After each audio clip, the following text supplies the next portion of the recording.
Are y'all ready to roll? Let's go.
Catch our morning news updates every day at 6 a.m. to 12 noon on Truth Talks. We're not CNN, Fox, or CourtTV. We're Truth Talks, where facts matter. Subscribe now. Thank you for subscribing to Truth Talks Live. Be sure to like this video now to keep our algorithm high. Thank you for subscribing to Truth Talks Live. Be sure to like this video now to keep our algorithm high.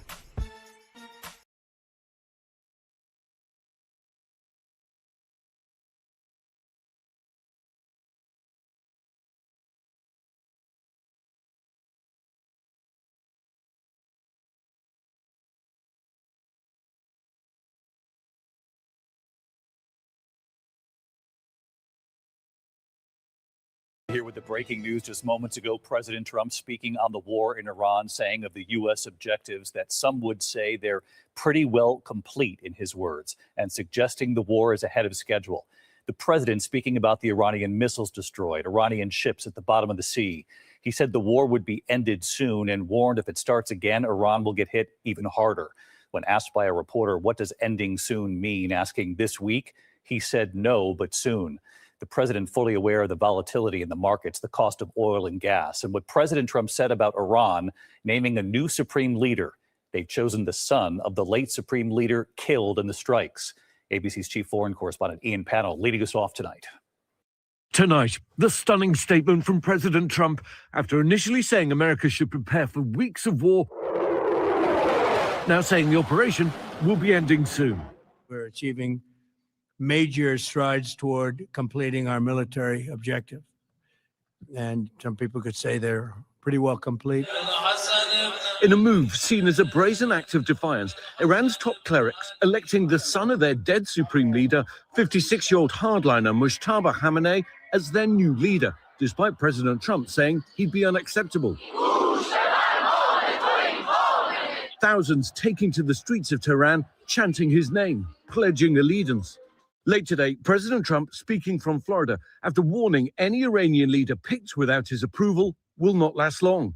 We think they should put a president in, or the head of the country in, that's going to be able to do something peacefully for a change. And amid reports that Russia's giving Iran intelligence on American troop locations in the region to make it easier for Iranians to target them, President Trump today speaking to Vladimir Putin. The Kremlin saying Putin suggested ideas on a quick end to the war.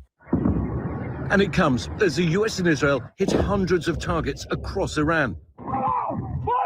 Dramatic videos circulating online showing people racing to escape as missiles blasted this military base outside Tehran. Israel also striking multiple oil depots, turning the skies black with toxic smoke. Those attacks raising some concerns in the West about destroying valuable infrastructure. And tonight, a barrage of Iranian strikes across the region.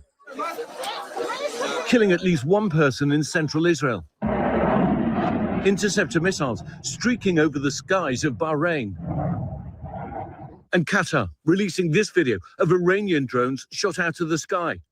Tonight, the Pentagon identifying 26-year-old Army Sergeant Benjamin Pennington as the 7th U.S. service member killed in action.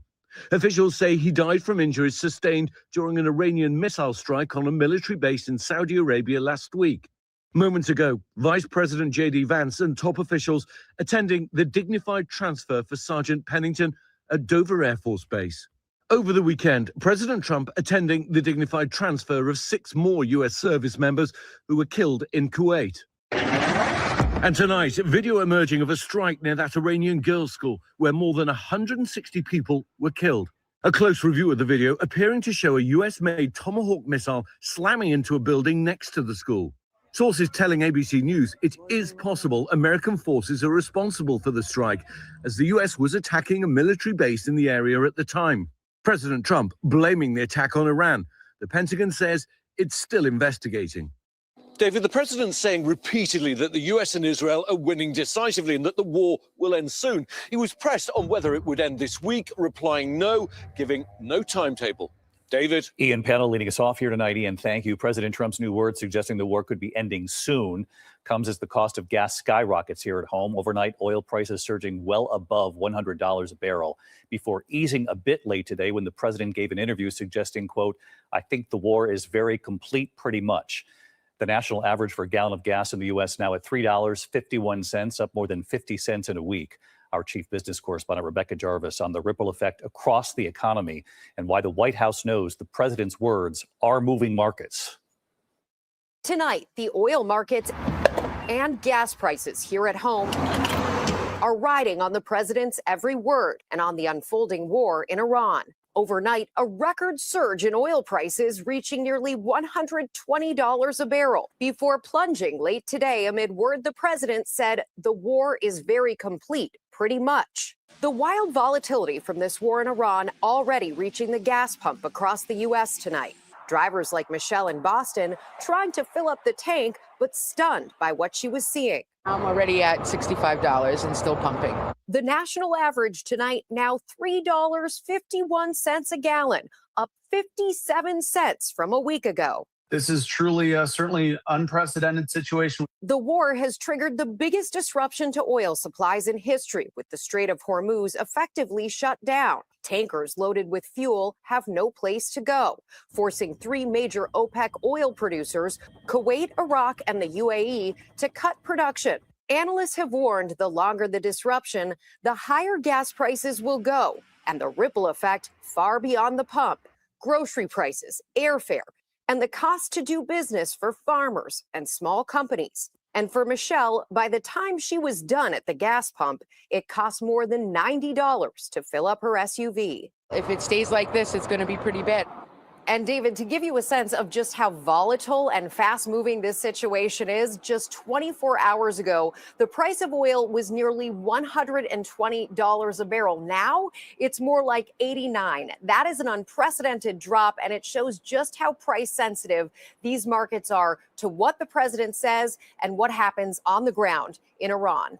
David? Yeah, it really shows just how closely these markets are following what the president is saying day to day here. Rebecca, thank you. To the other news this Monday night, the alarming scene here in New York City outside the official home of Mayor Zohran Mamdani. 2 suspects allegedly trying to detonate homemade bombs right during a protest. Authorities say they wanted it to be bigger than the Boston Marathon bombing. Here's Aaron Katursky. You don't get to come from... Tonight, these dramatic new images show an 18-year-old hurling a homemade bomb in what police say was meant to be a terror attack bigger than the Boston Marathon bombing. Another teen then hands him a second device. He ignites it, sprints down a sidewalk, hops a police barricade, and is tackled while the device is still smoking. This chaos interrupted dueling protests Saturday outside the home of New York City Mayor Zohran Mamdani, started by far-right anti-Muslim provocateur Jake Lang. The violent left does not respect freedom of speech.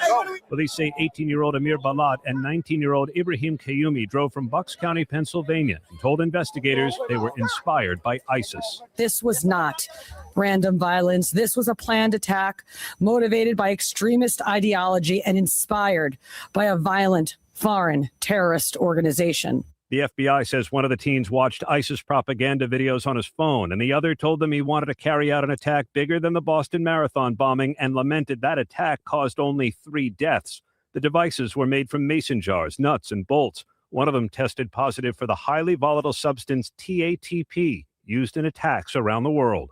Make no mistake, what happened this weekend was incredibly dangerous.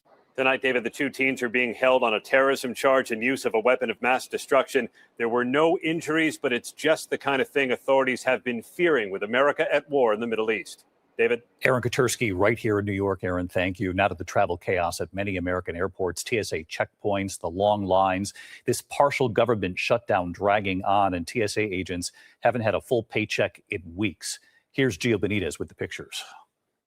Tonight, missed flights and ruined vacations as TSA staffing shortages throw spring break travel into chaos. Airports packed from Miami to Phoenix to Houston's Hobby Airport, where even seasoned travelers like Claire Lee were shocked by the crowds this morning. First time ever, and I travel the world. I've never seen anything like this. Officials telling passengers to arrive 5 hours early. Usually I witness this on TV, watching it. Now I'm a part of it. At Louis Armstrong Airport in New Orleans, passengers started lining up right by their cars in the parking garage. 2 lines, 2 escalators. The TSA short-staffed amid a partial government shutdown affecting the Department of Homeland Security.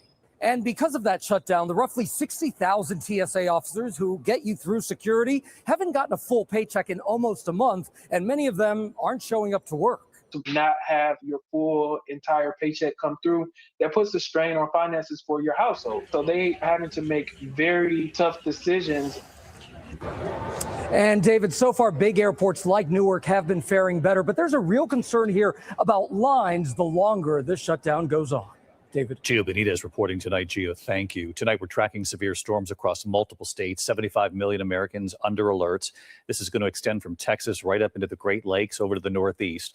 Let's get right to Chief Meteorologist Ginger Z with us here on a Monday night. Hi, Ginger. Hi, David. Strong to severe thunderstorms are moving through now in northeastern Louisiana, right up to Tupelo, Mississippi, Birmingham to Huntsville getting in on the mix tonight along that state line into Georgia. Tonight, it's the main hazard of damaging wind, but by tomorrow, that tornado risk ticks up. And you'll see it in parts of Texas, like Abilene or San Angelo, through the later afternoon and evening, and then into the overnight. A place like Quincy, Illinois, Kankakee, Illinois, Chicago, northwest Indiana, like Rensselaer up to Valparaiso. We're watching that carefully, and baseball-sized hail comes along with that as well. And finally, we get another threat. Wednesday, Pittsburgh back to Alexandria, Louisiana. David. We'll track it right here with you. See you first thing in the morning on GMA. Thanks, Ginger. Tonight, 5 teenagers are facing charges for a prank on a beloved high school math teacher in Georgia. One of the students then accidentally running over the teacher. Here's Faith Abube. Tonight, 5 teenagers facing charges after the tragic death of a beloved teacher during a high school prank gone wrong. Police say on Friday night, the students went to Jason Hughes' home in Gainesville, Georgia, to throw toilet paper at his trees. The Hughes family telling ABC News the teacher knew the teenagers were coming, and he was excited to catch them in the act. When Hughes, a math teacher at North Hall High School, went outside, the students, all 18 years old, tried to flee in 2 vehicles. Authorities say the teacher tripped and fell in the roadway and was struck by driver Jaden Wallace. Police say Wallace and his friends tried to render aid to the teacher, but the 40-year-old later died at the hospital. The driver now charged with first-degree vehicular homicide and reckless driving. Police charging all 5 teenagers with criminal trespassing and littering on private property. The family wants to make really clear is that they knew these kids, that they loved them. And these kids loved the Hugheses. This was not a malicious act. And David, all 5 students have been released on bond. The teacher's family says this was a tragic accident and they fully support dropping all criminal charges. But the DA, who will make that decision, has yet to respond to our request for a comment. David. All right, Faith Abube reporting tonight. Faith, thank you. Tonight, AI giant Anthropic is suing the Pentagon for labeling the company a supply chain risk. The company claims it's being punished for ideological reasons after the Trump administration abruptly cut ties with the company. Anthropic refusing to allow its artificial intelligence for use in autonomous lethal weapons without human involvement or for the mass surveillance of Americans. The Trump administration then partnering with OpenAI instead, which has many of the same red line restrictions. When we come back here tonight, breaking news, the verdict just in at this hour in the trial of three brothers, two of them real estate stars, accused of sexual assault. What the jury has now decided in a moment here. Also, the woman under arrest tonight after police say she fired at singer Rihanna's home with an AR-15 style rifle. She's under arrest tonight on suspicion of attempted murder. And later this evening, Punch the Monkey, that stuffed orangutan, the video they've now just sent in. You're going to love the update. And then two American zoos. Look at this. They're trying the same thing, but two very different responses in a moment here. Don't go away. Tonight, the three multimillionaire brothers on trial for sex trafficking, two of them real estate stars from New York to LA to Miami. Now the verdict, the jury finding Orenthal and Alon Alexander guilty. The verdict after 20 hours of deliberations. Prosecutors say the brothers used their wealth and luxury lifestyle to lure, drug, and rape women. The brothers face up to life in prison when they're sentenced in August. Tonight, a woman is now in custody accused of firing shots at Rihanna's mansion in Los Angeles. She's been arrested on suspicion of attempted murder. Allegedly armed with an AR-15 style weapon, police say Ivana Ortiz fired from her car on Sunday. Multiple bullet holes visible in the side of Rihanna's home. Police say Rihanna was home at the time, but was not injured. When we come back here on a Monday night, Travis Kelce has made his decision on his future in the NFL. Will he return to Kansas City and then punch the monkey? The video they've now sent in. To the index of other news tonight, NFL star Travis Kelce revealing his football future. A source telling ESPN tonight that Kelce is coming back to the Kansas City Chiefs for a 14th season. The decision coming ahead of the NFL's free agency period and shutting down speculation that Kelce could retire. A passing to note. Truth Talks. Jennifer Runyon has died. Best Breaking known for news. Ghostbusters, A Very Brady Christmas, and her lead role as Gwendolyn Pierce in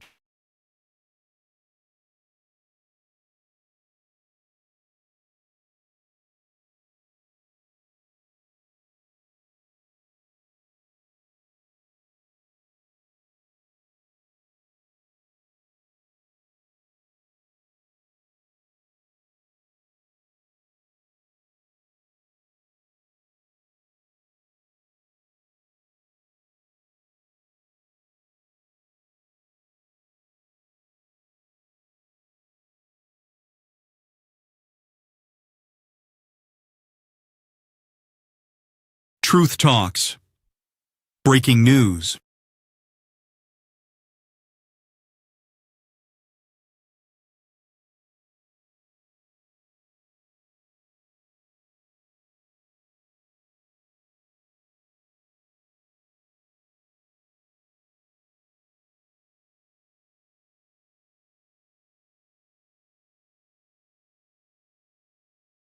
Catch our morning news updates every day at 6 a.m. to 12 noon on Truth Talks.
We're not CNN, Fox, or CourtTV. We're Truth Talks, where facts matter. Subscribe Created now. at the start of the conflict. But the markets are really just a bellwether for trouble in the broader economy. Analysts here say real stability will require a resumption of reliable imports from the Middle East, which will require real peace, not just statements of reassurance. Jack Barton, Al Jazeera, Seoul. At least 3 U.S. warplanes have arrived at a British airbase in the wake of the conflict in the Middle East. The UK's defense ministry says the U.S. has started using British air bases for, quote, specific defensive operations against Iran. British Prime Minister Keir Starmer initially refused access to his country's bases. U.S. President Donald Trump had criticized Starmer for that decision. Richard Gaisfors joins us now live from the Royal Air Force Fairford base in Gloucestershire in the UK. Richard, thank you very much for being with us. Now, President Trump has suggested that this conflict could be nearing an end, but is that what it looks like where you are? No, plenty of activity here at RAF Fairford, this airfield in the Cotswolds in southwest England. It may be named RAF Fairford, but it's really an active American airbase, one of 12 that they have in operation in the UK. But this is crucial, this place, because pretty much throughout the whole of Europe, it's one of the few places where they can operate 3 different types of long-range bombers. Behind me, you should be able to see some B-1 bombers on the edge of the airfield. Plenty of activity around those this morning, but of more interest perhaps was yesterday when 3 giant B-52 bombers flew into RAF Fairford. It's the first time during this conflict that they have been seen here. And these, of course, are the aircraft that could make it to Iran and back without needing to refuel and can carry huge payloads of munitions as well. RAF Fairford also home to B-2 bombers. Those are the stealth bombers that the American Air Force uses. In fact, yesterday, Donald Trump saying he's so impressed by what he's seeing with those in this conflict that he's decided to order more. They have special climate-controlled hangars here at RAF Fairford for those particular aircraft to help preserve and maintain their stealth coating. So you can see just how crucial this place is to the Americans and why Donald Trump was so keen to get it into operation. Richard Gaisfors in the UK for us. Thank you very much. Now let's bring our guests in. Luciano Zaccara is an Iran and Gulf analyst. He joins me now in the studio. And from Tehran, we're also joined by Abbas Aslani, who is a senior research fellow at the Center for Middle East Strategic Studies. Thanks to you both. I'll start with you, Luciano, because as we're seeing there in the UK, already we're seeing this buildup of American military in other places. How is that likely to be received by Iran as this conflict starts to engulf more people, whether they want to be or not? Well, again, we see that there are contradictions in the narrative. The U.S., Trump said that the war is almost ending, and the Secretary of War said this is almost beginning. So we see that who is running the strategy, military strategy here, and what are the final objectives is very difficult to understand. We expect that Trump, or we have been expecting that Trump would find something to say, okay, we finished because I achieved what I wanted, because I want to get out from here. But on the other hand, we have people that they are more war-oriented, and they want to see that there is a final military victory over the political regime, something that so far is not visible because we see that the missiles or the drones are still being launched. So we don't know. I mean, that's the point. We don't know when this is going to finish. And moreover, we see that Iran repeatedly said that they are not considering ceasefire. Well, and that's the difficult part, isn't it? Is that it seems like the more sort of clarity we get, the more we hear, the more conflicting narratives we get, as you say. How does Iran look at this from their standpoint? Does there seem to be just holding the same line despite the narratives that are happening on the other side? Exactly. In this case, we cannot blame Iran for doing anything different than what they said they would do. They keep repeating since the very beginning. If we are under attack, we will retaliate. We will retaliate to those places in which we see that there are American interests and American bases. We will keep doing. We might agree or disagree, or of course, being in Qatar, it's not nice that we have these kind of things. But at least they have been consistent, and they have given a very clear message to the U.S. As far as there are bombings coming from the U.S. or Israel, we will not sit to negotiate anything. The only way to stop this is to stop on your side attacks, and we may sit again to reach a ceasefire, let alone sitting to discuss nuclear issues, because they already said that 2 times it happened and they abandoned the table under the bombs.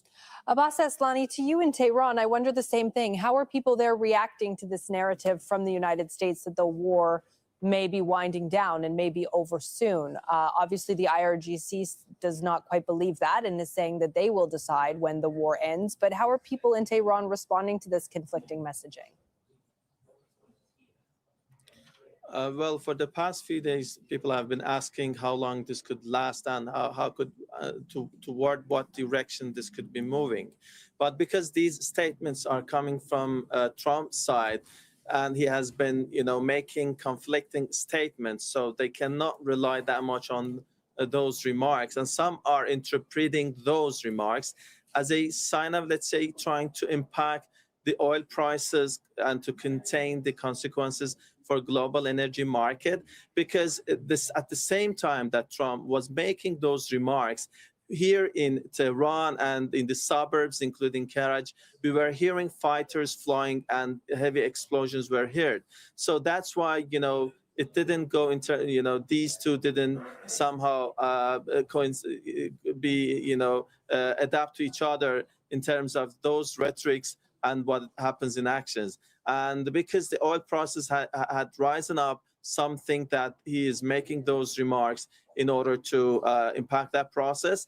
And here also among the elites and establishment, the take is that the things have not been unfolding as the United States and Israel anticipated ahead of the war. So that's why Trump is trying to manufacture a victory as an off-ramp to exit the situation. Well, let's talk about that potential off-ramp, Luciano, because we're actually just hearing some more information right now from the Kremlin in Moscow. And the Kremlin is saying that it has offered options for mediation and ways to reduce tension, that Putin's proposals for Iran are still on the table, and Russia would be glad to provide assistance.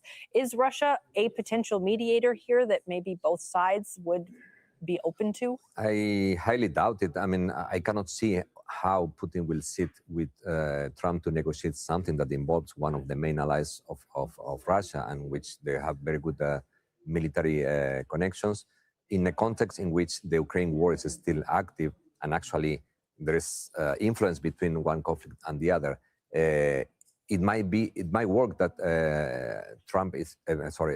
Putin is using his influence to maybe to communicate some messages to Tehran in order to appease or in order to reduce the level of the attacks in the GCC region. But I cannot see how this can be a good communication with Trump right now. What do you think about that, Abbas? Do you agree that Russia, while putting it out there, that they could provide the off-ramp? Okay, it appears that as though we've lost Abbas. So I guess we'll stay on this to you, because there has been some consideration that potentially the off-ramp comes from a collaboration of states, that maybe it's not just Russia, but it's, people that Iran would be okay talking to alongside people that the U.S. would be okay talking to, because Iran has said, obviously, that it will not discuss with the United States. So who, in your estimation, might that be at this point? Well, I don't discard that still Oman and Qatar would be countries that they might try. The problem is, of course, the relations between the GCC states and Iran now is not in the best situation because of the retaliation. Maybe Oman is still, I think Oman only received 2 attacks or one attack with 2 missiles. So still Iran respect that, and they try to preserve that as a possible venue. So I wouldn't discard that. It would be interesting maybe that Putin and even the Chinese president may intervene in order to mediate or to propose some ideas to at least to de-escalate, or at least to reduce the level of tension, to focus on the trilateral war, Iran, United States, and Iran, and Israel, and to keep aside the GCC states in order to give a signal that nobody wants to increase this. Right. But again, as you said, maybe other actors in the region that they are also affected, India, Southeast Asian countries, are the most affected. Now they should intervene in order to do so. Luciano, thank you very much. We appreciate it. And to Abbas Islani as well in Tehran.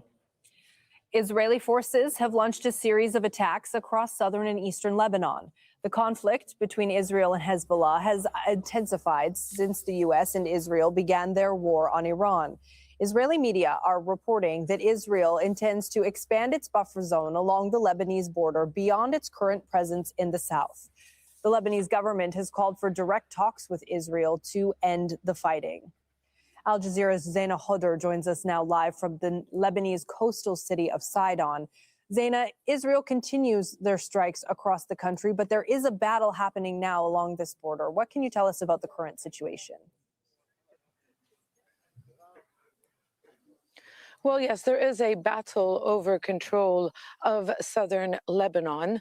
Israeli troops, they've reinforced their presence along the border and within Lebanese territory. The Israeli defense minister ordered them to set up additional positions inside Lebanese territory. They already control 5 hilltop positions, but they are coming under fire from Hezbollah.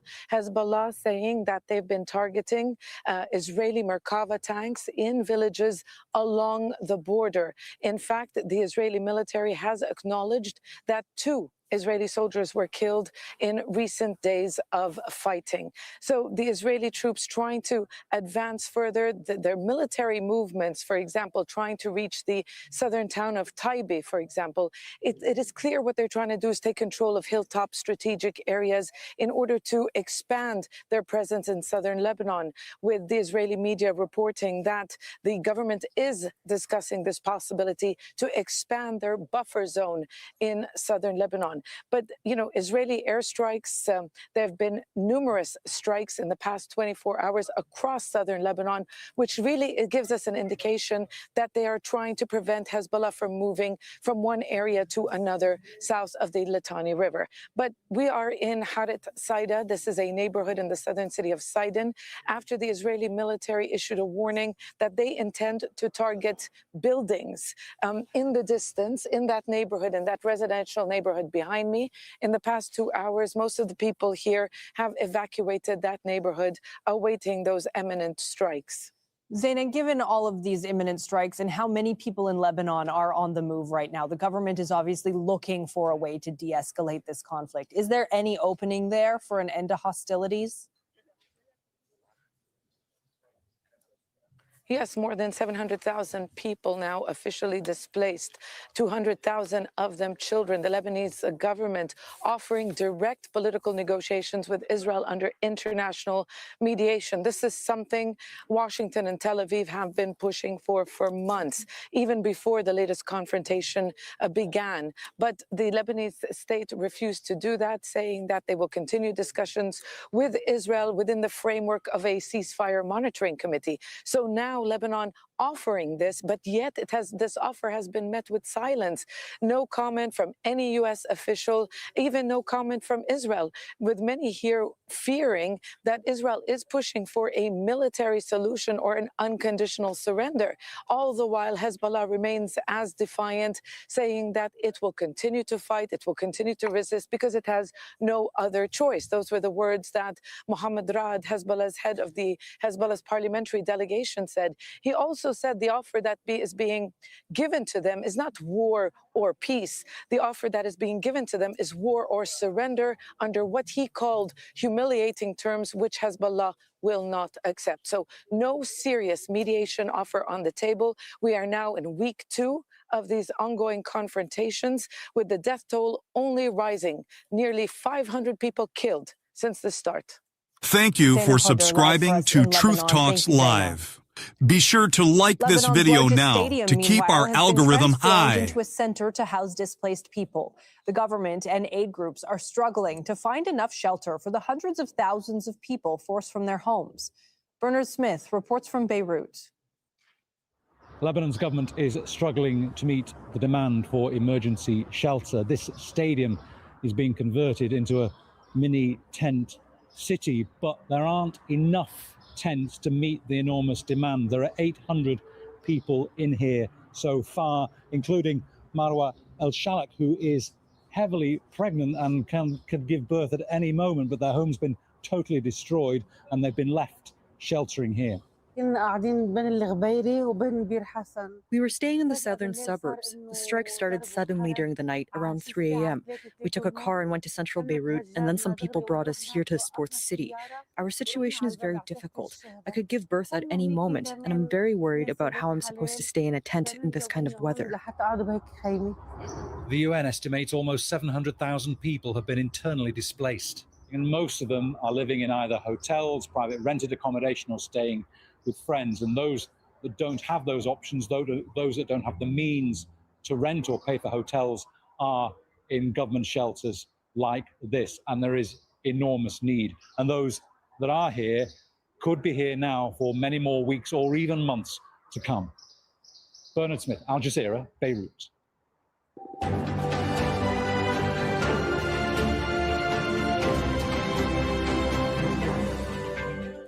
You're watching Al Jazeera. It's the 11th day of the U.S.-Israel war on Iran, a conflict that has already spread to large parts of the Middle East and is threatening global fuel supplies. Iran's Revolutionary Guard has rejected comments by U.S. President Trump suggesting that the war will end soon.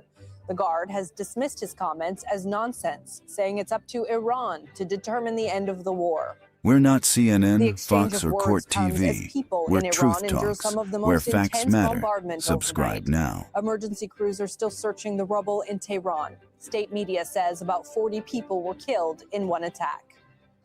Global markets have shown signs of rebounding. Investors are optimistic the war on Iran could end soon following comments from the U.S. president.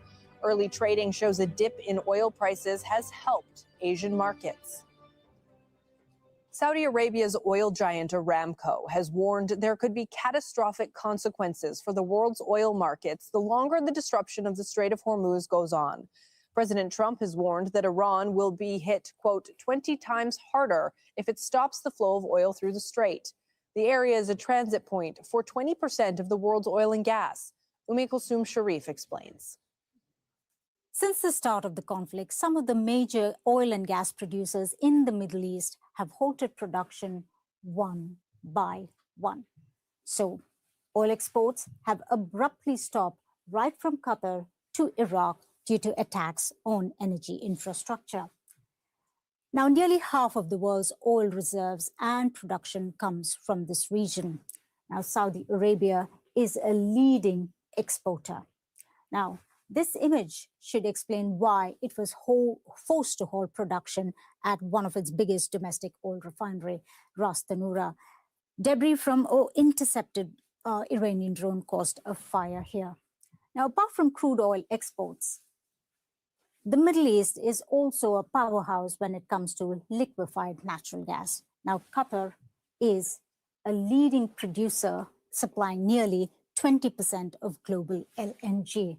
Now, it operates a field along with Iran. Now, this is South Pass North Dome field. Now, the south portion of it is operated by Qatar and the northern part of it by Iran. But production has completely stopped here.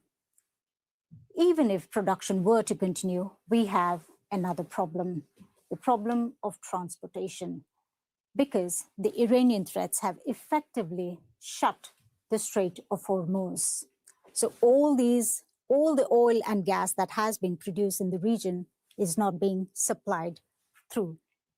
Normally, most of the supplies go through the Strait of Hormuz to Asia, but some of them also to Europe, right up from the Arabian Sea and through the Suez Canal.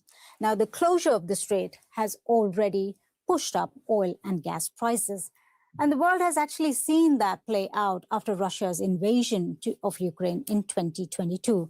Now, stock markets have slumped, oil prices have jumped right from Asia to America. Vanda Nahari is the founder and CEO of Vanda Insights, a company that analyzes the global energy market. She says the closure of the Strait of Hormuz is becoming a growing problem for oil markets. Thank you for subscribing to Truth Talks Live. Be sure to like this video now to keep our algorithm high. And say that it's been as clear as daylight. We are already into the second week of the closure of Hormuz.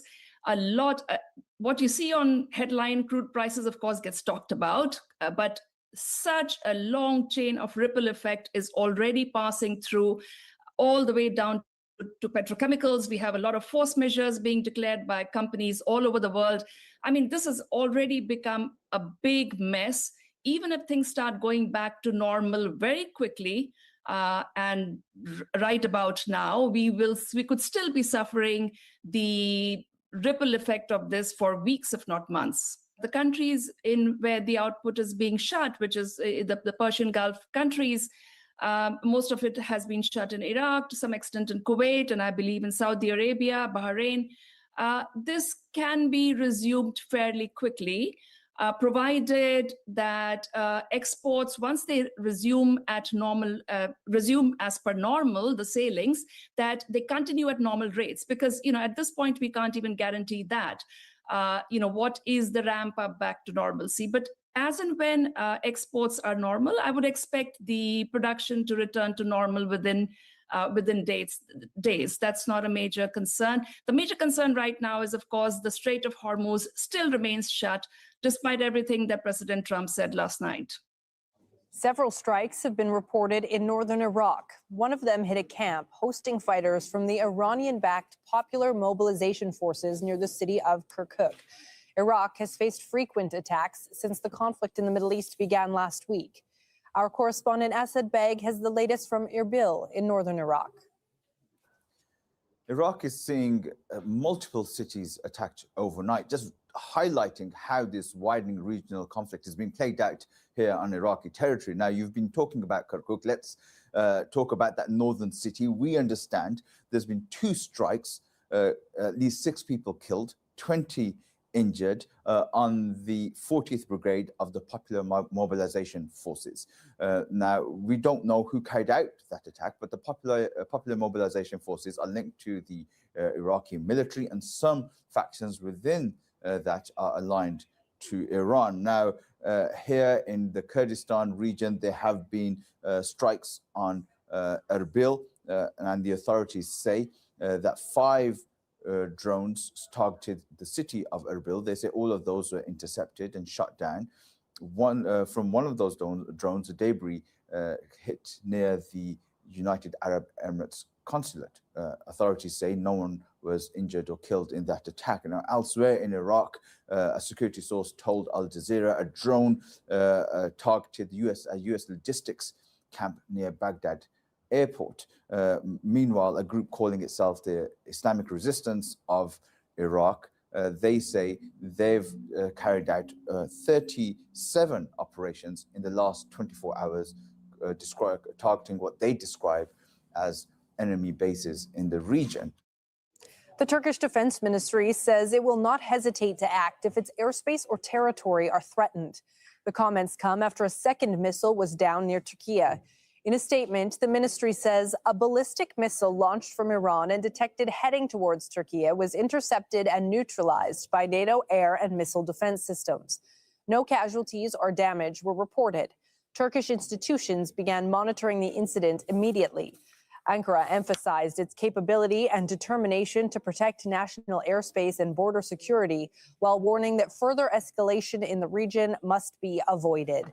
Sinem Kosolu has more from Istanbul. This missile incident is definitely a balancing act for Turkey, as Turkey and Iran are neighbors sharing a 534 kilometers of borders that were drawn in the 17th century. No fights, no wars since then, but also Turkey is a NATO ally. It's a NATO country with the second largest military, and according to NATO, any attack targeting a NATO country would be considered an attack targeting all other NATO countries. However, so far, 2 missiles reached Turkish soil. They were intercepted in the atmosphere by the U.S. air defense system in the Eastern Mediterranean. The Iranian side has been saying that that was an accident. The rockets were not targeting Turkey. Turkey made the necessary warnings, and we heard Turkish President Recep Tayyip Erdogan on Monday saying that they made the necessary warnings to the Iranian side. But however, according to Turkish Foreign Ministry especially, how far these accidents will happen is an important matter. But definitely Turkey doesn't want any destabilization in the region. Turkey doesn't want any destabilization within Iran, and Turkey supports the territorial integrity in the region, all neighbors, all countries. Sinem Kosolu, Al Jazeera, Istanbul. France's president has pledged to defend Cyprus and deploy more warships to the eastern Mediterranean. Emmanuel Macron and Greek Prime Minister Kyriakos Mitsotakis visited the island on Monday. Earlier this month, a drone caused minor damage at a British base in Cyprus, while other drones were intercepted. John Saropoulos reports from Paphos. France declared its presence unmistakably, with the French presidential aircraft's arrival on Cyprus and the presence of its frigate and the Charles de Gaulle aircraft carrier nearby. Together with the Greek Prime Minister, President Emmanuel Macron was claiming European primacy in the Eastern Mediterranean. Coming here with the Greek Prime Minister, I want to say that an attack on Cyprus is an attack on Europe, and the defense of Cyprus is a vital issue for your neighbor and friend Greece, but it is also a vital issue for France and for Europe. Greece was the first mover, sending 2 frigates and 4 F-16s within 24 hours of a Shahed-type drone striking the British military base at Akrotiri. That has triggered a European response.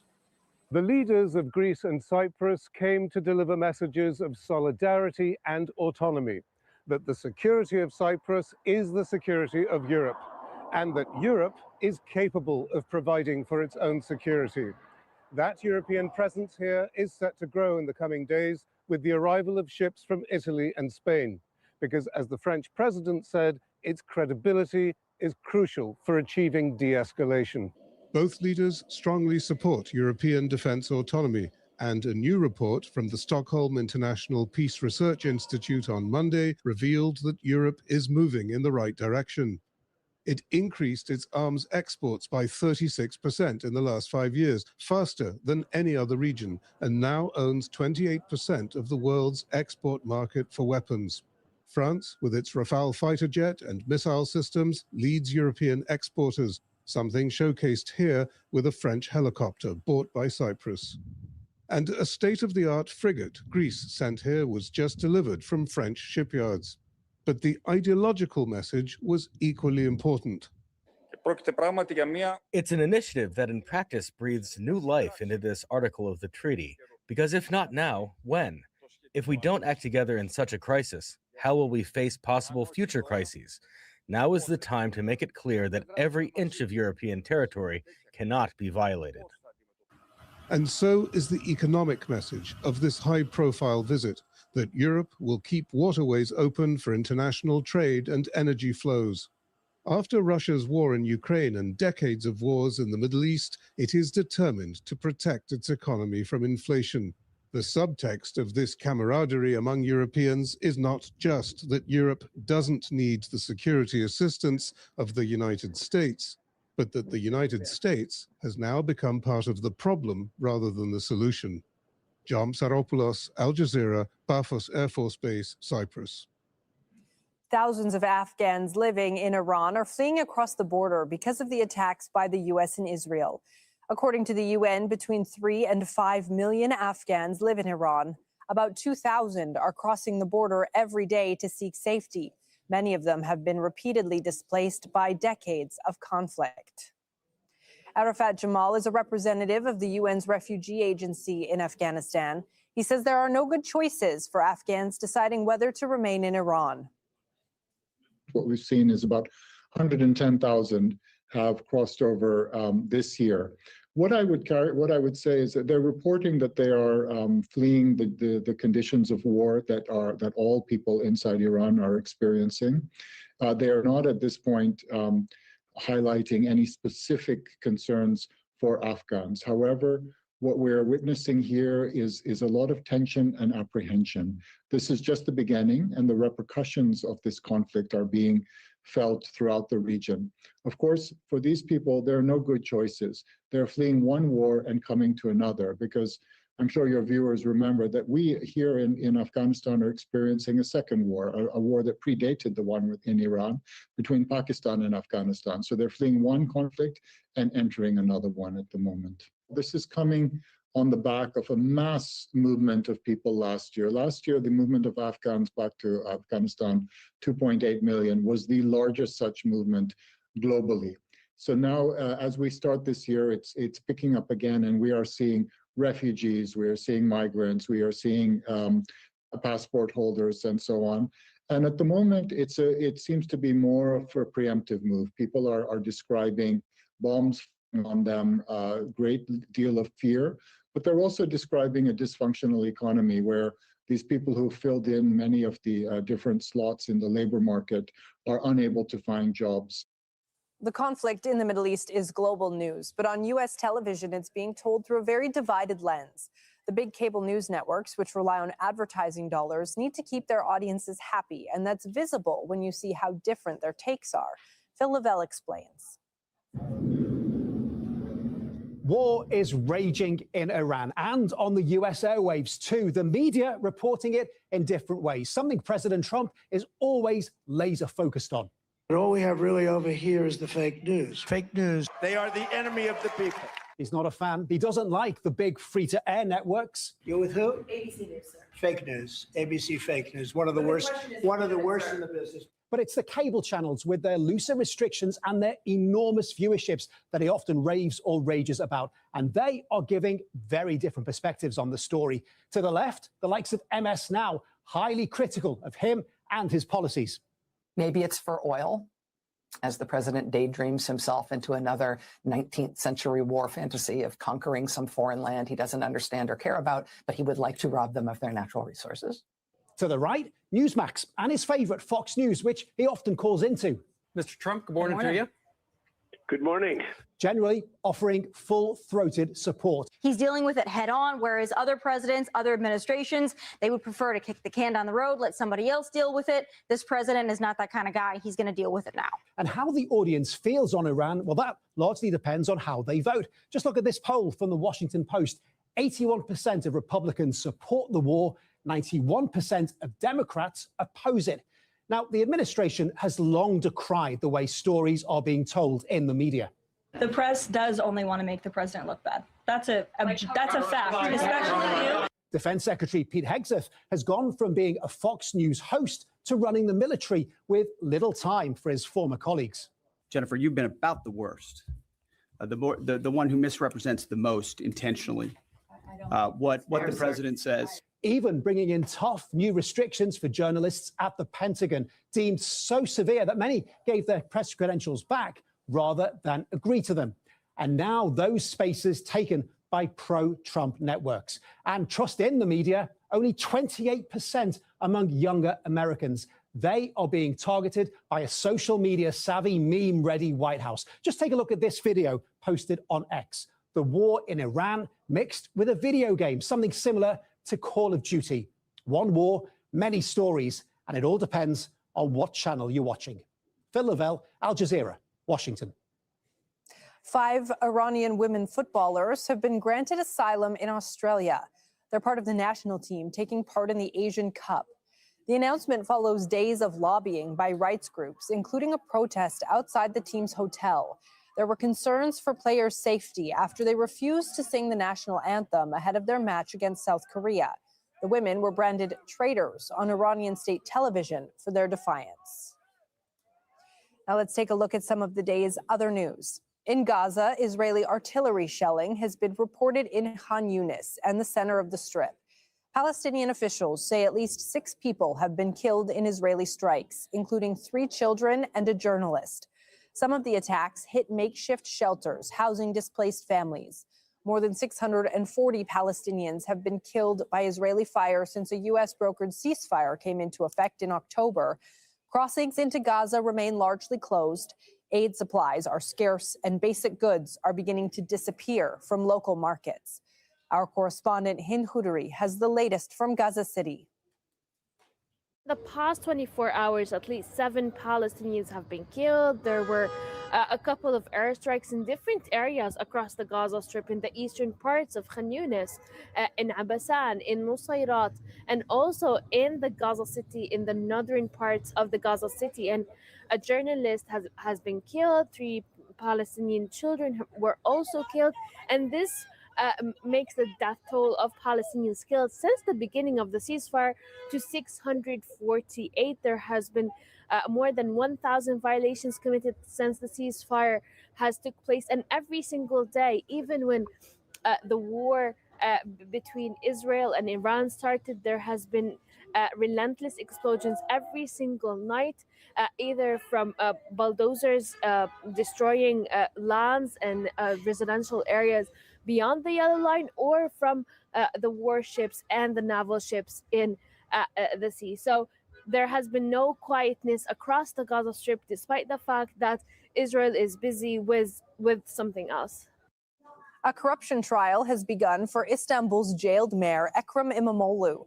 He was arrested last March after being named the main opposition challenger to Turkish President Recep Tayyip Erdogan. İmamoğlu's supporters and human rights groups say the case is politically motivated. Prosecutors are seeking a prison sentence that could exceed 2,400 years. In Argentina, thousands of women have taken part in demonstrations saying that their rights are under threat. President Javier Milei used International Women's Day to criticize the gender policies of the previous government. Teresa Bo reports from Buenos Aires. This is what the main street in front of Argentina's Congress looks like, as thousands of women have taken to the streets to mark International Women's Day. Human rights organizations here have told us that women rights groups in this country were once a point of pride, but now they have become a political battleground since President Javier Milei came to power in 2024.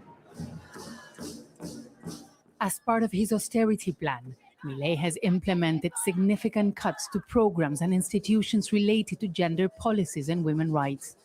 Milei says he's dismantling an oversized state to jumpstart this country's economy, but these measures have been criticized by the United Nations and human rights groups. I think that the financing of many programs was already scarce, but at least there was a policy and consensus that it was important. Now they are questioning that, and that's why we are here. Argentina legalized abortion in 2020, but Javier Milei has said Argentine society should reconsider the law and even discuss the possibility of a national referendum. Women rights groups also say there's a femicide in Argentina every 25 hours. Malena Maidana was 26 years old and was killed in Buenos Aires in February. Her family was part of the demonstration on Monday. Her killer is in prison, but we want to make sure he won't be released. That's why we are marching now. For years, Argentina was a regional leader in women's rights. But women here say that the fight right now is no longer about advancing those rights, but defending the ones they already won. Teresa Bo, Al Jazeera, Buenos Aires. Artificial intelligence company Anthropic is suing the administration of Donald Trump after being placed on a U.S. national security blacklist. Last week, the Pentagon labeled the company a supply chain risk, a move that restricts its use by government contractors. The decision followed Anthropic's refusal to remove safeguards that prevent its AI from being used for autonomous weapons or domestic surveillance. A security crisis in northern Nigeria is tearing apart rural communities. Dozens of civilians and soldiers have been killed in recent months as armed gangs raid villages and kidnap civilians.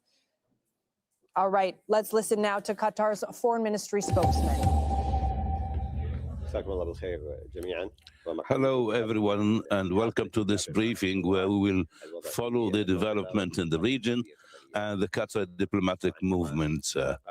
As you have heard during the last few days, Qatar has received international 75 calls from leaders and ministers from the concerned world, and where they both discussed the situation in the region, and they have also concentrated on the ways of dealing with the threats that are as a result of the Iranian threats to the region and the war between Iran and the US and Israel. Within the framework of the diplomatic moves, Prime Minister, Minister of Foreign Affairs, Mohammed bin Abdulrahman Al Thani, presided the Qatari delegation to the leaders of the GCC and Egypt and Jordan and Syria and Iraq and Lebanon and Turkey, Armenia, European Union. And during this summer, they have discussed the military escalation in the region and the threats on the regional and the international peace and ways of returning back to the negotiating table through peaceful means. And Sheikh Mohammed bin Abdulrahman Al Thani has delivered a speech that included a condemnation to the attacks against the state of Qatar and the direct threat to the security in the state of Qatar. He also praised the role of the Qatar armed forces in intercepting the missiles and drones, and also confirmed the ability of the country to defend its people, the residents, the citizens, and the vital establishment and vital installations. And the sovereignty of these countries of the GCC are very important to everyone. He also stressed the solidarity of the state of Qatar in all these countries and their steps to defend their sovereignty and their stability. He also pointed out that the attacks will hurt the principles of mediation and negotiations. And he praised also the role of the Sultanate of Oman and the cooperation between the EU and the state of Qatar and the GCC, and the importance of safeguarding the peace and security in the region.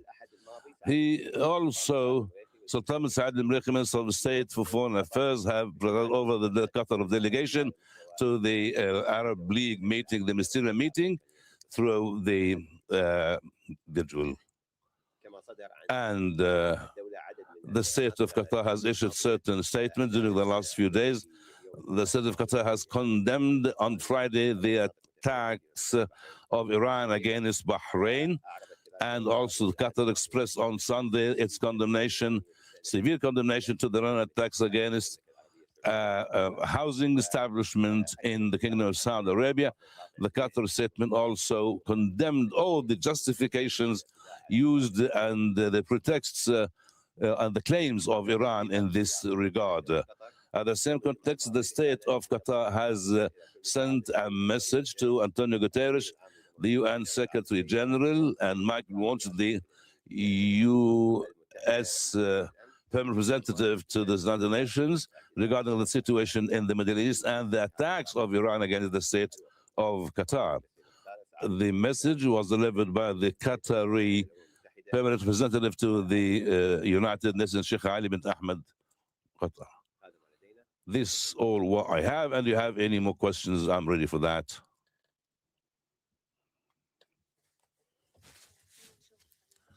Question from Al Jazeera.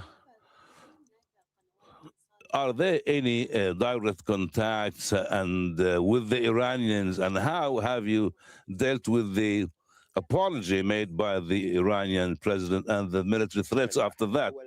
Thank you very much, Farah, for your question. Regarding what you've said about the contacts between Qatar and the Iranians, as you know, Prime Minister, Minister of Foreign Affairs has contacts with the Iranian Foreign Minister. This was the only contact since the start of the war. I'm not going that we don't have contacts, but we have contacts. But mainly right now, we need to defend our country. We concentrate on defending our country, our territories. Regarding what has been said by the Iranian president, as he said, we were all optimistic. It includes an apology and a commitment not to attack any territories of the Arab countries that have nothing to do with this war. But 10 minutes after this statement and this apology, we have seen an attack against the United Arab Emirates and Bahrain as well. And after that, on the same day, there was an attack against the state of Qatar. At the same time, the GCC countries were preparing a joint communique or statement in response to the Iranian president's statement, but the Iranian president's statement were not translated on the ground, and there was no need to issue this statement. For us, we will defend our country. We will continue defending our country. Qatar was not a part of this war. We were very clear on that sphere.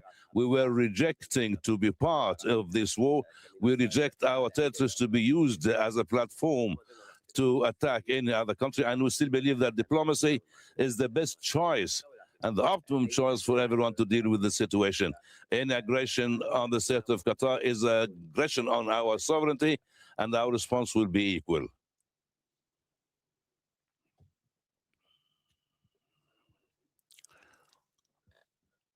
Peace be upon you. A question from the Qatar News. agency. The country now and Qatar are seeking to de-escalate the situation through certain signals and inviting the concerned parties to the negotiating table. What do you think? This question must be directed to the parties of the dispute. And for us in the state of Qatar, we were always saying the same thing. Every crisis must be sorted out through negotiating table. Every practice that comes within the escalation of the dispute must be sorted out through talks and dialogue. Wars will never go on forever. There were no victory forever or defeat forever, and everything must be sorted out through the negotiating table. And we have been calling on this. For the time being, the state of Qatar is under a daily attack within this war from the Iranian side, and we cannot talk in these circumstances about a role or mediation or sorting out disputes through peaceful means. The aggression must stop, the attacks must stop, but anyhow, contacts are still ongoing with other parties. We need to guarantee that there must be a way to sort out this crisis and this matter. Thank you. Question from TASS News Agency. Within the attacks of Iran against the state of Qatar, is Qatar thinking of certain financial procedures and economic procedures with the GCC countries? As you know, for us, these attacks are affecting not only the economy of Qatar, but the global economy, and we were forced because of these attacks to, as mentioned by Qatar Energy, to halt the production after attacking Ras Laffan. This is the first time ever for the state of Qatar to happen, but the impacts will be affecting the area, the global economy, and so many domains and so many spheres will be affected. Aviation and other parts, other domains will be affected greatly in the coming period. That's why we have adopted all the national procedures to make sure that our economy will stay solid in the face of these challenges. And as mentioned by His Excellency the Minister of Energy in his interview with the Financial Times, he said we are committed to our clients, but the circumstances in the region have led us to this case and to this state. The circumstances must be removed in order for the economy to come back to normal. Dealing with these problems necessitates that we first should face and abort these attacks through the great efforts of the Qatari armed forces, and thank God for the time being we haven't seen any real attacks or real damage on the ground. Yes, there is damage, but with the grace of Allah, security is still there, and every circumstances are for our sake, the sake of our citizens and the residents. We will continue defending our country. This is the main thing now.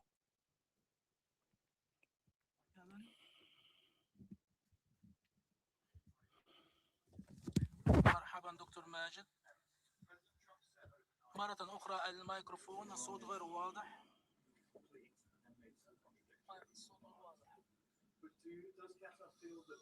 هل تشعر قطر أن شيء من التفاؤل والاتجاه نحو خفض التصعيد بناء على التصريحات الصادرة حديثا من الجانبين؟ وهل هناك أي معلومات بشأن ذلك؟ وأيضا هل هناك معلومات إضافية حول الأهداف التي تم التصدي أهداف الاعتداءات التي تم التصدي لها، وهل هناك أي معلومات حول أي خسائر regarding any civil damage in the state of Qatar?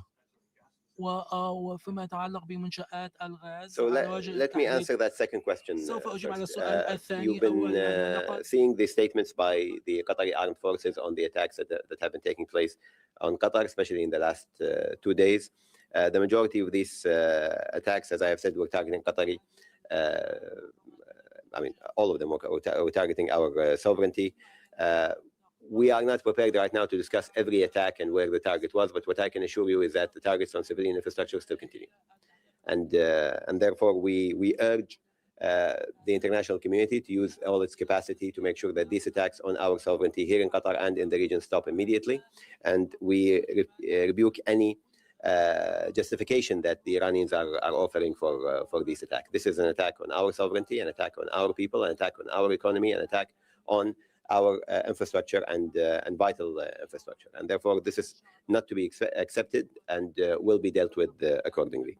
Regarding the possibility of mediation right now, I think you don't need my answer for that question. You have all the parties basically saying what they think about this yesterday in various statements. I will confirm again that from our part here in Qatar, we have always believed that any conflict would only end on a negotiation table. And however difficult the situation right now is, the end of this conflict will be on a negotiation table. And therefore, the quicker we get to that negotiation table, end the escalation, stop the attacks on our countries and our peoples, the better it is for the people of the region and international peace and security and international economy. Yes? نعم.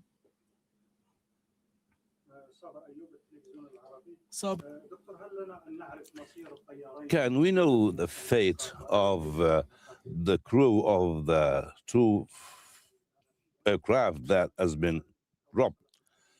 And have you been in contact with Russia regarding any mediation in this connection? And have you made any steps? I have no idea about the fate. As we said last week, Qatari teams are searching, but I don't have any new information. Contacts are ongoing with Russia. I don't have any idea about a certain contact regarding mediation. We have heard these statements, but any role that will lead to the de-escalation of the situation will be welcomed by everyone. No, you. انت يا اخي. شكرا دكتور. انت متنازل عن سؤالك، شو اسوي؟ تفضل. مقبول خلاف الكيو ام سي الاذاعه الاسبانيه.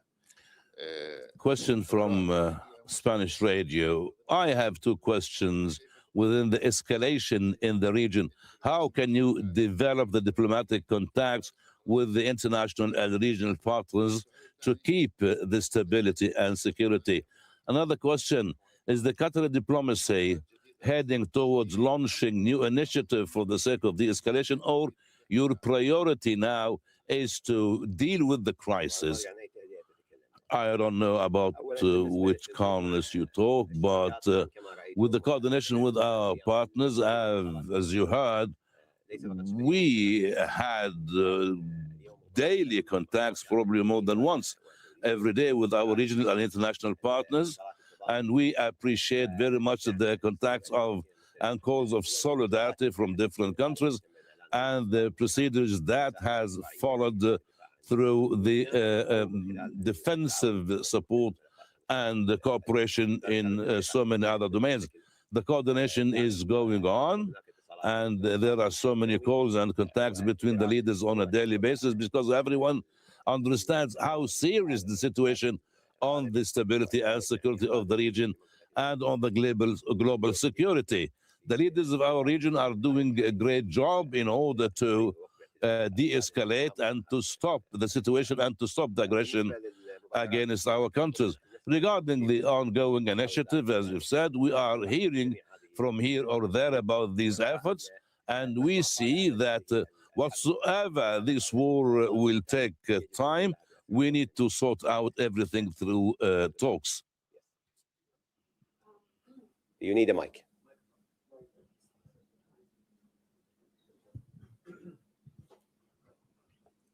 Thank you very much. Qatar relies a lot on desalination plants for getting water, and some other countries in the region have been targeted. In Bahrain, for example, the desalination plants have been targeted. How do you ensure the safety of those infrastructures in Qatar? Well, first of all, let me say with a very clear voice, targeting vital infrastructure, whether it be water desalination facilities, water tanks, food reserves, medicine reserves or medicine production facilities, any kind of infrastructure that is what sustains people's lives is a grave danger for the people of the region and beyond. Whether this is, whatever party is doing this, this needs to stop immediately. This region cannot take these kind of attacks on its facilities. We will see a humanitarian catastrophe as a result of these attacks. We've seen these attacks in both sides of the Gulf. They have affected people's lives immediately, and people, civilian people in cities, should not be targeted in any war, in any conflict, in any way. And this is the worst way to attack them, which is not to not only to target civilian individuals, but to make life impossible through targeting the vital infrastructure that sustains and supports these people. We have taken all precautions in Qatar. From a military perspective, as you have seen, most of these attacks, almost all of these attacks, have been deterred, and we have not had any successful attacks on our civilian infrastructure, especially on that civilian infrastructure that sustains people's lives. And we urge all parties to take immediate action to halt any attacks that would cause damage to these facilities and this infrastructure. Also, from our point of view, the attacks on energy facilities that has happened also on both sides is a dangerous precedent that will cause not only the region to lose economically and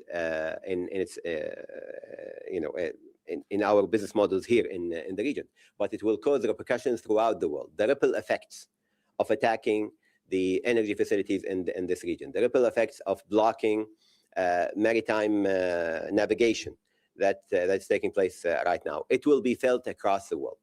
This is not something that will be confined to this region. And we urge the international community to do all that is possible to urge all the parties of the conflict to stop attacking or harming these facilities.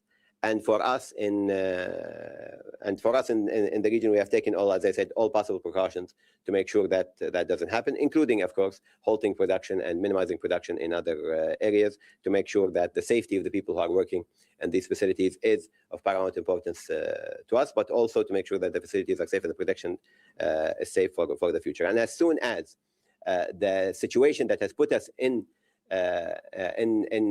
or caused this disruption ends, we will go back to supplying the international community and our clients and working with them very closely to make sure that the effects of these attacks are not strategic. But I have to warn that what is happening right now is going to have grave consequences for the international economy. Fadal. Mike Wara. Hi, Dr. Majid. Adil Halim from Euronews. You mentioned the joint GCC-EU virtual summit. How does the ministry assess European participation in regional defense and security so far? And secondly, in January, you mentioned right here, you warned that further escalation could have catastrophic results in the region and beyond. Did you envision it would come to this? First of all, as the Prime Minister has said yesterday in the meeting, we highly appreciate the European partnership in this. We have seen the Typhoon aircrafts in the joint squadron with the United Kingdom and their efficacy in defending our region. We have seen, of course, the same support come in from other European countries, including France and Italy and others, and it is hugely appreciated. I think the partnership between Europe and the GCC has proven its worth in this crisis, and we, again, highly appreciate the sincerity of these relationships and the constant coordination and calls happening between the leaders of the EU and the leaders of the GCC and the Arab countries affected. And this is what partnership is. And this is a time, when you know your friends and the worth of the friendship and the partnership that you have with them. And I think Europe has proven its worth many times during this conflict. But we still, of course, are coordinating with all the international community partners to make sure that we are on the same page on a lot of these issues on how to work to deter all of these attacks that are taking place. As you rightly have mentioned, we have warned in Qatar for many years now that escalation left unchecked in the region would lead to catastrophic results. We are at that moment where we are seeing the catastrophic results across the region. Right now, as we speak, you can put a map of the region in front of you and you will not be able to find a finger-pointing space where escalation is not happening. This is exactly what we have said from day one. This is the biggest I told you so in the history of I told you so's in the world. We have said from day one, left unchecked, the escalation that started in 2023 would lead to a regional war. What we are seeing right now is a regional war that still can be contained, but the trajectory we are going through right now is a very dangerous trajectory for the region, and we keep warning that, again, this left unchecked and conflict moved from negotiation rooms to battlefields will lead to even more catastrophic results for the people of the region. Please. Mm-hmm. No, the mic is in front of you. Yeah. Just to clarify, when you were saying that on both sides there was civilians' infrastructure being hit and shouldn't be, is that a message you've been telegraphing directly to the United States, asking them to hold back in the Senate where civilian infrastructure is being hit? And President Trump, secondly, said yesterday that he believed, or the Americans believed, that Iran was ready to strike its neighbors, which is why the U.S. intervened. So what is Qatar's view with the Iranians have attacked if the U.S. and Israel had not?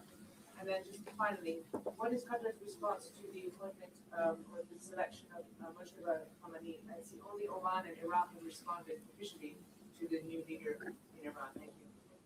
Thank you. First of all, regarding attacks on civilians, categorically, it's very clear from our position. Any party that targets civilian infrastructure, we are urging them to stop that immediately because it will have repercussions.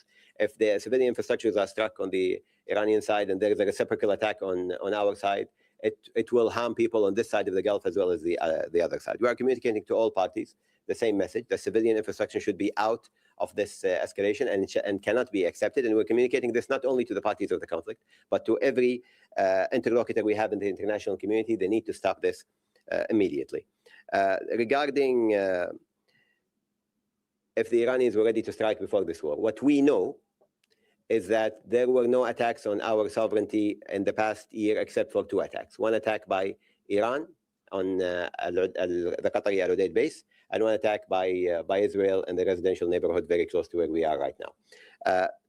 That is all a result of the escalation that was taking place already between all parties, and we have always, again, warned that escalation in the region left unchecked will lead to these kind of miscalculations and attacks, unprecedented attacks on our sovereignty, and we are seeing that happening right now. And finally, regarding the appointment of a new supreme leader in Iran, right now we are busy in defending our country from Iranian missiles, and we are not at the time of political niceties. And therefore, the concern right now is how to protect ourselves, our people, from the attacks that keep incoming to our country and have not stopped since the first day of this war. Yes. Hello, sir. Thank you. I wanted to ask in regards to... Introduce yourself first, please. Oh, I'm sorry. Leila Milana Allen from the PBS NewsHour. I wanted to ask in regards to US bases, whether there has been, given the inference from the Iranian government that that's what they're targeting in the region, whether there's been any discussion between the Qatari leadership and the rest of leaders in the Gulf about whether the ongoing wisdom of continuing to host those US bases, or whether that strategic partnership with the US might change moving forward. The strategic partnership, not only with the US, but all of our defense partners in the world, is not up for question. We have taken the decision to strategically ally ourselves in this way as part of a wider regional security framework.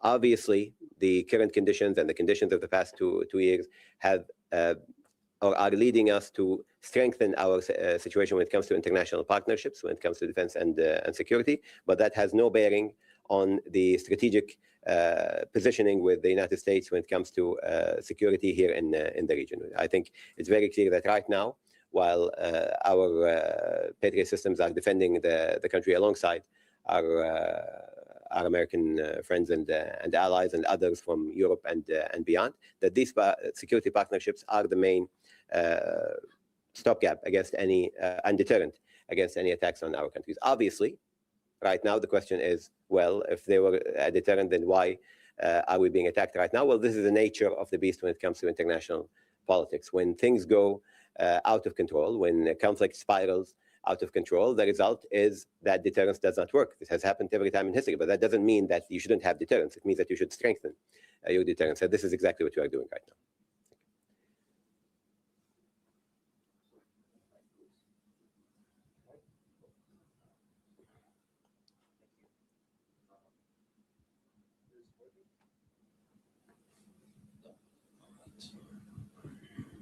Thank you very much. Axel here, Al Jazeera English. It was reported that Iran's Revolutionary Guard says European and Arab countries that expel U.S. and Israeli ambassadors would receive free passage through the Strait of Hormuz. How does Qatar see this statement? No one in the world, including the Iranian foreign minister, has any say on Qatari sovereignty and who we choose to host in our country and what kind of diplomatic relationships we are going to have. Athena?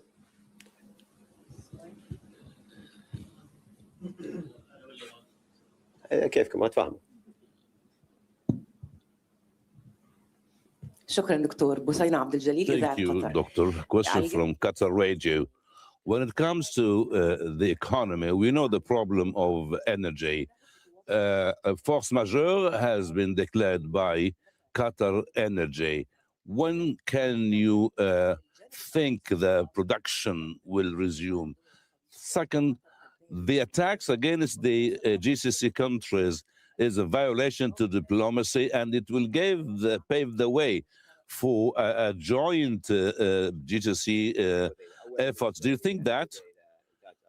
Regarding the production, again, it's a technical decision by the concerned parties, but clearly I would like to say that the production has been halted because of these attacks. These attacks are ongoing, and if they will continue, the production will continue, and we will not produce.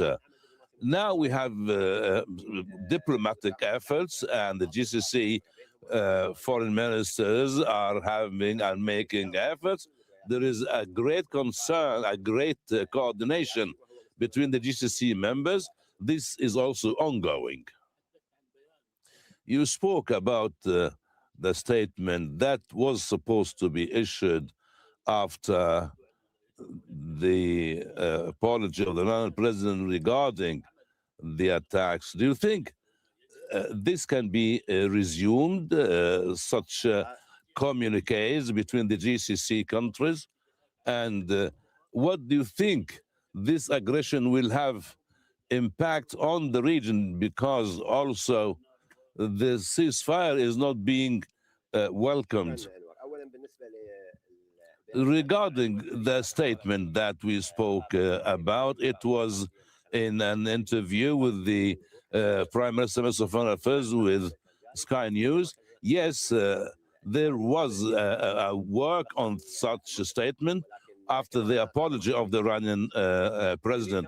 But as said by the Prime Minister of Qatar, we were all feeling hope, but the statement of the president of Iran was not translated on the ground, and as if he has said nothing in this regard. Nothing has been applied on the ground. That's why we can't have such a statement. Before the stoppage of this unjustified attack on the region by the Islamic Republic of Iran, and this has nothing to do with the war between Israel and the United States from one side and Iran from the other side. So we're not part of this war. The Iranians are attacking our cities and our countries on a daily basis. When they stop, then we can think of a statement. But before that, there is no need to such a statement. Regarding those who refuse the ceasefire, it depends on the statements of the concerned parties. But as I said, every dispute will be sorted out, not by force, will be sorted out by diplomacy and talks and negotiations, and the consequences will be dangerous on all of us. A question from Sky News Arabiya. Isa al-Marzugi from Sky News Arabiya. A question or two, We're not please. CNN, Fox, or Court TV. We're Truth Talks, where facts matter. Subscribe experts now. will be sent to the Gulf to oppose the drones. Are you planning to cooperate with the Ukrainian side in this regard? The American official said that the war might come to an end But how did you evaluate this, and how was the evaluation of the American statement? Contacts are ongoing on a daily basis with the American officials regarding the whole situation in the region. His Highness the Emir received a phone call from the U.S. President Donald Trump. And regarding the American statements, you can ask them. We here deal with the circumstances on the ground. Regarding the Ukrainian thing, I have no comment on this matter.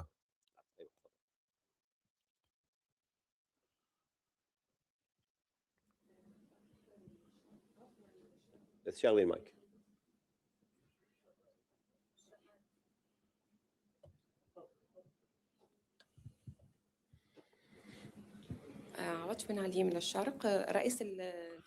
Question from Sharq. The French president says something about safeguarding the Strait of Hormuz, and can Qatar continue in such a case exporting?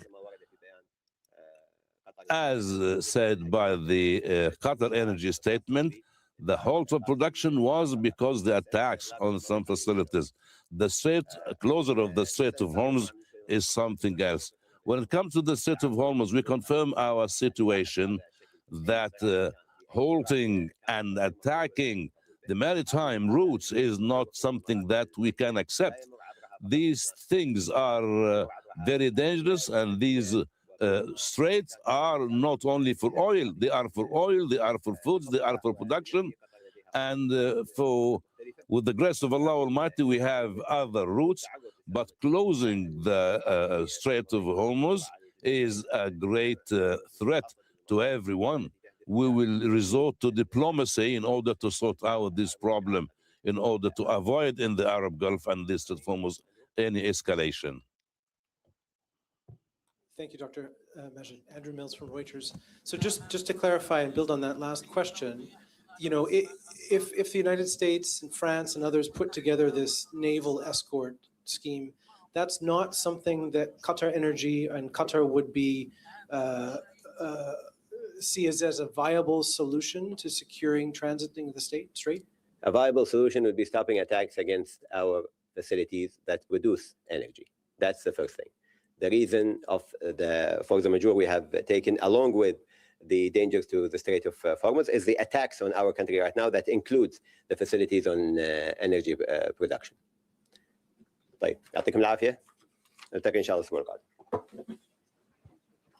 All right, you have been listening to Qatar's foreign ministry spokesman and advisor to the Prime Minister, Majid al-Ansari. He's been giving an update on Qatar's stance in this regional conflict. And here to break it down with us is our diplomatic editor, James Bass, who joins me now on set. So, James, crucially, I think, Mr. Ansari mentioned that the ties between Qatar and Iran are not cut. The communication ties are not cut. But you could really feel the sort of exasperation at the situation, that they're in it in the first place and that it's continuing at this point. Yeah, real exasperation about the situation, and I think below the surface, anger towards Iran for what they've done. He, for example, was asked about the new leadership in Tehran and Mujtaba Khamenei, the new supreme leader, and he said, well, defending our country is our concern, it's not a time for political niceties, i.e. he's not going to welcome or say anything about the new leader in Tehran. The focus for Qatar is very clear. It's been clear in every single public statement that they've made since the conflict started 11 days ago, and that is go back to the negotiation table. Diplomacy is the only way forward. That is their view with regard to this conflict. It's sort of the signature of this country because they've made such a name for themselves in the world of diplomacy, as Qatar as a haven for diplomacy, something, of course, that we saw most recently with regard to the war in Gaza. He was particularly concerned about attacks on vital infrastructure, things that he said sustain people's lives, and the attacks on the energy facilities in the Gulf, which he says are creating ripples all around the world and affecting the world.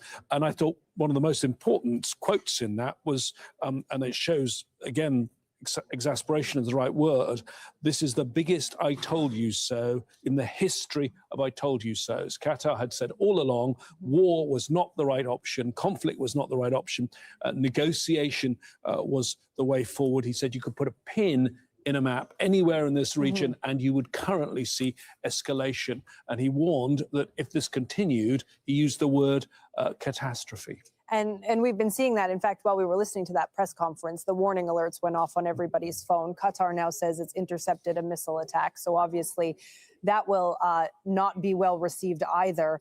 But one of the other things he talked about in this was the strategic partnership, the security partnership that Qatar has with the U.S. and other nations that many people have questioned as this goes on. And as you said, because they lobbied so hard for this not to happen in the first place. Yes, and he was very clear, the strategic partnerships are not up for question. So Qatar continues its partnership with the United States and with those other allies. Of course, some of those nations, for example, the UK, are currently flying with the Qatari Air Force over Doha and over the country to protect it from Iranian attack. Very much, though, that is what he wants to end right now. He was asked, for example, about convoys through the Straits of Hormuz that France might be planning. He didn't want to talk about that because he said that's not the answer. The answer is ending the war and ending the war right now. And he mentioned that as well when he was talking about, as you were talking about, Qatar's role as a mediator, when he said our lines of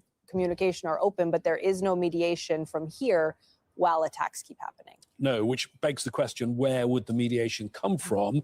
I don't think we're going to have a scenario as we did last year where President Trump says the war ends and then that's it. Because Iran has said, well, we don't trust the US to say the war is over and to decide when the war is over, because we feel we've been duped twice before by the United States. There was active diplomacy going on 2 occasions, the Iranians say, and the Americans, in their view, used that as a ruse, which does suggest that there has to be some mechanism potentially of other countries getting involved. Could Qatar be involved? Could Oman, which has been the mediator in the past, be involved? Or could there be other players? There's some talk, and certainly came from the Iranian deputy foreign minister a little earlier, that perhaps China and Russia and France are offering their services, big international powers, one of those on a different side from the other two in terms of their alignment. Is that the sort of mechanism that could come at the end of this? I think it's very, very early days to talk about that because we only have that coming from one Iranian source, but there's going to need to be something to rebuild trust, because there is really no trust on either side right now. Right, James Bays, our diplomatic editor. Thank you, as always. Iran's Revolutionary Guard has rejected comments by President Trump suggesting that the war will end soon. It has dismissed his comments as nonsense, saying that it's up to Iran to determine the end of the war. The exchange of words continues as people in Iran endure some of the most intense bombardments since the U.S. and Israel's attacks began. Emergency teams have been searching through the rubble of a residential building in Tehran. State media says about 40 people were killed in one attack. The U.S. president told members of his party that he is pleased with how the war is going. Our country is doing really well. I mean, at a level that nobody thought. We took a little excursion because we felt we had to do that to get rid of some evil. And I think you'll see it's going to be a short-term excursion. How good is our military, right? Amazing. How good? Short term. Short term. Iranian Foreign Minister Abbas Araghchi spoke to U.S. media before Trump's address on Monday night. He told PBS that negotiations with Washington are off the table. After 3 rounds of negotiation, and after the American team in the negotiation, said itself that we made a big progress, still they decided to attack us. So I don't think, talking with Americans anymore would be, on our agenda anymore. We have correspondents covering developments from Washington, D.C., in southern Lebanon, and in Ramallah. But first, let's go to the Iranian capital of Tehran and speak to Abbas Eslani, who is a senior research fellow at the Center for Middle East Strategic Studies. Abbas, thank you very much for being with us. Iran and the IRGC are staying defiant despite a continued bombardment overnight. What are we hearing from officials in Tehran right now? Well, Iran defines this as a process that the opening salvo is not the most important section, but how it ends and the day after matters to a great extent. We heard from Iranian top military commander who runs the war saying that, that was the United States who initiated this aggression, but they will not be the ones to, end it. Iranian parliament speaker was speaking of Iran's perspective to this, and he was saying that the United States normally comes with a war, then asks for a ceasefire, then engages in negotiations, and then comes a renewed war against the country. So he was saying that the country needs to teach a lesson to the United States that they will break this cycle. And we have been hearing from also Iran's top security chief that he was reacting to Trump's threats, that Iran will not be intimidated by those threats from coming the American side, specifically at the time that the U.S. president has been warning about attacking civilian infrastructure in the country in order to socialize the war and increase the cost for Iranian government. But Iran doesn't seem to be engaging, let's say, in that diplomatic process, or let's say request for ceasefire, because it believes that this could not end in a meaningful, let's say, resolution, because the U.S. again the other day will come with another attack against the country. So they need to somehow say that to change that deterrence in a way that there will not be, let's say, future aggression against the country. Now, Abbas, just a few minutes ago, we were listening to the Qatari Foreign Ministry, and it expressed its frustration about the continued attacks on civilian infrastructure here by Iran. Now, I know that Iran is adamant that it is not attacking its neighbors, that it is only attacking U.S. targets and assets in the region, but clearly the Gulf states still do not see it that way. Is Iran willing to risk every relationship in this region? Well, Iran has been complaining that the U.S. is trying to misuse the airspace and territory of regional countries, and even they have been using some non-military facilities in the regional countries to attack Iran. So that's why it is saying that it is responding to those places. In addition to that, Tehran's logic is that let's say, security partnership with the United States or inviting the U.S. to the region will not bring them security, but will further make the region more insecure. And in addition to that, Iran has been arguing that this is a shared destiny for whole the region. The other part of the region cannot live in peace and quiet while Iran being attacked from the backyard of other countries. So Tehran wants to say that this is against the American presence, as you said, and if this needs to stop, the American presence or its attacks against other countries, including Iran, must stop. Abbas Eslani in Tehran, thank you very much for joining us today. Now let's go to Rosalind Jordan, who joins us live from Washington, D.C. Rosalind, we were actually also talking about, James Bays and I, about the message from the Qatari Foreign Ministry that said this is the biggest I told you so in the history of I told you so's. How difficult is it going to be going forward for the president trying to wind down this war and trying to keep this relationship with regional partners as they continue to decide their messaging? I think it's a bit specious to suggest that U.S. President Donald Trump really cares what other countries think. I think that's the first point. I think the second point is that the president is listening mainly to his closest advisors, his son-in-law, Jared Kushner, his close friend and business partner and special envoy for peace missions, Steve Witkoff, He is listening to his Secretary of State / National Security Advisor, Marco Rubio. He's listening to his Defense Secretary, or War Secretary, as he likes to call himself, Pete Hegseth. It should be noted that Pete Hegseth and the Chairman of the Joint Chiefs of Staff, General Dan Kane, will be briefing reporters in Washington in the next half hour about the 11th day of the U.S. air war on Iran. And the questions are going to be, how much longer will the U.S. military continue its active operations against Iranian targets? Now, it's not clear whether the Defense Secretary and the Chairman of the Joint Chiefs are going to provide any more clarity about how much longer this war is going to take place. On Monday, as our viewers will recall, the president at first suggested that the war could be ending very soon. But when he spoke to reporters later in the day, he said that this could be continuing for at least another week until he is satisfied that the U.S.'s myriad of goals in dealing with Iran have been satisfied. So the real question is going to be, how much more active combat will there be? Will U.S. ground forces be deployed to Iran, if at all?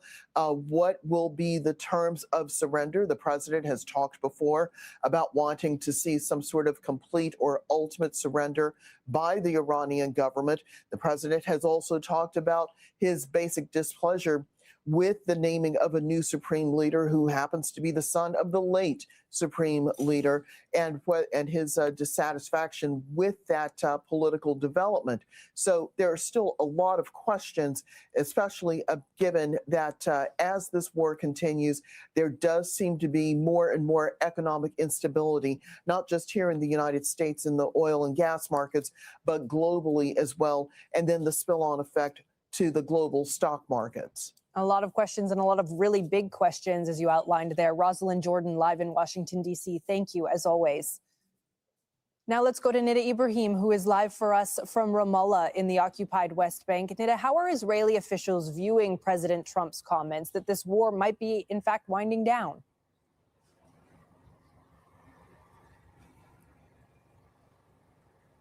Well, Riley, there's a lot of tension in Israel. There's a lot of worry that the war, according to the Israelis, would end prematurely. That means before Israel achieves the goals that it had set out to do, which is change their regime and eliminate what they say is Iran's existential threat.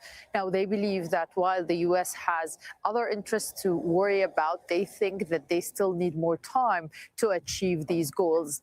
One issue that has been apparently a source of contention between the U.S. administration and Israel is Israel's attack on oil facilities in Tehran. And not only there are worries in the U.S. administration, according to media reports, that could drive energy prices up, but also it could prolong the war and it could drive the Iranians to lobby and to support their own regime, which is something that both the U.S. and Israel are not setting out to do. So you can sense this feeling of worry amongst Israelis and their analysis and their media, calling Trump's remarks conflicting. One time he says he wants to end the war soon, and one time he says he will continue if Iran continues to hold oil supplies in the Hormuz Strait. So there's this sense of fear that the situation that happened last June would repeat itself now, with the U.S. deciding to end the war.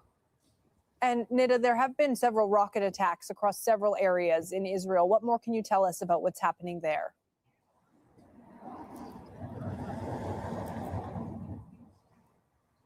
Yeah, and sirens just sounded just a few minutes ago. And we're hearing sound that could be the sound of impact of some of them. When we talk about these missile strikes, we talk about Israel saying that it's intercepting many of them, but not all of them. And that raises worry and tension in Israel that the type of these cluster munitions being fired from Iran is worrying, because yesterday we've seen the killing of 2 Israelis as a result of these attacks. Also, there's this worry about the Hezbollah fired rockets that they believe, there's one in particular that they believe Hezbollah has tens of, that has the ability to travel very far. So we're talking about areas roughly around 100 kilometers, surface-to-surface missile that is yesterday hit crucial areas in Israel. We're talking about West Jerusalem, an area that is filled with military bases. As we always say, Israel does not disclose these locations or the damage that has been caused to these strategic facilities, but it is a point that is driving Israelis to say that they need to continue the war, not just in Iran, but also in Lebanon. Nida Ibrahim, live for us in Ramallah in the occupied West Bank. Nida, thank you. And while those sirens are sounding in Israel, several new Iranian strikes have targeted the Gulf region as well. The UAE says it's dealing with a fire after a drone attack on its Ruwais industrial complex. Overnight in Bahrain, a residential tower was hit in the Sif district of the capital, Manama. Officials say a 29-year-old woman was killed and 8 people were injured. Qatar and Kuwait have also been intercepting missiles and drones. And Saudi Arabia's civil defense says a drone fell into a residential area in Zulfi, a city in Riyadh province. Israeli forces are also launching a series of attacks across southern Lebanon.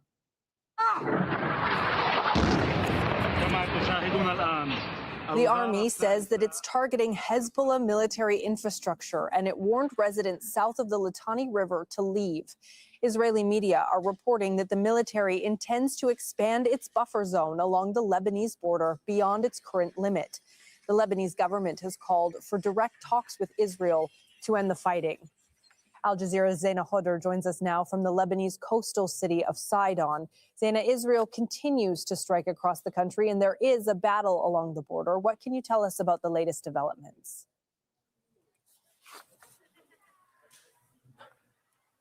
Well, the Israeli military, approximately 4 hours ago, warned that it's going to destroy at least 3 buildings here in Haret Saida. It is a neighborhood in the southern city of Saida. The buildings a few hundred meters in the distance. This forced people to leave the whole neighborhood. In fact, there's a school very close to those buildings, housing hundreds of displaced families, people who have been forced from their homes. And they're waiting in the streets, waiting for that strike to happen. It's now 4 hours since that warning was made. The Israeli military also issuing fresh warnings that it intends to target a number of neighborhoods in Beirut's southern suburbs, an area which is largely empty of residents. But across southern Lebanon, there have been multiple strikes over the past 24 hours, strikes that come without warning.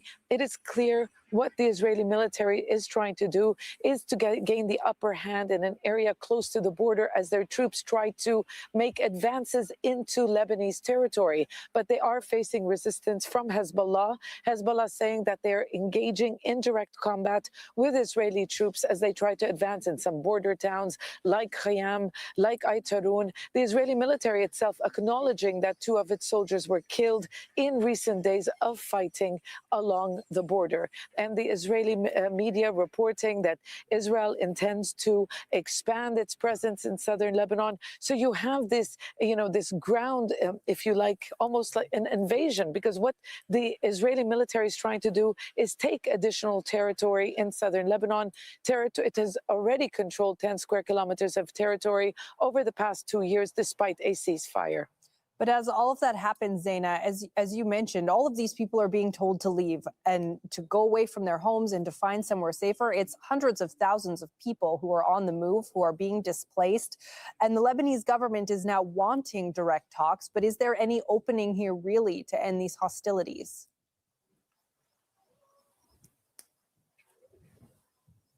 700,000 people displaced. That's according to the government, and among them 200,000 children.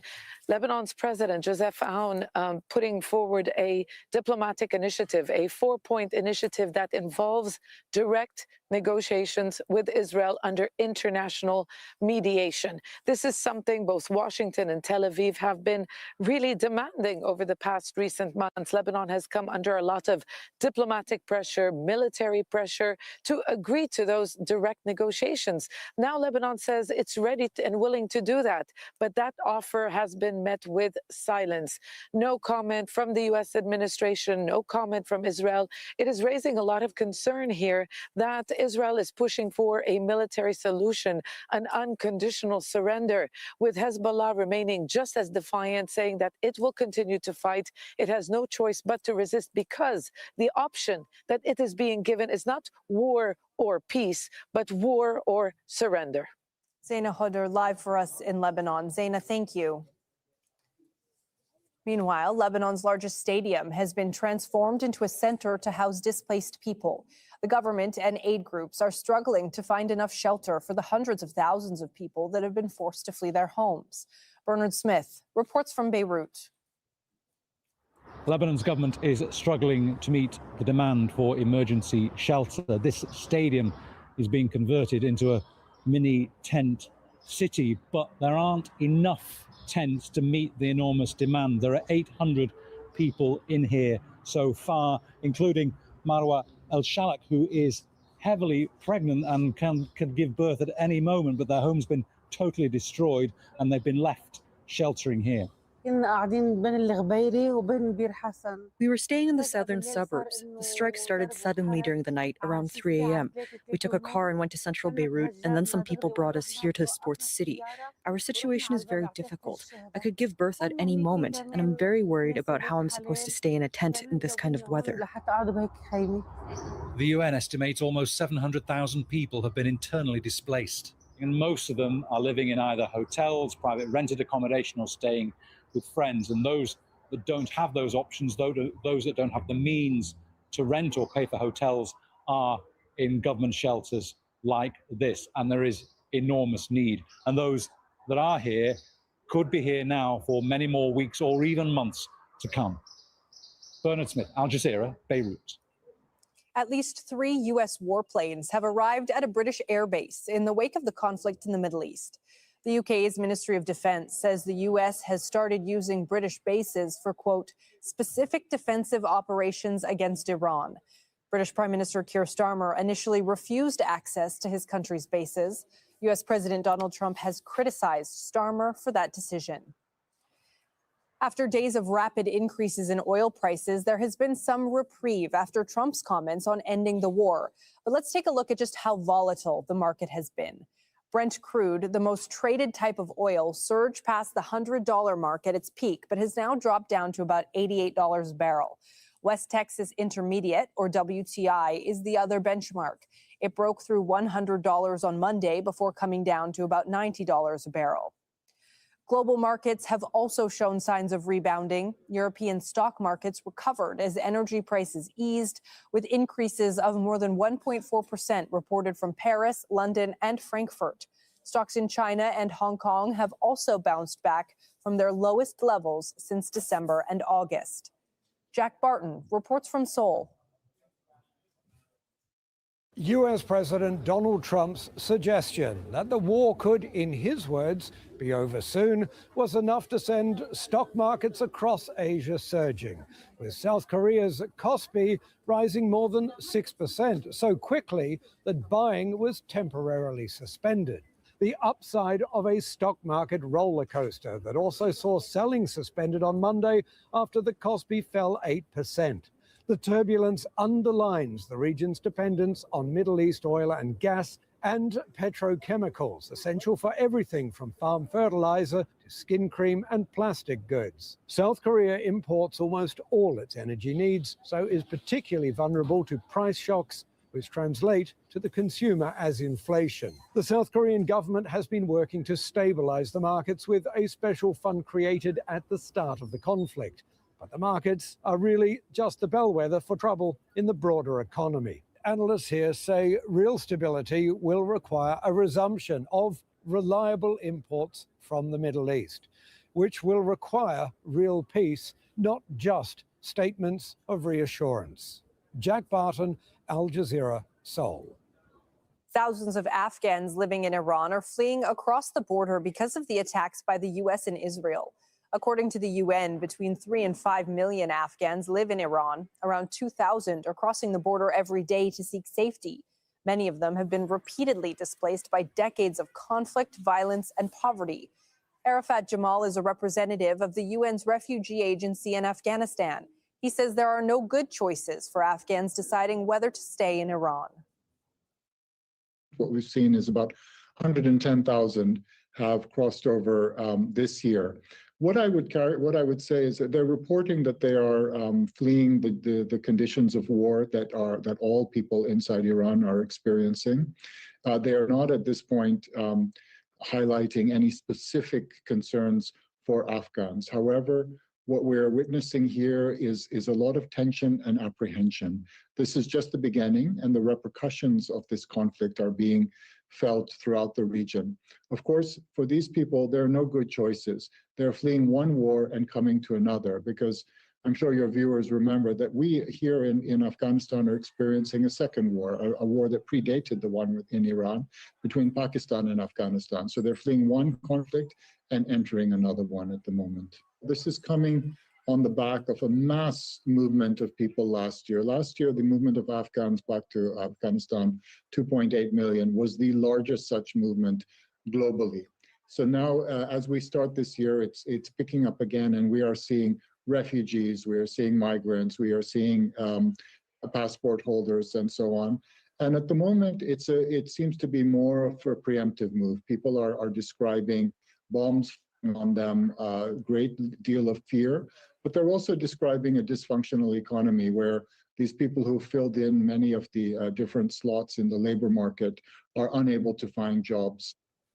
Let's take a look at some of the day's other news now. Madagascar's president has dismissed his prime minister and the government without giving a reason. Michael Randrianarina came to power in October after youth-led demonstrations forced the previous president from office. Those same protest groups have recently called for greater inclusion in Madagascar's political transition. When he took power, Randrianarina had pledged to organize elections within 2 years. In Gaza, Israeli artillery shelling has been reported in Khan Yunis and the center of the Strip. Palestinian officials say at least 6 people have been killed in Israeli strikes, including 3 children and a journalist. Some of the attacks hit makeshift shelters housing displaced families. More than 640 Palestinians have been killed since the ceasefire came into effect in October. A corruption trial has begun for Istanbul's jailed mayor Ekrem İmamoğlu. He was arrested in March of last year after being named the main opposition challenger to Turkish President Recep Tayyip Erdogan. İmamoğlu's supporters and human rights groups say the case is politically motivated. Prosecutors are seeking a prison sentence that could exceed 2,400 years. China is facing a major demographic shift. Marriage rates are falling, birth rates are at record lows, and more people are choosing to live alone. As leaders gather for the annual National People's Congress, the changing structure of Chinese households is becoming a growing concern. Katrina Yu has more from Beijing. For generations in China, it was common for several members of one family to live under the same roof. But Beijing resident Cecily Huang is part of a growing group. They're young, urban, and living alone. Single-person households now account for around 1 in 5 homes in China. I think our generation of women are more educated, capable, and economically independent. So we have the ability to live alone. Living alone doesn't always mean being isolated. Cecily has an active social life and travels frequently. She's proud of her independence. But for the Chinese government, the trend presents a challenge. Fewer marriages and births mean fewer workers paying into the social welfare system as the elderly population continues to grow.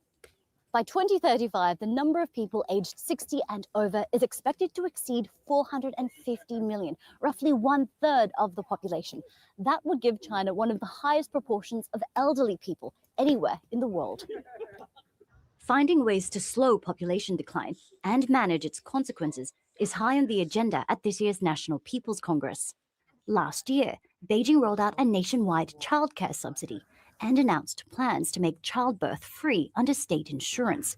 Some provinces have gone even further, offering cash incentives for new parents. But many experts say the measures don't come close to offsetting the cost of raising a child, especially in major cities. Cecily says she didn't plan to live alone, but prefers it to being in a relationship just due to financial or social pressures. Our parent generation should focus on to being a partner with each other to survive. But I think our demand or our lifestyle is not just survive. it's more about having a lifestyle we want to, because China is not poor anymore. And now you have your own space and you can really discover, explore more about yourself. If the right partner comes along, Cecily says her situation could change. Until then, she's content to go her own way. Katrina Yu, Al Jazeera, Beijing.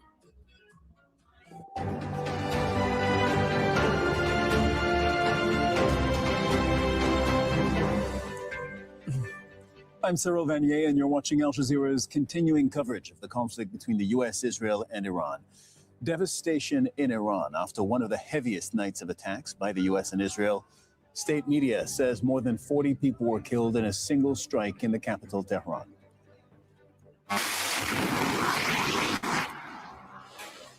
Donald Trump says the war may wrap up, quote, very soon.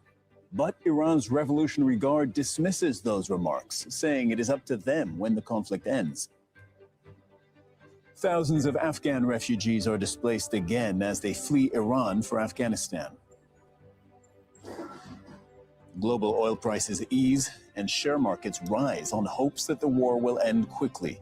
Saudi Arabia's oil giant Aramco warns of catastrophic consequences if it doesn't.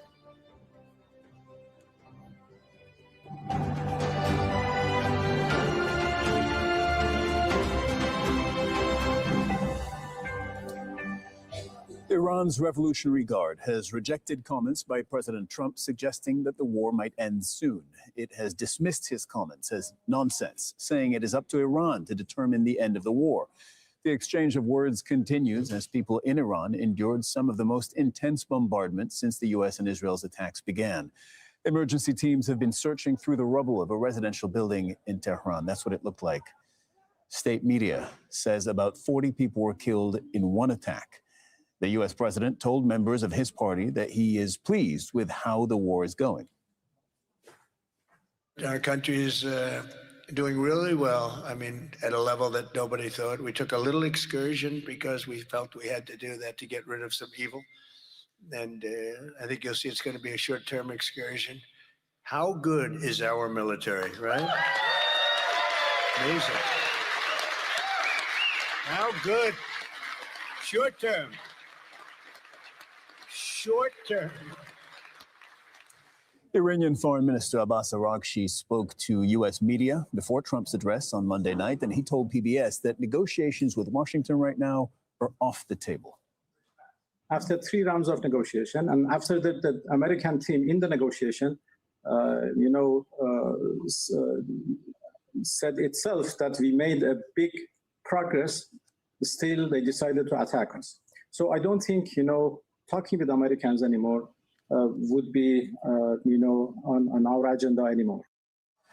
We are live in Washington, D.C., Ramallah, southern Lebanon, Doha, and from a British air base in southern England. We'll start with Patty Culhane, who's in Washington. I understand that the U.S. Defense Secretary is speaking live. Let's go to that. Warriors and steadfast allies, good morning. As someone who led soldiers in the streets of Baghdad and Samarra, Iraq, and who trained counterinsurgents in Kabul, Afghanistan, and who still carries the weight of brothers lost to Iranian terrorist proxies, many backed by the same Iranian regime we're confronting now. This fight, Operation Epic Fury, it hits home. Our generation understands this fight.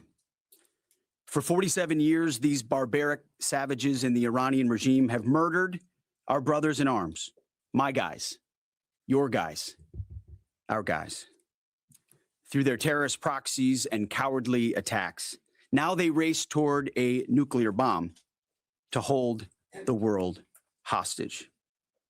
The Iranians have targeted and killed thousands of my American brothers. That race to a nuclear bomb, President Trump will never allow it. Not now, not ever, not on our watch. The mullahs are desperate and scrambling. Like the terrorist cowards they are, they fire missiles from schools and hospitals, deliberately targeting innocents, because they know their military is being systematically degraded and annihilated. Iran's neighbors, and in some cases, former allies in the Gulf, they've abandoned them. And their proxies, Hezbollah, the Houthis, and Hamas, either broken, ineffective, or on the sidelines. Iran stands alone, and they are badly losing. On day 10 of Operation Epic Fury, we are winning with an overwhelming and unrelenting focus on our objectives, which are the same as the day I gave my first briefing here on Operation Epic Fury. They're straightforward, and we are executing them with ruthless precision. One, destroy their missile stockpiles, their missile launchers, and their defense industrial base, missiles and their ability to make them. Two, destroy their navy. And three, permanently deny Iran nuclear weapons forever. It's a laser-focused, maximum authority mission delivered with overwhelming and unrelenting precision. No hesitation, no half measures. As President Trump declared yesterday, we're crushing the enemy in an overwhelming display of technical skill and military force. We will not relent until the enemy is totally and decisively defeated. But we do so on our timeline and at our choosing. For example, today will be yet again our most intense day of strikes inside Iran. The most fighters, the most bombers, the most strikes, intelligence more refined and better than ever. So that's on one hand. On the other hand, the last 24 hours have seen Iran fire the lowest number of missiles they've been capable of firing yet. Just the bifurcation, just the trend lines that we talked about on our first briefing. You see, this is not 2003. This is not endless nation building under those types of quagmires we saw under Bush or Obama. It's not even close. Our generation of soldier will not let that happen again, and nor will this president, who very clearly ran against those kinds of never-ending, nebulously scoped missions. Those days are dead. Instead, we're winning decisively with brutal efficiency, total air dominance, and an unbreakable will to accomplish the president's objectives on our timeline. We stay locked on the target because here at the Department of War, that's our job. Now, the chairman and I, having just returned from Dover last night, our troops and their families and the enormous sacrifice that they make is certainly heavy on my mind. So I'll close with scripture, drawing strength from Psalm 144. Blessed be the Lord, my rock, who trains my hands for war and my fingers for battle. He is my loving God and my fortress, my stronghold and my deliverer, my shield, in whom I take refuge. May the Lord grant unyielding strength and refuge to our warriors, unbreakable protection to them and our homeland, and total victory over those who seek to harm them. And amen. God bless our troops and this mission. Mr. Chairman, over to you. Thank you, Mr. Secretary, and good morning, everyone. And thank you for being here. I'm here today to continue the updates to the American people and to those in the room on Operation Epic Fury. First, let me start with honoring our fallen. As the Secretary said, on Saturday and again last night at Dover Air Force Base in Delaware, our nation's leaders honored our returning fallen as they arrived home for their final time. Last week, I shared a few of the names, and today I want to share the rest. Major Jeffrey O'Brien and Chief Warrant Officer 3 Robert Marzan were the final two fallen to return home, and members of the U.S. Army Reserve's 103rd Sustainment Command out of Des Moines, Iowa. Last night, as the news has been reporting, we honored the return of Staff Sergeant Benjamin Pennington of the U.S. Army's 1st Space Brigade from Fort Carson, Colorado. When I met Ben's family last night, his mom, his dad, and his sister, they showed me a picture, a drawing that Ben had made when he was in kindergarten. It was clear all the way back then that Ben wanted to do one thing in his life, and he wanted to serve his country and be a soldier. And to the Penningtons, just know how Ben was absolutely a great one. And finally, Major Sorfleet Davies, who returned home this weekend after sadly passing away from a medical condition while on duty in Kuwait. We welcome him home as well and mourn with his family. To the families and the families of all of our fallen, we share in your profound grief. The Joint Force remains eternally grateful for your sacrifice and the gift of a great example that your service members have given all of us. I want you to know that their names will never be forgotten, and you and your family are part of our Joint Force family forever.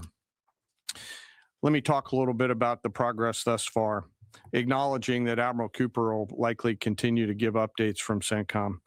As the Secretary said, we're in the 10th, moving into the 11th day of Operation Epic Fury. The Joint Force remains focused on 3 military objectives: continue to destroy Iranian ballistic missiles and drone capability in order to prevent attacks on the U.S. and others throughout the region. And this means attacking launch sites, command and control nodes, stockpiles before they can threaten our personnel, our facilities, and our partners. Second, we continue to strike the Iranian Navy and their capabilities in order to do things like sustain movement through the Straits of Hormuz.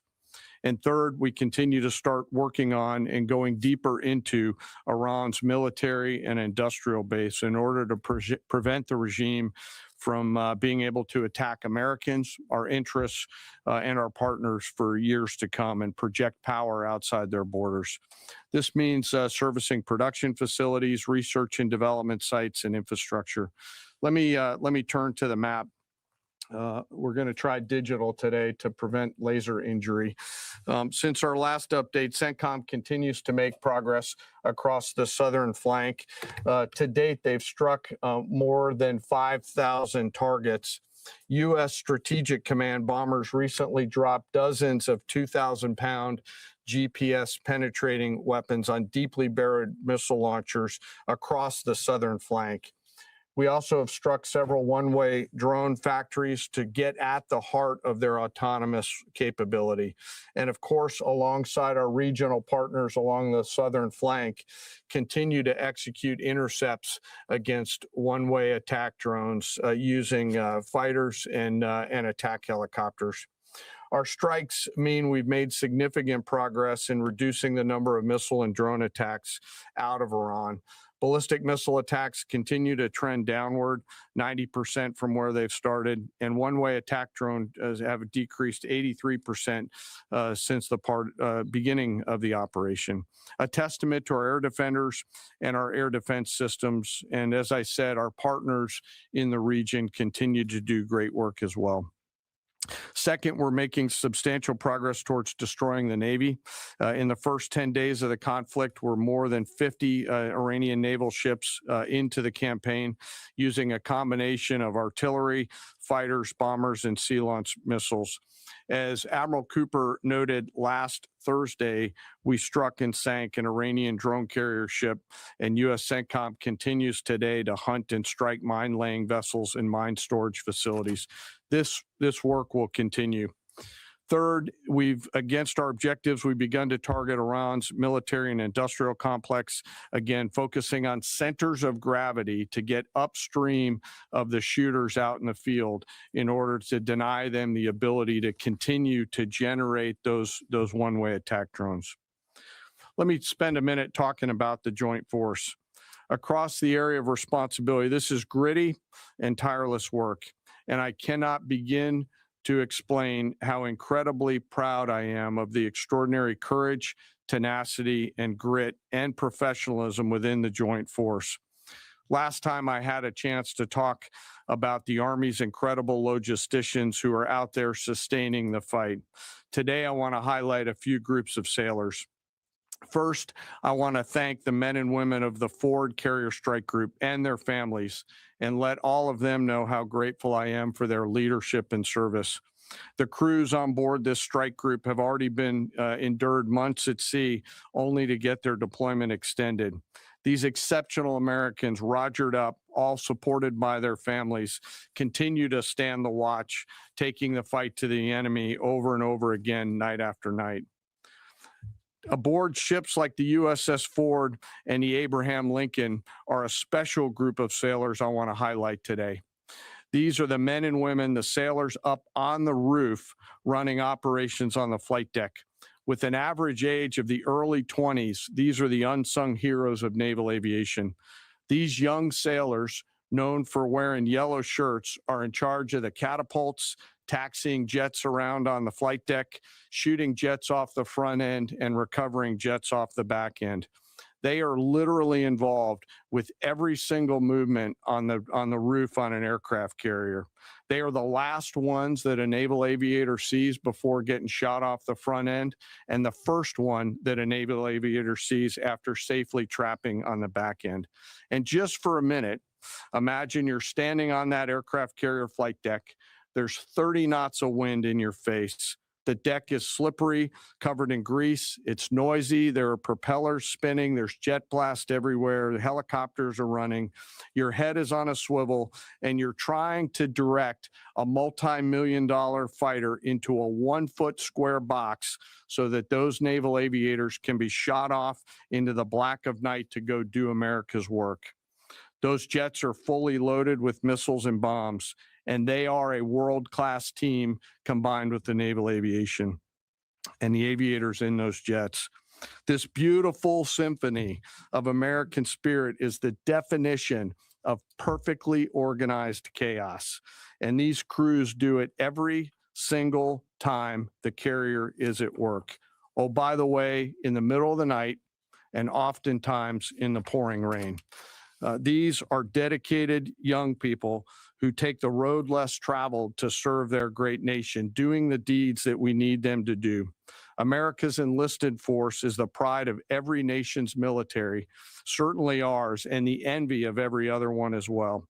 Each and every one of them out there across the joint force are extraordinary, and in particular today, I want to highlight the yellow shirts.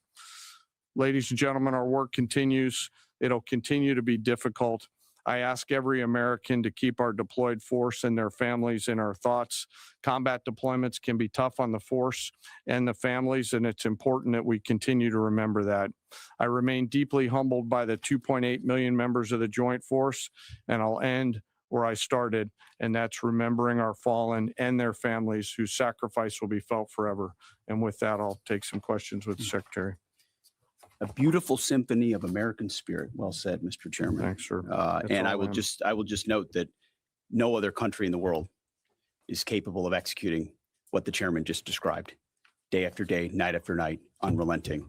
Well said. Thank you. Yes, sir. Alexandra Ingersoll, One America News. You talked, Mr. Secretary, you talked at the conference in Florida on Thursday that there was a 90% missile capabilities degradation and 83% drone degradation. And I know the chairman just repeated those numbers. We've seen the most amount of fighting these past 5 days. Is there any update to those percentages? And also, are you able to give any quantification of degradation to the enemy's nuclear capabilities yet? What those numbers represent is a persistent low ability to respond, which is what we're looking for, right? It's if the enemy can simply wait and then project power, that's problematic. And we've seen some spurts here or there, but ultimately the trend lines, if you look at the charts that we look at every day, have gone like this down to all a flat. It doesn't mean they won't be able to project. It doesn't mean our air defenders still don't have to defend. They do, but that is strong evidence of degradation, along with the battle damage assessment that the Joint Staff does, which takes time. You've got to look at imagery and recognize whether something's been simply degraded or it's been destroyed, or whether an underground facility has been collapsed or completely obliterated. So there's differences in how you evaluate that, but the numbers staying that low is a demonstration of the efficacy for sure. Yeah, Ryan. Thanks, Mr. Secretary. There's been reports that the new leader of Iran has been wounded. Do you know if this is true and what his condition is? And then another one, President Trump said he had a really good call with President Putin yesterday. Will Russia be aiding us in this conflict? And can you share anything on that? Well, the president, as I've said before, maintains strong relationships with world leaders, which creates opportunities and options for us in very dynamic ways. So the president said it was a good call. I was not on it, but those that were said it was a strong call, reaffirming hopefully the opportunity for some peace in Russia, Ukraine, and also a recognition that as it pertains to this conflict, they should not be involved. The first question was on the new leader of Iran. There's reports that he's been wounded. Oh, the new leader of Iran. He would be wise to heed the words of our president, which is to not pursue nuclear weapons and come out and state as such. As far as his status, that's not something I can comment on right now. Yeah, right here. Great. Mr. Secretary, Eric Schmidt with the New York Times. A question for you first. Last week, you talked about this being the beginnings of an air campaign that could last 3 to 8 weeks. Can you give us your assessment on where we are now? And Mr. Chairman, in any conflict, the enemy or the adversary adapts to the tactics it faces. Can you talk about the most challenging adaptation the Iranian military has made to the U.S. military? What challenges are you facing most right now? Thank you. I appreciate the question. Where we are is in a very strong place, giving the President of the United States maximum options. And from the beginning, from this podium, we haven't stated how long it will take. Our will is endless. Ultimately, the President gets to determine the end state of those objectives, right? But what he's said continually, and I want the American people to understand, is this is not endless. It's not protracted. We're not allowing mission creep. The President has set a very specific mission to accomplish. And our job is to unrelentingly deliver that. Now, he gets to control the throttle. He's the one deciding, he's the one elected on behalf of the American people when we're achieving those particular objectives. And so it's not for me to posit whether it's the beginning, the middle, or the end. That's his, and he'll continue to communicate that. What we serve him as is we give him updates on a daily basis of exactly where we are so he can make that determination on the throttle. Mr. Chairman. Thank you for the question on adaptation. As you're right, no plan survives first contact with the enemy or Murphy. They're adapting, as are we. Of course, we have very entrepreneurial warfighters out there. I'd rather not, for operational security reasons, tell them what's working. So I'm not not answer that question based on that. But we are watching what they're doing, and we are adapting faster than they are. Are they more formidable than you anticipated, General? I mean, I think they're fighting, and I respect that, but I don't think they're more formidable than what we thought. Secretary Airtech, thank you. Jordan Conrad's from the Gateway Pundit. Axios reported, citing U.S. and Israeli sources, that the U.S. was not happy with strikes on 30 fuel depots in Iran. While this is anonymous sourcing, it seems kind of congruent with what President Trump said yesterday, that there's certain spots they don't want to hit relating to energy infrastructure that would take a long time to rebuild. And whether this reporting is true or not, what's your message to Americans, those who supported the president and those who aren't really in favor of this war and who worry that Israel might be taking advantage of the U.S.'s backing? And then for Mr. Chairman, for you, I wanted to ask, when you say that we're moving inland, what capabilities does Iran have to shoot down jets over their land? And would that trigger some kind of rescue operation that could risk a bigger ground operation? Well, I would just state by saying Israel's been a really strong partner in this effort. Where they have different objectives, they've pursued them. Ultimately, we've stayed focused on ours. But what Iran has felt is the power of the world's two most powerful air forces. In that particular case, those weren't our strikes or that objective, or that wasn't necessarily our objective.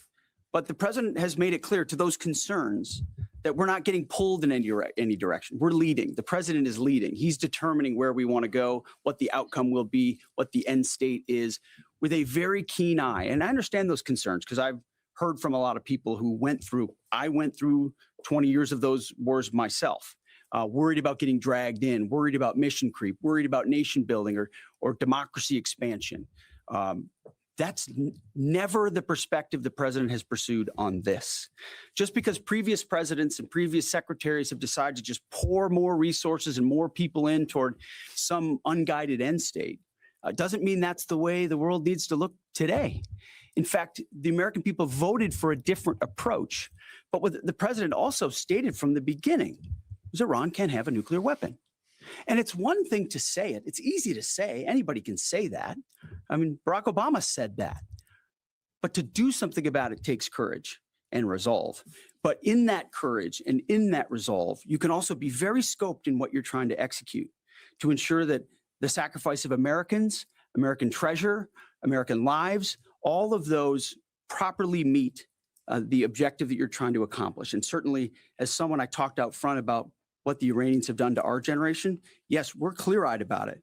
But my job is to keep it scoped, given the directive of the president to accomplish the mission.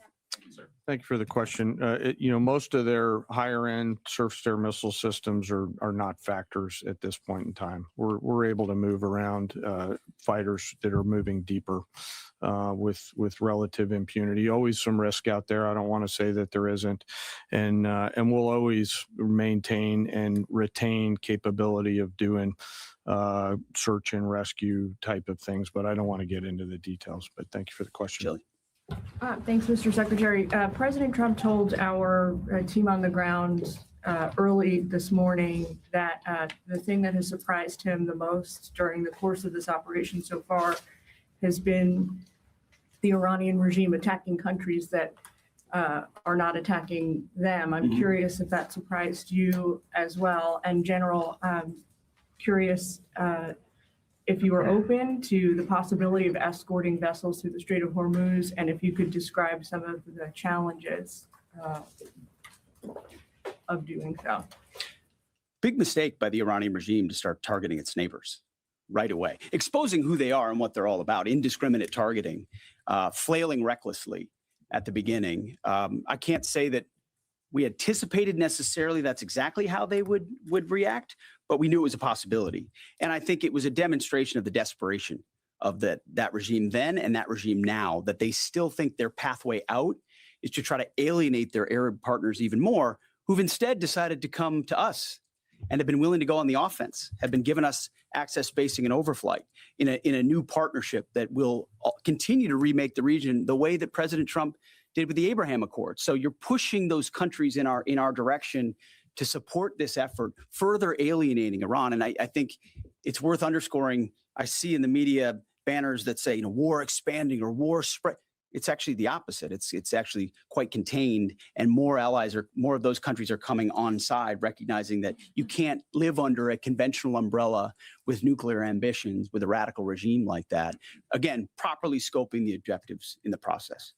And then you want to talk about the Strait? Sure. On the potential, if tasked to escort, we'll look at the range of options to set the military conditions to be able to do that. And then, like we always do with every potential mission, come to the Secretary and the President with both what are the resources required, what is the command and control required, and what are the risks, and how do we mitigate those risks. So we're looking at a range of options there, and we'll figure out how to solve problems as they come to us.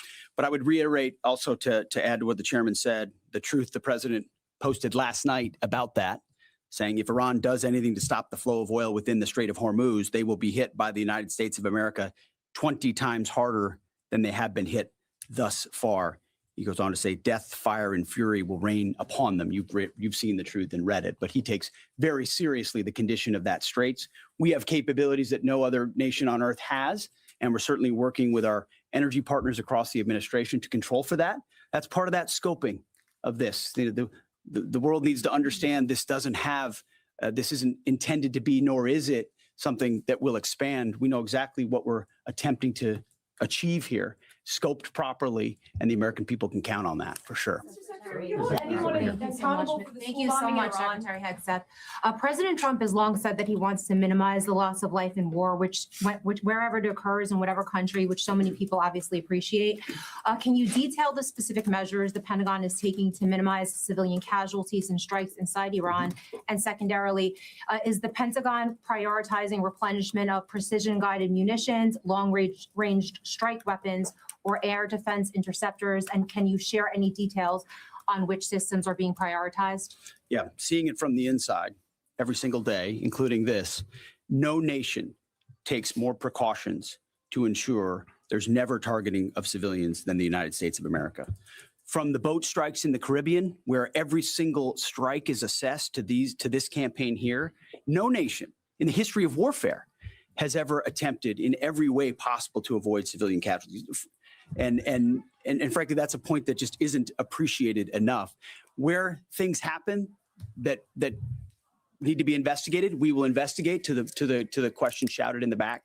That it's not open source is not the place to determine what did or did not happen. We take things very, very seriously and investigate them thoroughly, which takes time, and which is why it does take time.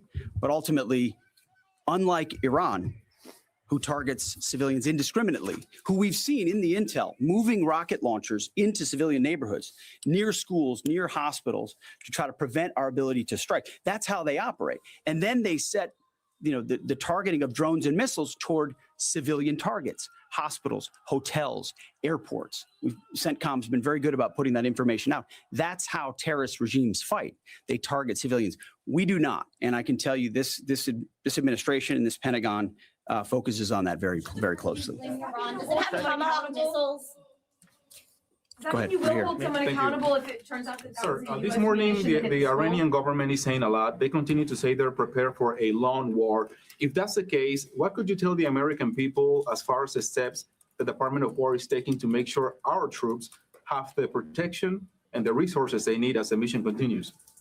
I think there's one thing I can sleep quietly at night knowing is that we're giving every resource humanly possible to our troops on the front lines to ensure they're protected. In fact, as I said in that first press briefing, even before we set the offense, we set the defense. We made sure we had the ability to defend, and then we moved as many Americans off the bases and into other places as possible. So as this progresses, the chairman, or the question was asked to the chairman about how the enemy adapts. Well, of course, we adapt too in real time, and to watch our warriors iterate on air defense and interdiction on drones and missiles and how we get after it. It's incredible how they refine the tactics, bring in new assets to find different ways of getting at emerging technologies. So that is one of the things we're laser focused on every day. Yes, we're going on offense more effectively than any country in human history, but we're also ensuring that in every way possible, we're defending the best Americans we have who wear our uniform, no doubt. Let's do one more. Thanks, Secretary Hegseth. The president has indicated that maybe the operation will wrap up sooner than he thought it was going to. What's the plan once the U.S. stops military action? Will the U.S. play a role in the aftermath, or will they leave Iran to sort it out? Ultimately, the aftermath is going to be in America's interests, our interests. We won't live under a nuclear blackmail scenario of conventional missiles that can target our people, which is why the objectives have been scoped from the beginning. Missiles, missile production, a defense industrial base, Navy, all in service of ensuring they don't have nuclear power projection capabilities. That's what matters to President Trump. That's what matters to the American people. And ultimately, that's why we're so laser focused on ensuring those objectives and those objectives alone are met.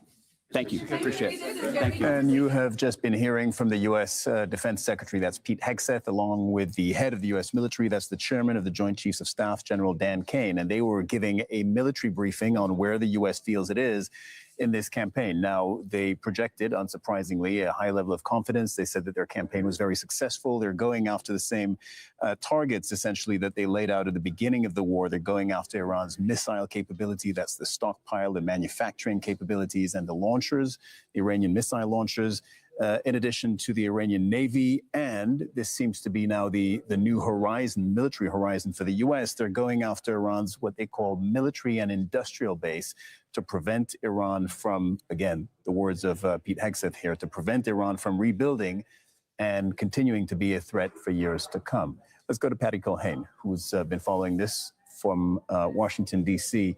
Patty, what they said, both Hegseth and General Kane, is largely in keeping with what they had said previously, with what Donald Trump was saying yesterday. But each time we hear a public briefing like this, it does give us a chance to sort of finesse our understanding of where the American mindset is right now. So let's go through the main topics together. First, and I would say this was one of the main points of emphasis, Hegseth was asked several times about the finish line of this war, how this war ends and who ends it. Where are we on that? Well, he made it very clear that the U.S. president is going to decide that, although this Pentagon seems to often forget that the other side does have a vote in that as well. Really, they're just trying to send the message this is not going to be a long-term war. Why is that? Because the U.S. president came to the presidency because on the campaign trail, he promised to end American intervention in foreign wars. This is deeply unpopular, especially among some of the most prominent members of his base. They argue that he's doing the bidding of Israel, and that this is not America first. So I think that's why you saw the Secretary of Defense, the chairman of the Joint Chiefs, come out and say, we're not going to tell you how long, but it's not going to be nation building. It's not going to be like a long war. America's not going to get involved. And again, throughout this conflict, we've heard so many different rationales and so many different objectives from the Trump administration.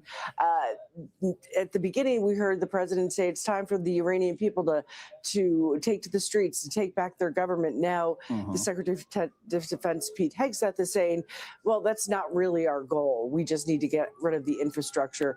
And I do think it's important to point out when they talk about making sure Iran can't have a nuclear weapon, all of the U.S. intelligence seemed to indicate that that wasn't actually happening. And even the president himself, back in June, when he bombed the nuclear site, said that the program had been obliterated. So there's a lot of questions about that aspect of this. Yeah, and Patty, Pete Hegseth got questions, as did Trump yesterday, about the new leader in Iran, and that's the Supreme Leader Mojtaba Khomeini, the son of the assassinated Supreme Leader Ayatollah, excuse me, did I say Khomeini? I meant Khamenei, the son of the assassinated Supreme Leader Ali Khamenei, who was killed on the first day of this war. Did that make it on your radar? What did Hegseth say about that? You know, he wouldn't really go into whether or not he was injured. We've heard the U.S. president on Truth Social and in some interviews saying that can't be him, that the president should have, the U.S. president should have a say in who leads Iran. Obviously, that doesn't seem likely to happen. Really, they've stopped talking about the Iranian government as much in the last couple of days. They're really just now focused on the infrastructure. And again, they're saying things like the Strait of Hormuz, they're going to look at options that they can open it up. It's not at all clear that they have the ability to do that, at least not without putting service members at tremendous risk. I thought it was interesting that General Kane wanted to talk about the yellow shirts on the deck of an aircraft carrier.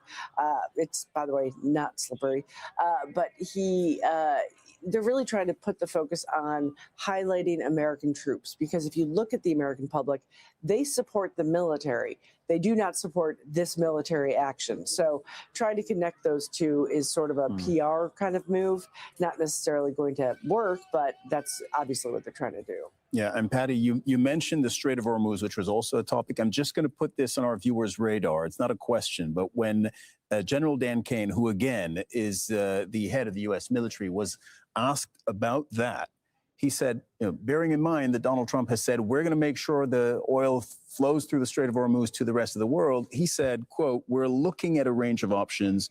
We'll figure out how to deal with challenges. He did not appear to have a military solution ready to go, whereas Donald Trump has been saying, if needed, the U.S. Navy will escort the tankers. All right, we'll leave it here for now. Patty Culhane, thank you so much. Okay. Another major front in this conflict is Lebanon. Israeli forces have launched a series of attacks across the south of the country.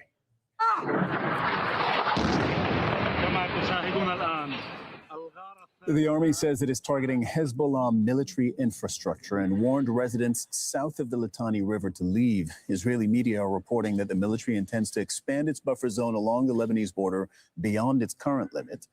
The Lebanese government has called for direct talks with Israel to end the fighting. Al Jazeera's Zaina Khoder is in the Lebanese coastal city of Sidon.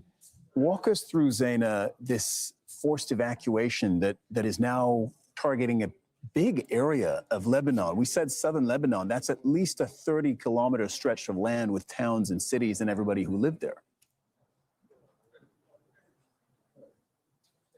Well, no doubt. It's been 5 hours, for example. Let me just give you this example.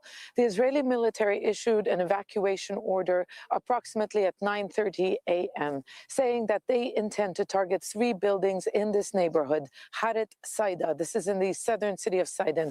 The neighborhood behind me, it's a residential neighborhood. The area has since been evacuated. Very close to the buildings that were marked on a map is a school where hundreds of families who have been displaced from fighting elsewhere in the country have taken shelter. They are now in the street. So for 5 hours, people have been waiting for this, what should have been an imminent strike, come in. They don't even know if it is safe to go back home and when they can go back home. And Haret Saida, this would be, if indeed it comes under attack, it will be the first time since the latest confrontation between Israel and Hezbollah began. It was repeatedly hit during the last major conflict in late 2024. Now, south of the Litani River to the Israeli border, that whole area is largely empty of residents. Some people still stay there, and that's why we are getting this high civilian casualty toll, because some people are refusing to leave because they have nowhere to go. Almost every day, the Israeli military issues forced evacuation orders from areas south of the Litani River. Also, an hour ago, further evacuation orders from neighborhoods in Beirut's southern suburbs. So, this really causes a lot of tension and stress for people. Some people here have told me that this is part of a psychological war. I mean, these 3 buildings may not be hit today, yet people cannot return to their homes. What are these talks, or at least calls for talks, direct talks with Israel? Lebanon's president, Joseph Aoun, yesterday putting like a 4-point initiative on the table, saying that Lebanon is ready to hold direct political negotiations with Israel under international mediation. And part of his initiative calls for a ceasefire. It calls for logistical support to be provided to the Lebanese army to disarm Hezbollah. And basically saying everything that the U.S. and Israel has been demanding for months. They have been demanding direct political negotiations for months. Lebanon reluctant to do so because it's such a divisive issue in the country.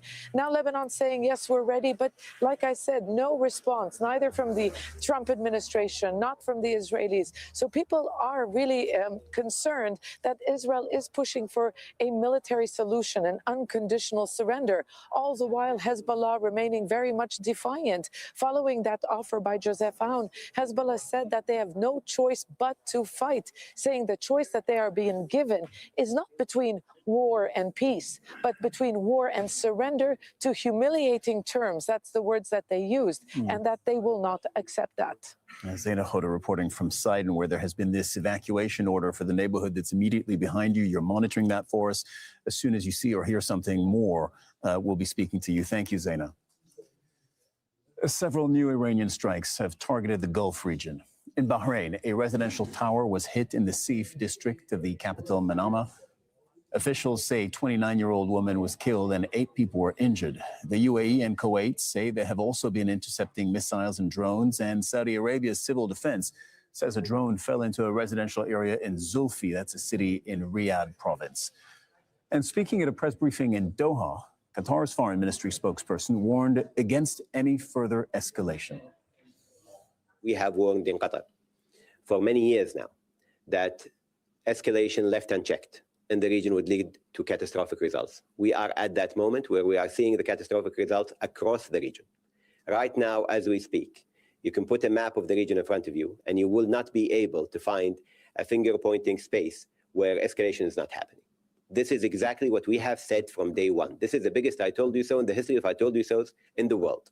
We have said from day one, left unchecked, the escalation that started in 2023 would lead to a regional war. What we are seeing right now is a regional war that still can be contained, but the trajectory we are going through right now is a very dangerous trajectory for the region, and we keep warning that, again, this left unchecked and conflict moved from negotiation rooms to battlefields will lead to even more catastrophic results for the people of the region. And Al Jazeera's Axel Zaimovich is reporting from here in Doha, the Qatari capital. Axel, Qatar's identity on the world stage and in this region is as a mediator. But now they're directly under attack, as are the other Gulf countries. We heard of detonations just a few moments ago. How is Qatar's posture at the moment? Well, Qatar's response is actually on two fronts. It's defense and diplomacy as these attacks keep ramping up across the region. We've heard the statement coming from officials here in Qatar saying that Iranian strikes across the country are a flagrant violation of Qatar's sovereignty here. And Iranian president's apology we heard last week has not been translated yet into action. That's a strong words coming from officials here. And they also say that Qatar's air defense forces are working continuously to respond to these attacks, but also to protect a vital civilian and energy infrastructure across the country. They also say there is an intense diplomatic activity. We've seen Qatar's prime minister and foreign minister hosting meetings with the GCC leaders, but also with other partners across the region, and as well with leaders of Egypt, Turkey, and many other countries, and across the European Union, and trying to basically bring all the parties back to negotiations. And this is the main crucial point that officials here try to emphasize. Despite these attacks that we've seen around, diplomacy is the only way, and diplomatic means would be the only way to end the war. So that's why they will keep pushing these diplomatic activities in the hope to find a way to reduce tensions in the region. Axel Zaimovich in Doha, thank you very much. At least 3 U.S. warplanes have arrived at a British airbase in the wake of the conflict in the Middle East. The UK's Ministry of Defense says the U.S. has started using British bases for, quote, specific defensive operations against Iran. British Prime Minister Keir Starmer initially refused access to his country's bases. U.S. President Trump has criticized Starmer for that decision. Richard Gaisford joins us live from the Royal Air Force Fairford base, that's in Gloucestershire in the UK. Richard, this has put the UK in a difficult position with respect to the US. So what exactly are these bases going to be used for? We heard specific defensive purposes. And what's the British Prime Minister saying about this? Yeah, you'll remember at the start of the conflict, Keir Starmer said that he wouldn't be pressured into going against principles and British interest. Seems now to be back perhaps more on Donald Trump's page. The pair spoke on Sunday, and Keir Starmer said that he was happy to be part of this collective effort for defending partners in the region. So that means this base, RAF Fairford, now gets used for these defensive bombing missions. And you can see behind me, B-1 Lancer bomber on the edge of the airfield here. An awful lot of activity around these aircraft this morning. We've counted 8 of these B-1s being looked at, being prepared this morning here at RAF Fairford. That, despite the RAF name, is an active American airbase, one of 12 that the Americans use and control here in the United Kingdom. And it is crucial to them, really, because it's one of only a few in the whole of Europe that can handle 3 long-range bombing aircraft, the B-1s that you see, but also the B-52s, which 3 of them flew in yesterday. These giant planes that have been in the air for very nearly 70 years now for the Americans. They have a huge range, could make it to Iran and back, but also carry massive payloads of munitions as well. And the runway here at this airfield, RAF Fairford, it's 3 kilometers long, which means that all of these aircraft can take off easily from it, including the B-2 stealth bombers, which are also based here. And they have what's described as climate-controlled hangars, which allow them to prepare and maintain the special coatings that are on those aircraft to keep them off of enemy radars. Yesterday in the House of Commons, John Healey, the British Defence Secretary, laid out what he described as 3 core strategies for the Middle East. He said that Britain wants to strengthen collective defence, coordinate with allies, and ensure a legal basis for decisions. It seems at the moment, at least, the British are happy for the Americans to be running these operations here in Gloucestershire. Richard Gaisford speaking to us from that RAF base. Thank you very much, Richard. Bringing in now Abbas Aslani, a senior research fellow at the Center for Middle East Strategic Studies. And Abbas, you're joining us from Tehran. Good to have you on the program. So both Donald Trump and the IRGC have, in the last 24 hours, said that they will choose when the war ends. It is on their terms, on their timeline. They're both speaking in maximalist terms. So I wanted to ask you, in your view, how much of this is just noise, and what do you treat as a serious signal? Cyril, we have been hearing from the US President Trump saying that the war might be approaching an end. This is yet questioned here in Tehran, that whether he's making those remarks to impact the oil and global energy market, or he's trying to manufacture a victory to as an off-ramp to exit this situation. The US has advanced offensively and tactically in terms of military operations, but it has not been able to acquire and achieve its desired outcomes. So in return, we are hearing from Iranian side that they are saying that an end to war will not be determined by the American side. They were the ones who initiated this aggression, but they will not be the ones to end it. And also, in addition to that, we are also hearing let's say, back and forth about the Strait of Hormuz. Trump is insisting that this strait is open and needs to remain open. But Iran is saying that if this strait could be open to all or could be closed to warmongers, this peace could be maybe for all, or unless that can have consequences for those who are engaged in this war and those who are supporting this war. But Abbas, going back to the IRGC statement that it decides, the IRGC will decide when the war ends. What does that mean? Because the US and Israel are on the offensive. As you say, they initiated this war. If the IRGC says we decide when it ends, that would mean that, for instance, Donald Trump could say it's over, we'll stop attacking, and they would keep attacking? Here, the perspective in Iran is that the United States had, miscalculation, and the things have not been unfolding as they anticipated. And Iran wants to also stop the cycle of renewed attacks against the country. Previously, the country was engaged in negotiations, and it was attacked in the middle of those talks. Earlier than that, the same scenario happened. And beyond, these tactical exchange of fire, a strategic, let's say, consideration is also in the play.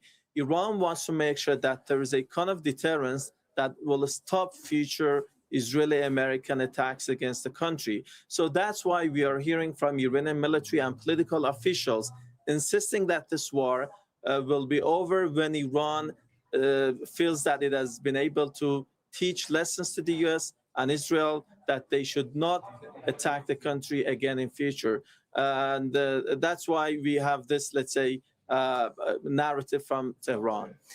Is there a chance, Abbas, that the new supreme leader, Mojtaba Khamenei, could put Iran on a different path? Cyril, this remains to be seen in practice, but according to, let's say, science, or let's say to the past record, we could be saying that it is more to, subject to continuity rather than change, because he was already in the shadow. He is quite well aware of the machinery of the state. He was trusted confidant of his father, and he was actually, let's say, working on issues in relation to the security, politics, and many other aspects of governance. So he is expected to continue the same path, but we could be seeing a relative, maybe changes in terms of his governance. So far, what we have been hearing, according to the, let's say, military officials or politicians who have been in contact with him, it somehow signals continuity. Abbas Aslani speaking to us from Tehran. Thank you very much. In Israel, air defenses have been intercepting another barrage of Iranian missiles. That is after overnight attacks on Israel by Hezbollah. Nida Ibrahim has more from Ramallah in the occupied West Bank. We're hearing sound that could be the sound of impact of some of them. When we talk about these missile strikes, we talk about Israel saying that it's intercepting many of them, but not all of them. And that raises worry and tension in Israel that the type of these cluster munitions being fired from Iran is worrying, because yesterday we've seen the killing of 2 Israelis as a result of these attacks. Also, there's this worry about the Hezbollah fire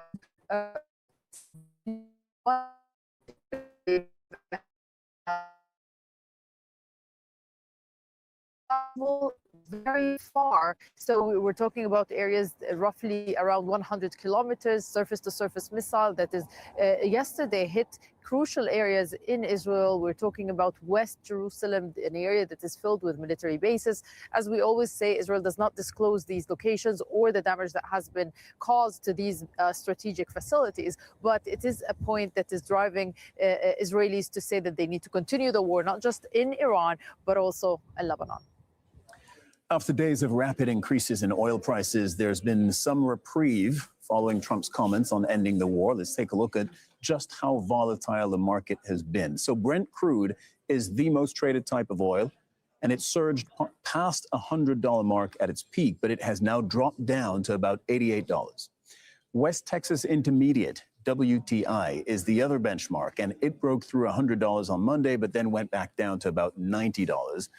Global markets have also shown signs of rebounding. European stock markets recovering as energy prices eased, with increases of more than 1.4% reported in Paris, in London, and in Frankfurt. And stocks in China and Hong Kong have also bounced back from their lowest levels since December and August. Al Jazeera's Jack Barton reports from Seoul.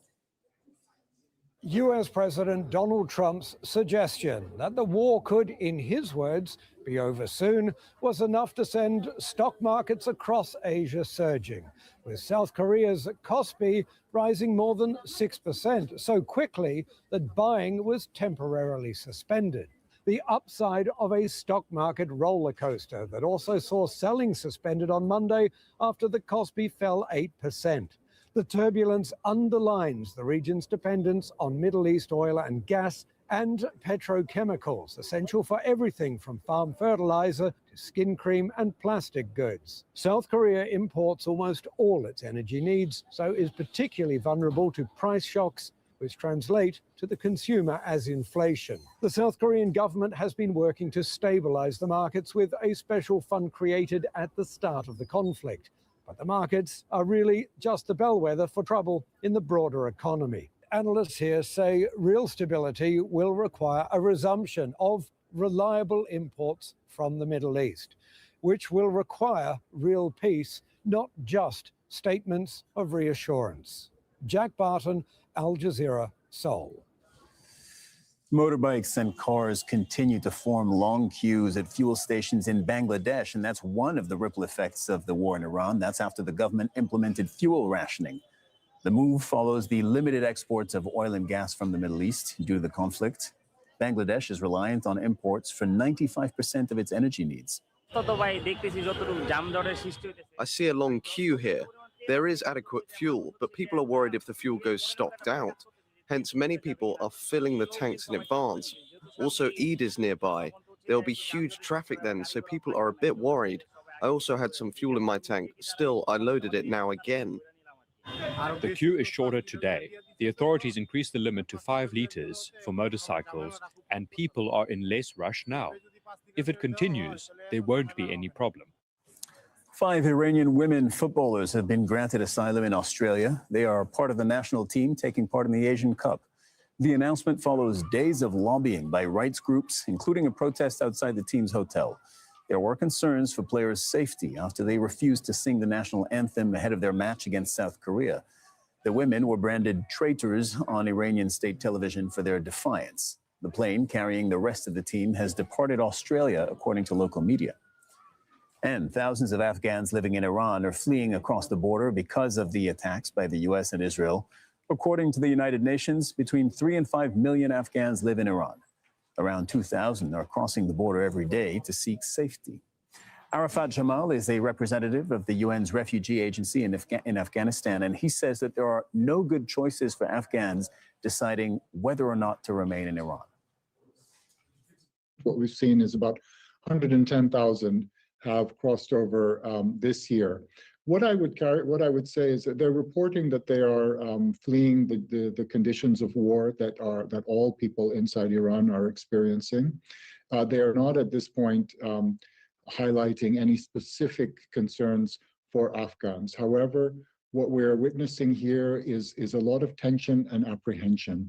This is just the beginning, and the repercussions of this conflict are being felt throughout the region. Of course, for these people, there are no good choices. They're fleeing one war and coming to another, because I'm sure your viewers remember that we here in Afghanistan are experiencing a second war, a war that predated the one in Iran, between Pakistan and Afghanistan. So they're fleeing one conflict and entering another one at the moment. This is coming on the back of a mass movement of people last year. Last year, the movement of Afghans back to Afghanistan, 2.8 million, was the largest such movement globally. So now, as we start this year, it's picking up again, and we are seeing refugees, we are seeing migrants, we are seeing passport holders, and so on. And at the moment, it seems to be more of a preemptive move. People are describing bombs on them, a great deal of fear, but they're also describing a dysfunctional economy where these people who filled in many of the different slots in the labor market are unable to find jobs.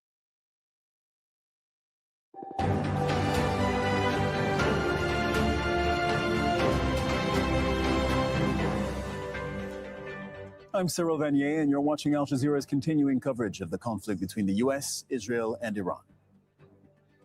Iran stands alone, and they are badly losing. The U.S. says it is winning the war and warns of the most intense day of strikes yet against Iran. A devastation across Iran, President Trump saying that the war will end, quote, very soon, but Iran's Revolutionary Guard says that it will decide when the conflict stops. A warning of catastrophic consequences for oil markets if the war continues to disrupt shipping in the Strait of Hormuz. And we report from a British airbase where U.S. bombers have landed to take part in defensive operations against Iran. Israel considers expanding its operation in southern Lebanon as the Lebanese government calls for direct talks to end the fighting.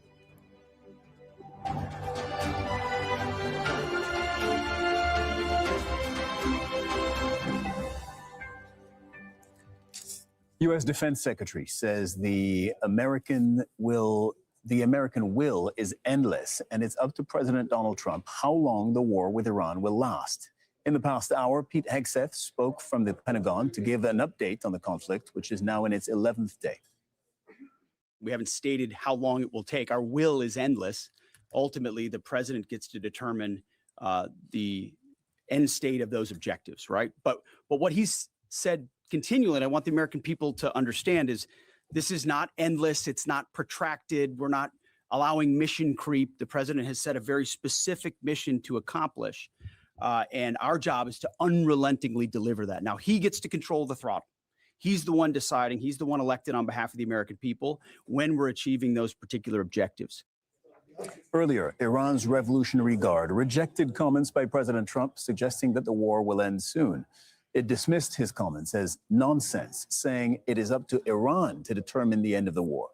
The exchange of words continues as people in Iran endured some of the most intense bombardments since the U.S. and Israel's attacks began. Now, we have correspondents covering developments from Washington, D.C., from Ramallah, and right here in Doha. Let's head over to Patty Culhane, who's in Washington, D.C. So, Patty, we just listened to that press briefing, as did you, from the U.S. Defense Secretary Pete Hegseth. I would say the main question he was getting, and even the main topic he seemed to want to address, was when and how this war ends. What would you say to our viewers? What did we learn? Well, I don't think we learned a whole lot of new information other than the fact that we saw Pete Hegseth trying to come out and reassure the American public that this isn't an endless war and this isn't about building democracy. So why is he doing that? Well, because this is deeply unpopular. People in America are starting to pay the price, especially when it comes to the gas pump. Farmers are about to pay a whole lot more for fertilizer just as planting season gets underway. So the American people are feeling the cost of this, and there's a lot of questions questions as to why the U.S. is doing this. So you saw at the top of that briefing, he came out and talked about Iran's involvement in building improvised explosive devices during the Iraq War. That's not resonating with the American public. He talked about the fact that the U.S. is trying to stop Iran from having a nuclear program. Again, hard to square that with just this past summer when they bombed Iran and said the nuclear program was obliterated. So now coming out and saying there are 3 objectives. Once we found those, once we have accomplished those, then the president has the ability to end the war. And as you mentioned, Iran is saying they get a vote in that as well. But again, the objectives are to destroy the military industrial complex that creates missiles and drones, to destroy the Iranian Navy, and to destroy the Iranian nuclear program, again, which they said they'd already done.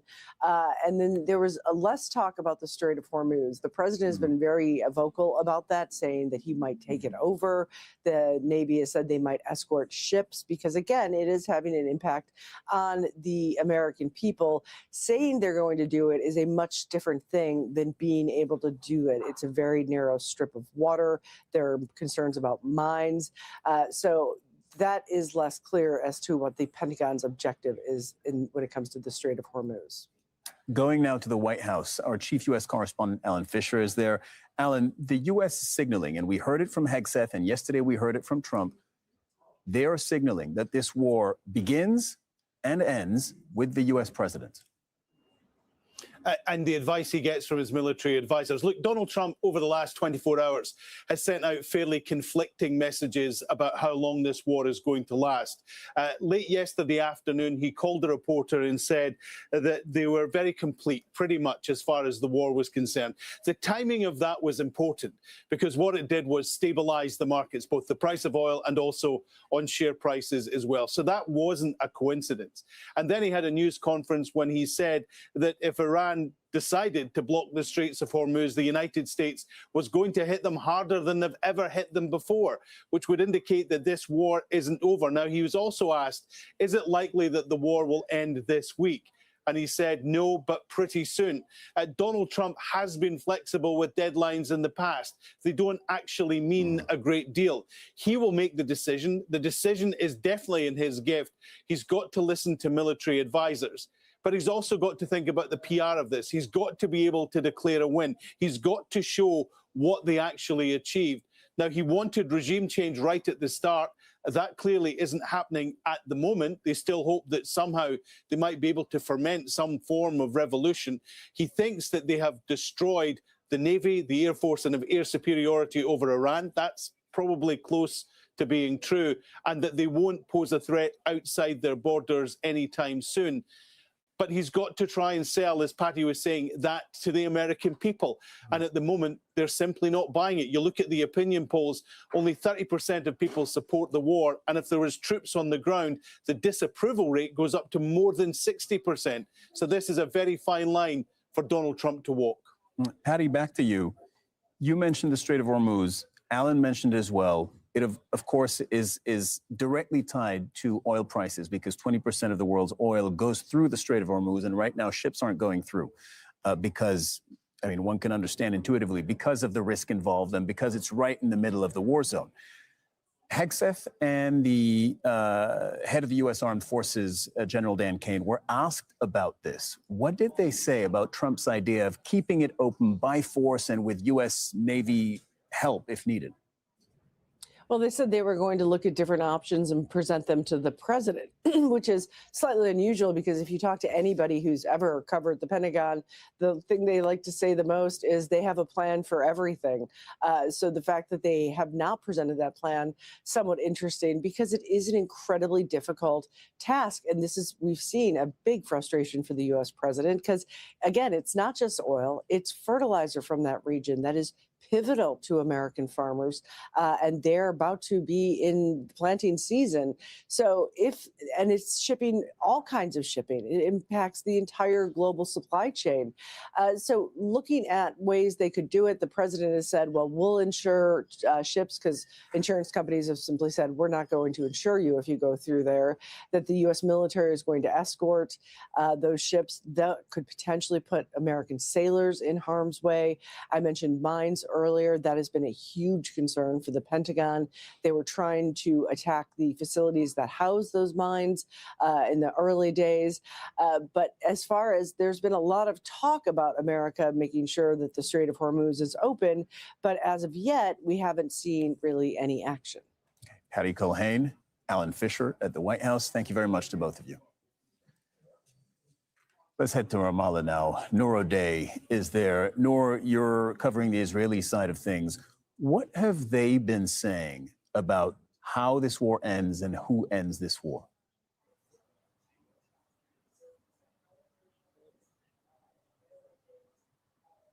Well, there are two things happening at the same time, Cyril. On the one hand, no Israeli official is going to cross Donald Trump when he says that the war could end soon. Having said that, the Israeli narrative and messaging to the Israeli public is very, very different. Where the US administration is not really talking about regime change toppling the government, Benjamin Netanyahu and his officials are. And they're talking about this war taking as long as it takes. Now, in order not to sound like they're contradicting a very important ally, one without whom this war could not be proceeding, what we're hearing now is that the Israeli government will approve an extension of the state of emergency until the 26th of March. That's an indication that Israel is planning for the long haul. They will be increasing the defense budget by about $13 billion.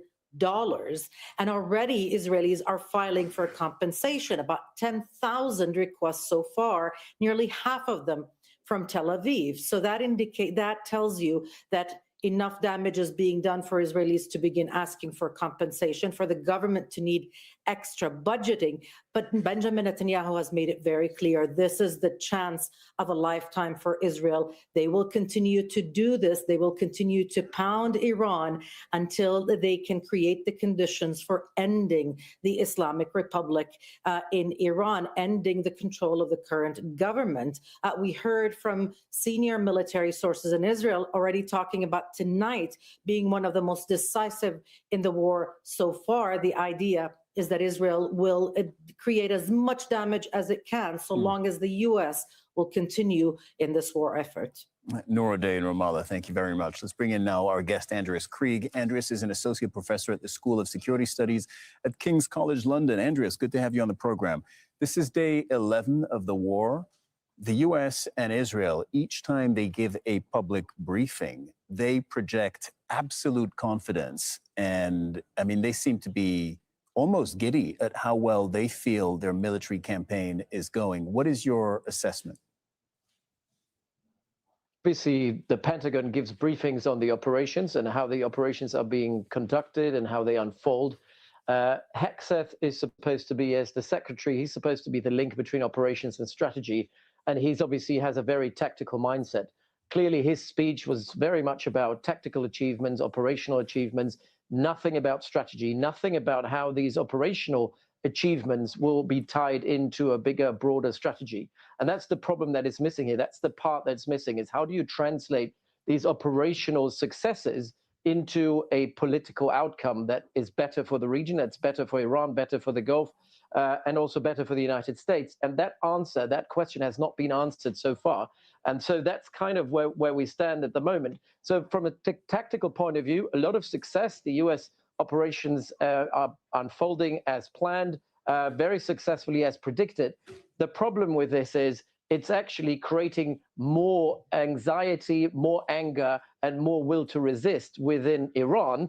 And so instead of breaking the will, which is what you're trying to achieve strategically, you're reinforcing the Iranian regime and their willingness to particularly lash out at their partners in the Gulf. So in many ways, the key questions still remain unanswered. Well, okay, let me push you a little bit on this, because I think many viewers will be thinking the following. Both the US and Israel are countries that have shown in the past they are masterful at the tactics. They can win almost any battle, destroy almost any target, find and hunt down almost any enemy. We've seen it time and time again. We've seen it every day in the past 11 days. Okay. Both of those countries have also shown that when it comes to day after thinking, when it comes to greater strategy, thinking of second and third order consequences of what happens in a certain part of the world, including this one, when they start a conflict, they're not so good at that. So are you saying we're seeing the same thing again? It is what Israel has been doing, and now the Americans have been sucked into that sort of approach, is military-centric, force-centric. It's about delivering force. It's about degradation. It's about attrition, which costs a lot of money, by the way, and this is another problem. But so far has been sustainable in terms of blood lost on the side of the Americans. The problem is it has to be tied into a political outcome. And that's where diplomacy comes in. That's where economic levers of power come in. And this is when you actually develop a narrative for victory, which America is fundamentally lacking. There is no narrative for how victory looks like. And for the Iranians, it's quite simple. As long as they don't lose, they win. And if America doesn't win, it will lose. It's as simple as that. And so in this kind of context of where two sort of wills clash with one another, if you are unable to actually articulate your narrative for victory, which is the Americans are unable to do, you will not win this war. So what we're likely going to see, because it's all about degradation at the moment, is that the Americans hope that they can dictate the terms of saying, now we've degraded enough, we can pull out, we've won. I don't think that the Iranians will allow them to do that. So ultimately, you will need to get the Iranian regime or what's left of it on That's a question I tried to ask earlier. The ARGC have said, hey, we decide when this war ends. What does that actually mean? That would mean that potentially Donald Trump writes a post on Truth Social, as he did last year in June, saying the war's now over, we're going to stop attacking Iran, you have to stop Israel, you have to stop. And in that scenario, the IRGC would keep firing? Last year, the last day when Qatar was attacked in June 2025, Qatar was keeping the channels open. There was intense diplomacy all night during the day to get the Iranians on site. At the moment, this has been unsuccessful. The Iranians have not been willing to bend on this. So my point is, it wasn't Trump putting it on Truth Social to kind of create the victory. The victory was created by the mediator through diplomatic engagement. And that has not happened so far, and it's been very unsuccessful at the moment. So the problem that Trump ultimately has is that the escalation dominance that he thinks and that the American military thinks they have is an illusion. The escalation dominance lies with the Iranians, and not necessarily vis-a-vis Israel and the US, but vis-a-vis the partners in the Gulf. None of what we've heard today actually addresses the massive elephant in the room. What's going to happen to the relationship between Iran and the Gulf? Will they keep on firing at very low cost? What about the Strait of Hormuz? What about energy security? What about the security of supply chains? All of that could potentially be a collateral damage of a longer extended war. And none of that has anything to do with the sort of tactical achievements that the US military is boasting about. Andreas, will the US and Israel continue to be on the same page until the end of the war? Because right now their military campaign is being operated with what seems like almost perfect synchronicity, right? They're operating almost as really one broad military. But then when it comes to ending the war, Donald Trump at any point in time, and you explained this earlier, could say, look, we have downed their Navy, downed their Air Force, we've hit all their missile manufacturing capabilities and drones. As far as we're concerned, it's mission accomplished, we're out, the war's over from our point of view. Would Israel then necessarily be okay with that?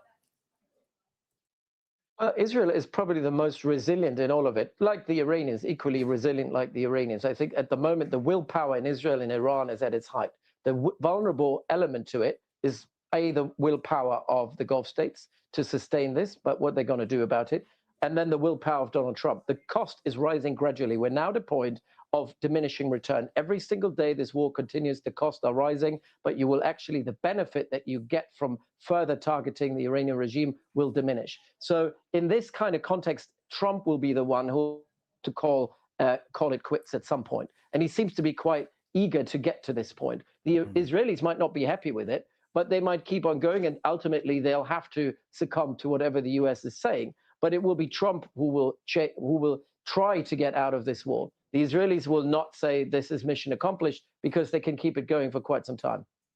Andreas Krieg, thank you very much for joining us on the Al Jazeera News Hour, as always. Thanks for your analysis. Now, emergency teams have been searching through the rubble of a residential building in the Iranian capital, Tehran. after it was hit by a U.S.-Israeli strike on Monday near Risalet Square in the east of the capital. According to state media, about 40 people were killed in that attack. And several new Iranian strikes have targeted the Gulf region. In Bahrain, a residential tower was hit in the Sif district of the capital, Manama. Officials say a 29-year-old woman was killed and 8 people were injured. The UAE and Kuwait say that they've also been intercepting missiles and drones. And Saudi Arabia's civil defense says a drone fell into a residential area in Zulfi. That's a city in the province of Riyadh. Speaking at a press briefing in Doha, Qatar's foreign ministry spokesperson warned against any further escalation. We have warned in Qatar for many years now that escalation left unchecked in the region would lead to catastrophic results. We are at that moment where we are seeing the catastrophic results across the region. Right now, as we speak, you can put a map of the region in front of you and you will not be able to find a finger-pointing space where escalation is not happening. This is exactly what we have said from day one. This is the biggest I told you so in the history of I told you so's in the world. We have said from day one, left unchecked, the escalation that started in 2023 would lead to a regional war. What we are seeing right now is a regional war that still can be contained, but the trajectory we are going through right now is a very dangerous trajectory for the region, and we keep warning that, again, this left unchecked and conflict moved from negotiation rooms to battlefields will lead to even more catastrophic results for the people of the region. Let's go live to Laura Khan, who's here in Doha covering events across the Gulf. Starting, Laura, with Qatar. Qatar's identity is as a mediating power, both globally and regionally. Ending conflicts peacefully is actually inscribed in Qatar's constitution. So given that they are currently under direct attack, what is Qatar's diplomatic posture right now? Well, this diplomatic posture has really been put to the test, not only in Qatar, but across the Gulf nations, as we've seen with day 11 of this war now that's spilling over into the Gulf and the Middle East at large. Daily attacks. Not only, Iran says it's targeting just U.S. assets in the region, but whether or not they mean to target it, it is also affecting infrastructure, civilian infrastructure, and also energy infrastructure. And this seems to have caused a lot of exasperation.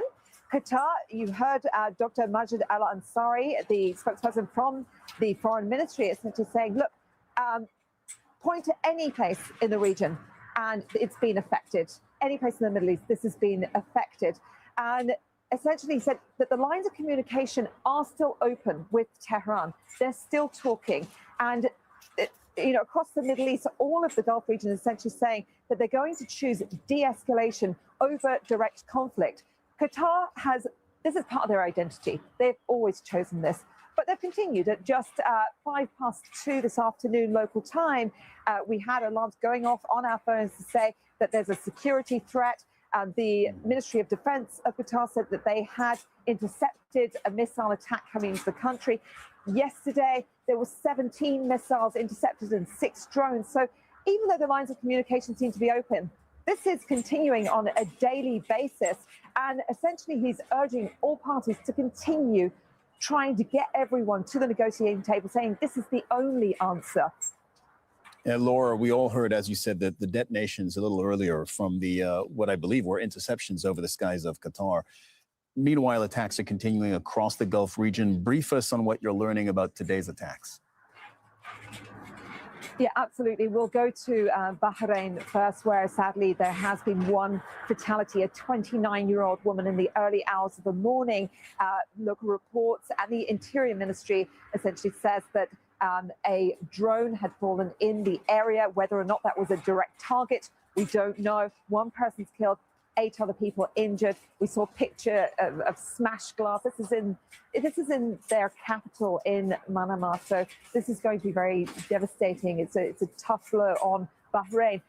Another civilian area in Saudi Arabia, the Al Zufi Governorate, which is just northwest of Riyadh. There's still international flights leaving Riyadh. Many people are attempting to get out there, moving in from other countries to Riyadh to get out, but we're still seeing these attacks affecting civilian infrastructure. Now, if we move over to gas and oil, the energy sector. We know in the United Arab Emirates, they've been dealing with a number of drones. They've been dealing with hundreds of drones since the beginning of this war.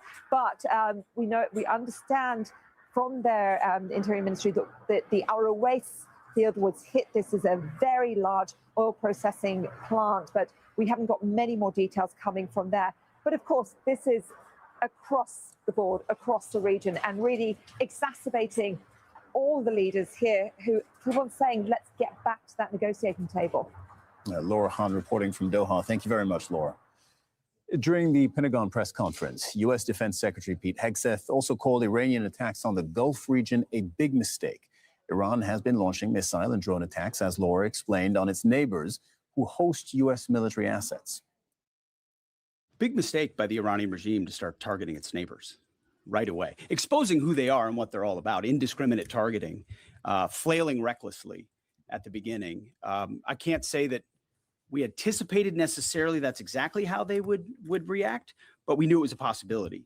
And I think it was a demonstration of the desperation of that regime then and that regime now, that they still think their pathway out is to try to alienate their Arab partners even more, who've instead decided to come to us and have been willing to go on the offense, have been giving us access, spacing, and overflight. Abbas Aslani is a senior research fellow at the Center for Middle East Strategic Studies. Abbas, you're joining us from the Iranian capital, Tehran. So you heard Hegseth there. In your view, was it a mistake for Iran to attack its neighbors? Well, Iran didn't intend, Cyril, to attack its neighbors, but it was seeing the U.S. presence in it was seeing American presence in those countries as an existential threat. And because the US used those territory and airspace of those countries, Iran had no option but to respond to those attacks. And this is qualitatively, yes, impacting the relations between Iran and those neighboring capitals. Pause for a second. Let's just straighten this out. The Gulf countries, you realize that all of them, bar none, would completely disagree with everything you've just said, and they've all reported attacks on civilian infrastructure, not just U.S. bases. You do realize that? We hear from Iranian officials saying that the U.S. is also using non-military facilities in order to launch attacks against Iran, or at least to, let's say, host American sources there. And that's why Iran is saying that it's inevitable, to somehow target those assets. And this has been also the case that the American side is also, these days specifically, inflicting damages on the residential buildings, hospitals, or civilian infrastructure as well. Okay. Abbas, the facts are just not what you're saying. The facts are that Iran has continued to attack civilian infrastructure in the UAE, in the Kingdom of Saudi Arabia, in Qatar, in Bahrain, in Kuwait, in Oman. This just doesn't align with the facts. Don't align with what the Iranian Revolutionary Guard have been saying. Where do you think this goes? Is it a good idea? And I suppose this goes to Pete Hegseth's point, right? He was saying essentially Iran has made a strategic error. And that's my question to you. Do you think that Iran has made a strategic error by risking making enemies of all its neighbors? Cyril, from Iran's perspective, which is facing an existential threat, this was inevitable. And Iran is facing an immediate threat rather than thinking of long-term, let's say, issues or considerations. That will be the issues to be addressed later when this is over. And this is part of, let's say, a bigger battle and the, let's say, balance that Iran wanted to make sure that this will stop further aggressions.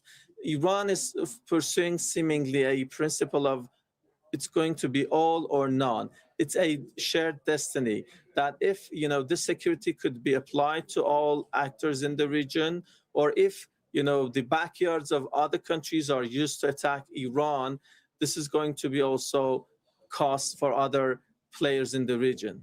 Well, okay, that was going to be my next question. And I know I'm circling around the same issue, but do you think the strategy, and Iran, by the way, had signaled that this would be the strategy. They said, if we're attacked, we're going to regionalize the war. They want to increase the cost for everybody. Do you think that this is currently, and I know we're only on day 11 of this conflict, but does it look to you like it's working?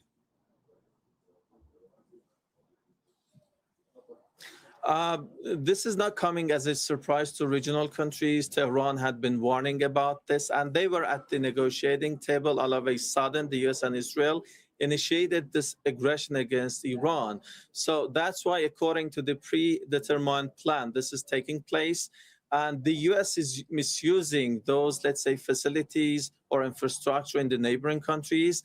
And this is creating a situation whereby all, parties are losing. And another, logic we have been hearing from Iranian officials in the past few days is that, security partnership with the US and American presence in the region will not bring security for those countries, but will bring more chaos and insecurity for the region as a whole. And this is not something which Iran wanted to see, folding.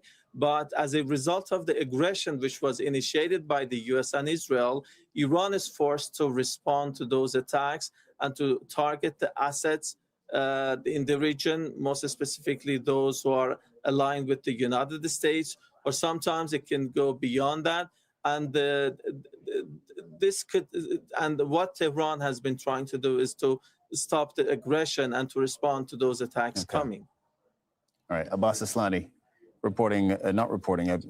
joining us from Tehran. Thank you very much, Abbas.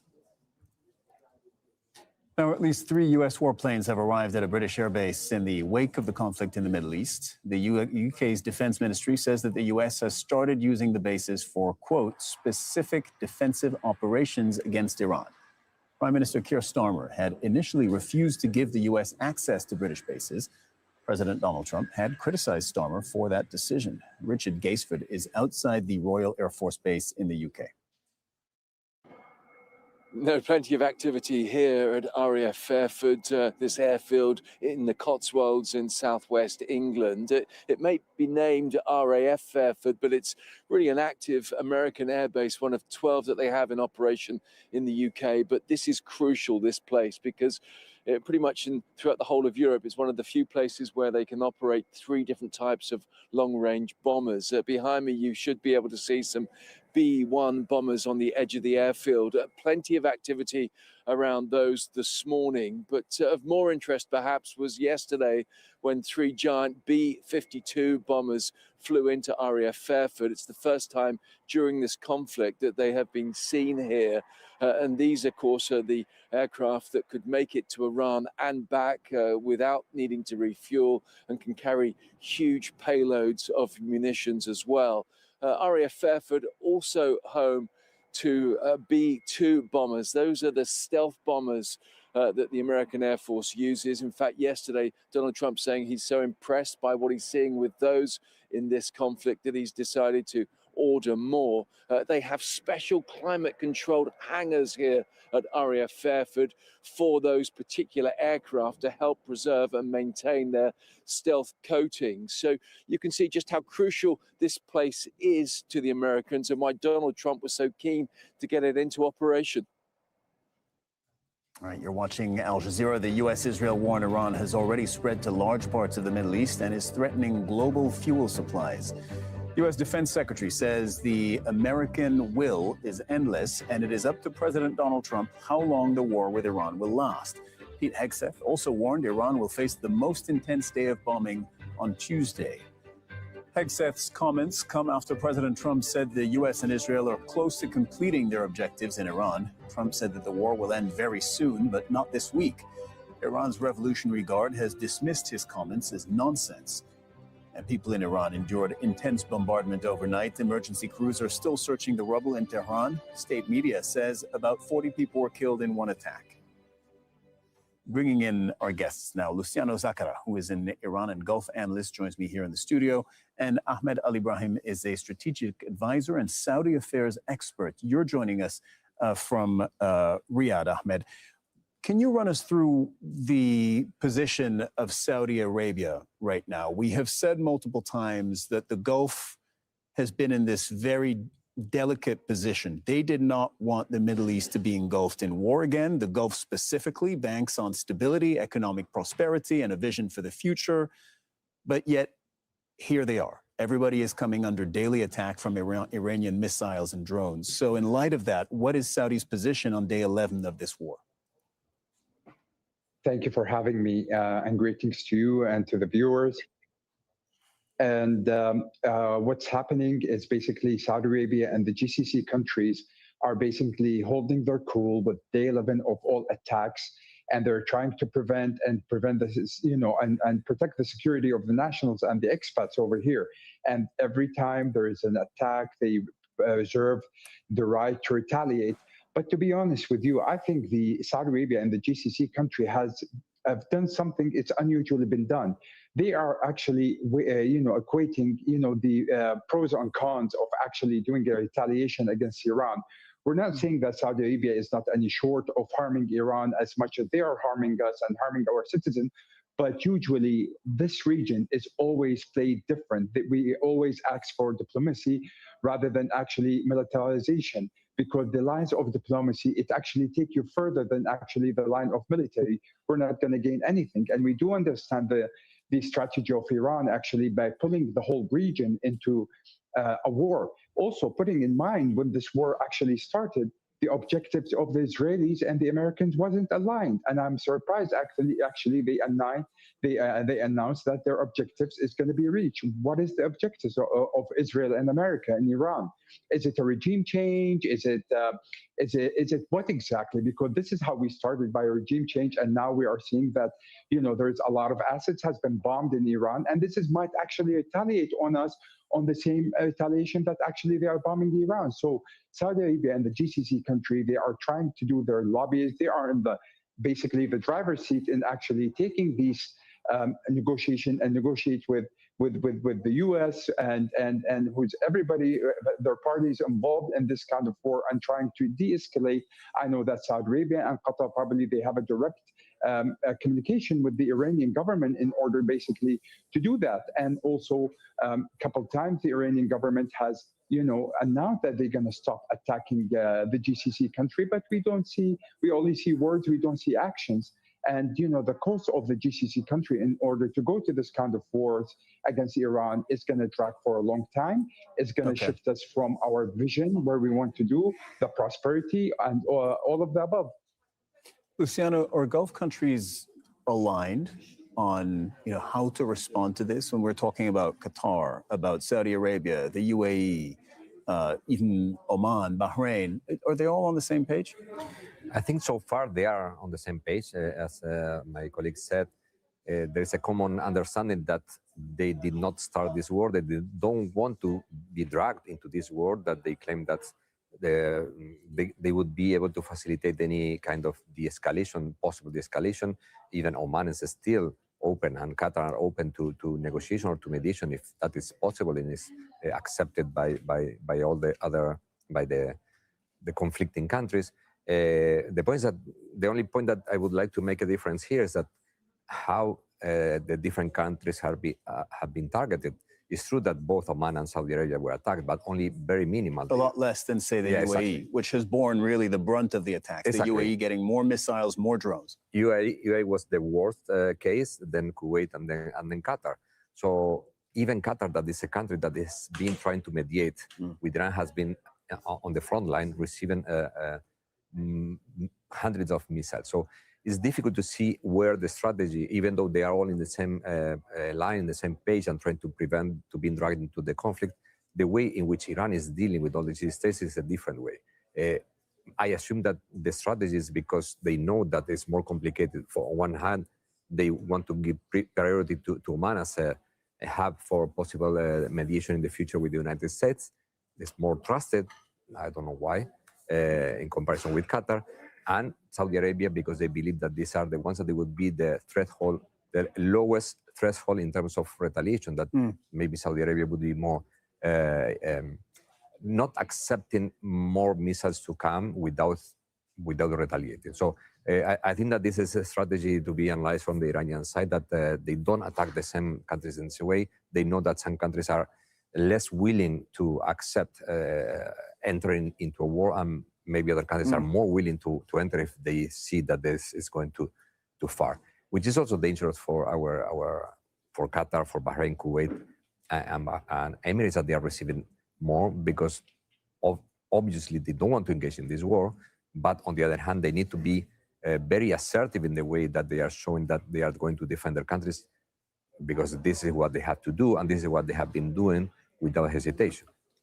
Ahmed, you said a little while ago that the Gulf countries are trying to de-escalate things by talking to Iran, or will try at some point to de-escalate things by talking to Iran. Will they also be in the ear of the U.S. president, giving him their view on de-escalation? I think, to be honest with you, this option is on the table. I think, we've seen how volatile is the energy prices is happening, and this is what got President Trump yesterday on the podium and actually announced that he's going to end the war is going to be ended soon, and oil prices has went down almost $20. So they know the impact that this war has done to the whole world. It's not a joke. It's not a Venezuela type of thing. It is more complicated. I mean, we've seen missiles going to Turkey. We've seen missiles going to Azerbaijan. And I think that the GCC country, they have a game under their sleeves. Probably they're negotiating with America that, if this is going to continue, we're going to renegotiate some of the economic packages that we're going to sign with you because of many reasons, because you guys are not letting us actually make decision or give us the keys for the region, and we know what the best of the region. And also economically, we're going to be depleted, and this is not going to serve the agenda of the midterm election for President Trump or the J.D. Vance in the next presidential election. So how this is going to look in Washington? So I'm sure that the GCC country, they have some way that they can push for economically and politically, and we've been known of doing this. I mean, to your point, the report, Qatar has been doing a peace deal making for the years and years we know, and Saudi Arabia at the same time with the Russian-Ukraine conflict, and UAE also for this matter. So definitely, if they don't do this in that kind of consideration, probably we have other options. Remember that Saudi Arabia, they do have this strategic alliances with Pakistan, and also Turkey now is on the line. So yes, this region can shift the dynamic, but we did not sign up for this war to happen from the beginning. We did not. We wasn't informed. Actually, if we've done anything as a GCC countries, we were basically lobbying not to go into war with Iran and actually exercise the diplomatic path rather than actually firing missile, because in this region we know we are not lucky in regime change, and we've been tired of having all these conflicts in the region, and we know what's best for the region. Ahmed, I beg your pardon, Luciano, off the back of what Ahmed has just said, he says, we know that regime change operations usually don't end up well, and we know, meaning Gulf countries know what's best for the region. The Middle East is being changed right now in profound ways. We don't know exactly where it lands. It's very early. So sorry, because I know this is going to be a hard question, but if you had to guess, how does this reshape? In what ways does this change the region going forward?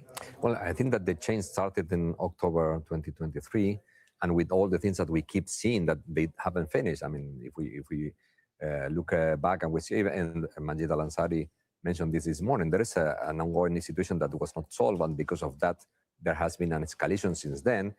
This is driving the whole region into a new era in which force is determining the shape of the region. Not anymore rights, not anymore negotiation. Even though there are a lot of efforts put in negotiation and mediation, we still see that the only way that countries are willing to, or some countries are willing to behave in the region is using force. And the only way to promote regime change is by force, if they want to promote change, which I still doubted that is the Trump case. I mean, Trump decided to jump in the horse of Netanyahu regime change because the existential threat is for Israel. The Islamic Republic is an existential threat for Israel, but not for the United States. Trump got this narrative and he tried to impose it, but now he's trying to get out because at the end of the day, it's okay. it doesn't matter if the regime is the same as far as they don't bother and as far as they do what I want. The problem is to do what Trump's want is to obey everything and to accept conditions imposed to a country that lost a war. And this means that the only way for Trump to negotiate with anybody is after losing or being defeated in a military confrontation by the military might. So this is happening in Venezuela, this is happening in Iran. It may happen with other countries, even in Greenland, if the European Union, they don't want to give Greenland to the United States. He said that one way or the other, I will get what I want. So this is a style that has been or is being imposed, not only in the region, in the whole world. I mean, we see that the Ukraine war is still there and was not fixed, and nothing that has been done so far stopped that war. We see that war is the language that we are going to be, we need to become used in the coming years. War is going to be the language for the coming years. Luciano Sakara, Ahmed Al Ibrahim, thank you very much to both of you for joining us on Al Jazeera.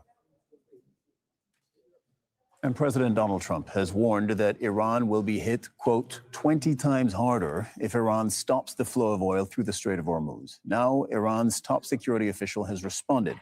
Ali Larijani wrote on X, the Strait of Hormuz will either be a strait of peace and prosperity for all, or will be a strait of defeat and suffering for warmongers.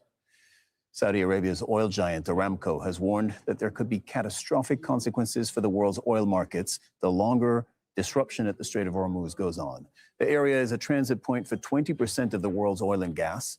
After days of rapid increases in oil prices, there's been some reprieve after Trump's comments on ending the war. Let's take a look at just how volatile the market has been. So Brent crude is the most traded type of oil. It's the benchmark, and it surged past $100 mark at its peak. It has now dropped down to about $88. West Texas Intermediate, or WTI, is the other benchmark, and it broke through $100 on Monday before coming back down to about $90. Hungary's government says it has banned the export of crude oil, diesel, and some petrol. It would also be releasing 45 days' worth of state fuel reserves. The Hungarian prime minister says the decision is partially a result of the conflict in the Middle East.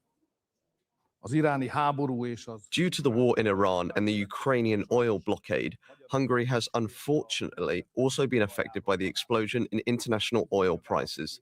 Fuel prices have begun to rise sharply across Europe. So at today's government meeting, we decided that we will protect Hungarian families, Hungarian entrepreneurs, and Hungarian farmers. We are introducing a protected price for both gasoline and diesel, above which retail prices cannot go. Motorbikes and cars are forming long queues at fuel stations in Bangladesh, another ripple effect of this war. That is after the government implemented fuel rationing. The move follows the limited export of oil and gas from the Middle East due to the ongoing fighting. Bangladesh relies on imports for 95% of its energy needs. I see a long queue here. There is adequate fuel, but people are worried if the fuel goes stocked out. Hence, many people are filling the tanks in advance. Also, Eid is nearby. There will be huge traffic then, so people are a bit worried. I also had some fuel in my tank. Still, I loaded it now again. The queue is shorter today. The authorities increased the limit to 5 liters for motorcycles, and people are in less rush now. If it continues, there won't be any problem. In just the last few moments, U.S. markets have opened with stocks relatively unchanged from Monday and oil prices hovering around $90 per barrel, as we said. Markets worldwide have been unpredictable as investors keep a close eye on the conflict in the Middle East. Al Jazeera's Kristen Sulumi joins us live now from I see you're at the floor of the New York Stock Exchange. Kristen, what are markets saying? How do markets feel today? Very unsteady, I have to say. They've been vacillating between negative and positive just in the 15 minutes or so since the markets have opened here.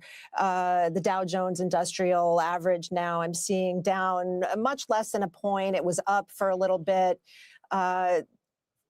Volatility seems to be the word here. Yesterday, we saw a major reversal where the Dow made up 1,100 points that it had lost in recent days in this volatile environment from the war.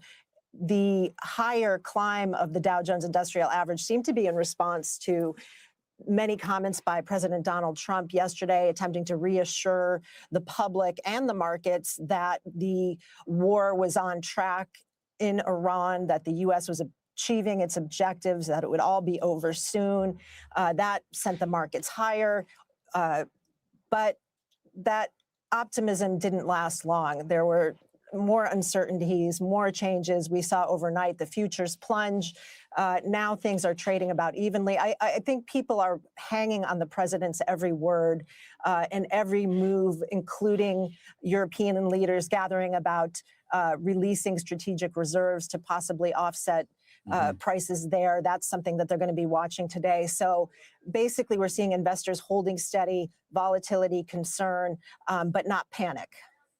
And Kristen, the price of oil in particular is always an important metric for U.S. consumers because it affects, the price at the petrol pump when they're filling up their cars. What do you see there? Yeah, well, oil prices also coming down off their highs. The West Texas crude, a key U.S. metric for oil, was up to almost $120 a barrel yesterday. Now it's back down below 90 again.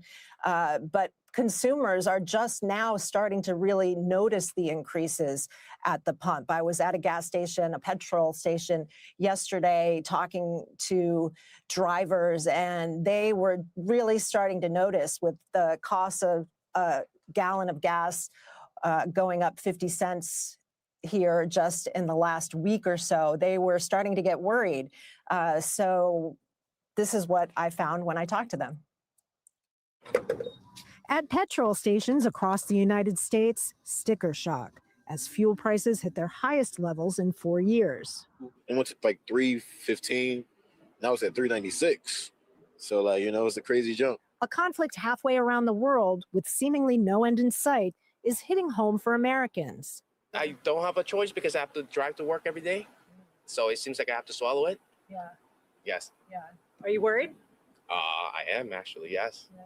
So every couple cents matters. If I use like 10 gallon, it's $6 up per day. It's a lot. In a month, it's like 180. Americans are waking up to the reality of higher fuel prices. Here in New York, we're seeing prices that start around $3.79 a gallon. That's slightly higher than the national average and 50 cents higher than what consumers were seeing just a week ago. That's a 17% increase, and that really adds up when you're filling up the tank. Over the weekend, President Donald Trump said higher costs were a small price to pay for an Iran without nuclear weapons, and was non-committal when asked if it was time to start tapping the country's strategic reserves.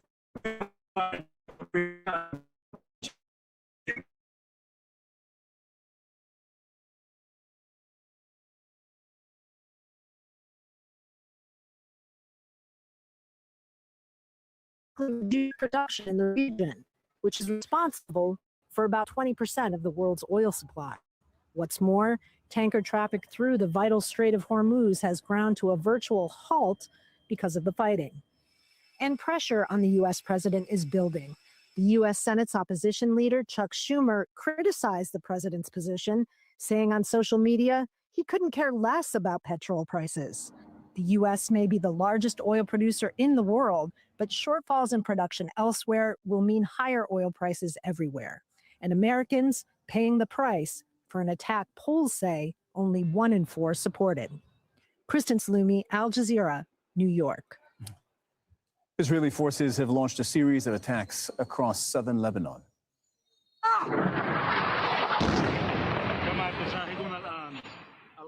The army says it is targeting Hezbollah military infrastructure and warned residents south of the Litani River to leave. Israeli media are reporting the military intends to expand its buffer zone along the Lebanese border beyond its current limit. The Lebanese government has called for direct talks with Israel to end the fighting. Al Jazeera's Bernard Smith is in the capital, Beirut. Bernard, you've witnessed a humanitarian crisis in the country with at least 500,000 people under forced evacuation orders. Once Israel has called on people now in the southern suburbs of Beirut to leave again, what are you seeing? Yeah, well, there was just in the last couple of minutes, Cyril, a large airstrike just beyond our eyesight, but you can just see the smoke coming over the side of that building over my shoulder there.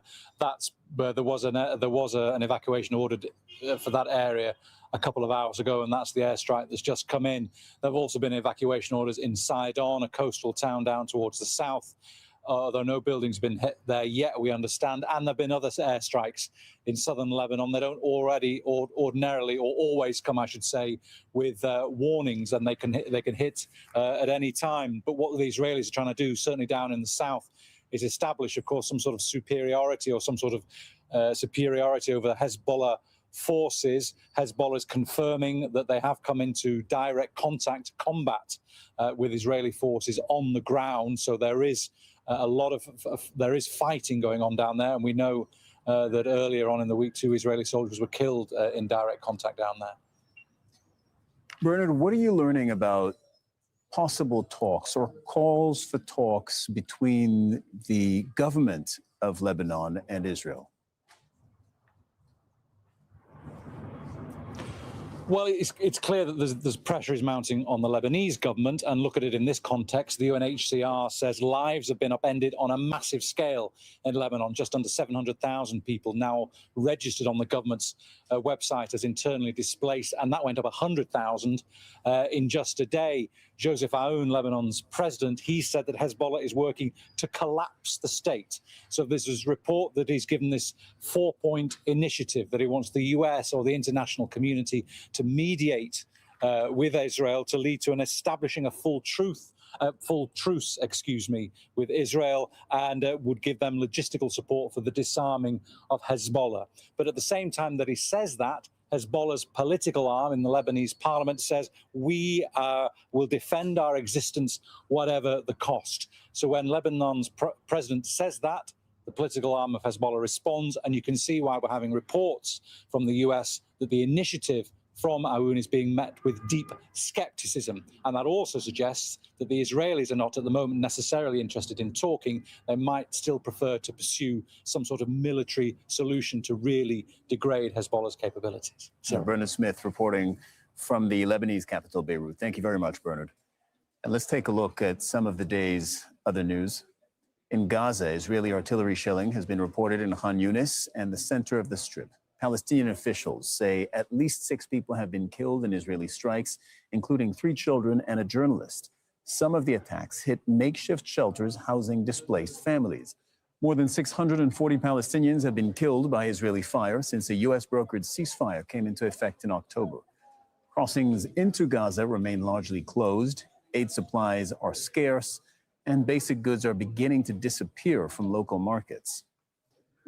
Artificial intelligence company Anthropic is suing the administration of Donald Trump after being placed on a U.S. national security blacklist. Last week, the Pentagon labeled the company a supply chain risk, a move that restricts its use by government contractors. The decision followed Anthropic's refusal to remove safeguards that prevent its AI from being used for autonomous weapons or domestic surveillance. The company says the designation is unlawful and violates free speech protections. Madagascar's president has dismissed his prime minister and the government without giving a reason. Michael Randrianarina came to power in October after youth-led demonstrations forced the previous president from office. Those same protest groups have recently called for greater inclusion in Madagascar's political transition. When he took power, Randrianarina had pledged to organize elections within 2 years. The security crisis in northern Nigeria is tearing apart rural communities. Dozens of civilians and soldiers have been killed in recent months as armed gangs raid villages and kidnap civilians. The United States has sent troops to help the Nigerian military's offensive against criminal groups. Al Jazeera's Ahmed Idris reports from Abuja. In Nigeria's north, the sound of gunfire has replaced the quiet of rural life. For many here, the pattern of displacement and killings feels painfully familiar. Along highways and in isolated villages, kidnappings for ransom continue to tear families apart. We are constantly on the run. Men and women aren't spared. You can't even produce food to feed your family. An estimated 10,000 Nigerians are killed every year, just as thousands more are kidnapped for ransom. American troops have been deployed in Nigeria with the government's cooperation. Yet despite their presence, armed groups continue to raid, kill, and loot. Between that November and February that we are, a lot of attacks have occurred. In fact, on a monthly basis, almost about 1,000 Nigerians are being killed. The same thing happened in January. It's repeating itself in February. So that pressure is on the Americans. A lot of Nigerians are beginning to ask the questions, why is it that in spite of the presence of the Americans, this attack? So that would be a litmus test for the American state to show that its presence would actually help Nigeria. The attacks are fueled by the hundreds of millions of dollars the armed gangs collect every year.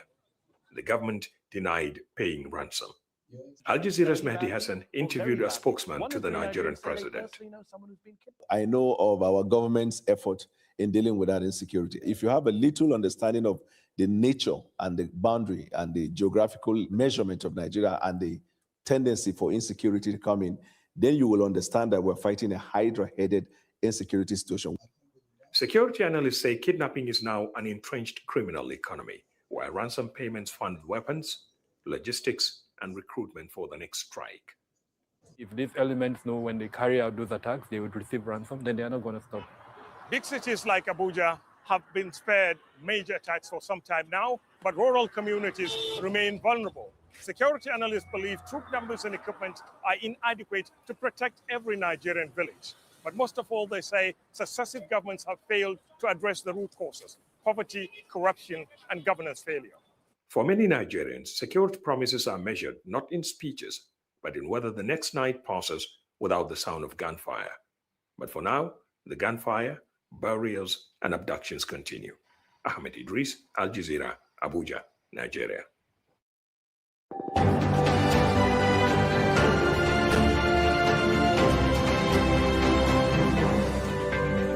We're not I'm Cyril CNN, Vanier, and Fox, you're or watching Court Al Jazeera's TV. continuing We're coverage Truth of the conflict Talks, between the where US, facts Israel, matter. and Iran. Subscribe now. And they are losing. The U.S. says it is winning the war and warns of the most intense day of strikes yet against Iran. Catch our morning news updates every day at 6 a.m. to 12 noon on Truth Trump Talks. says that the war will end very soon. Thank you for subscribing to Truth Talks Live. Be sure to like this video now to keep our algorithm high. We're not CNN, Fox, or Court TV. We're Truth Talks, where facts matter. Subscribe now. Defensive operations against Iran. Israel considers expanding its operation in southern Lebanon as the Lebanese government calls for direct talks to end the fighting.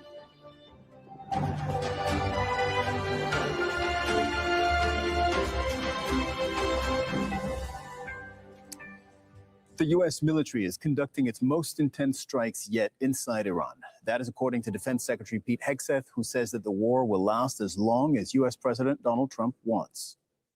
We haven't stated how long it will take. Our will is endless.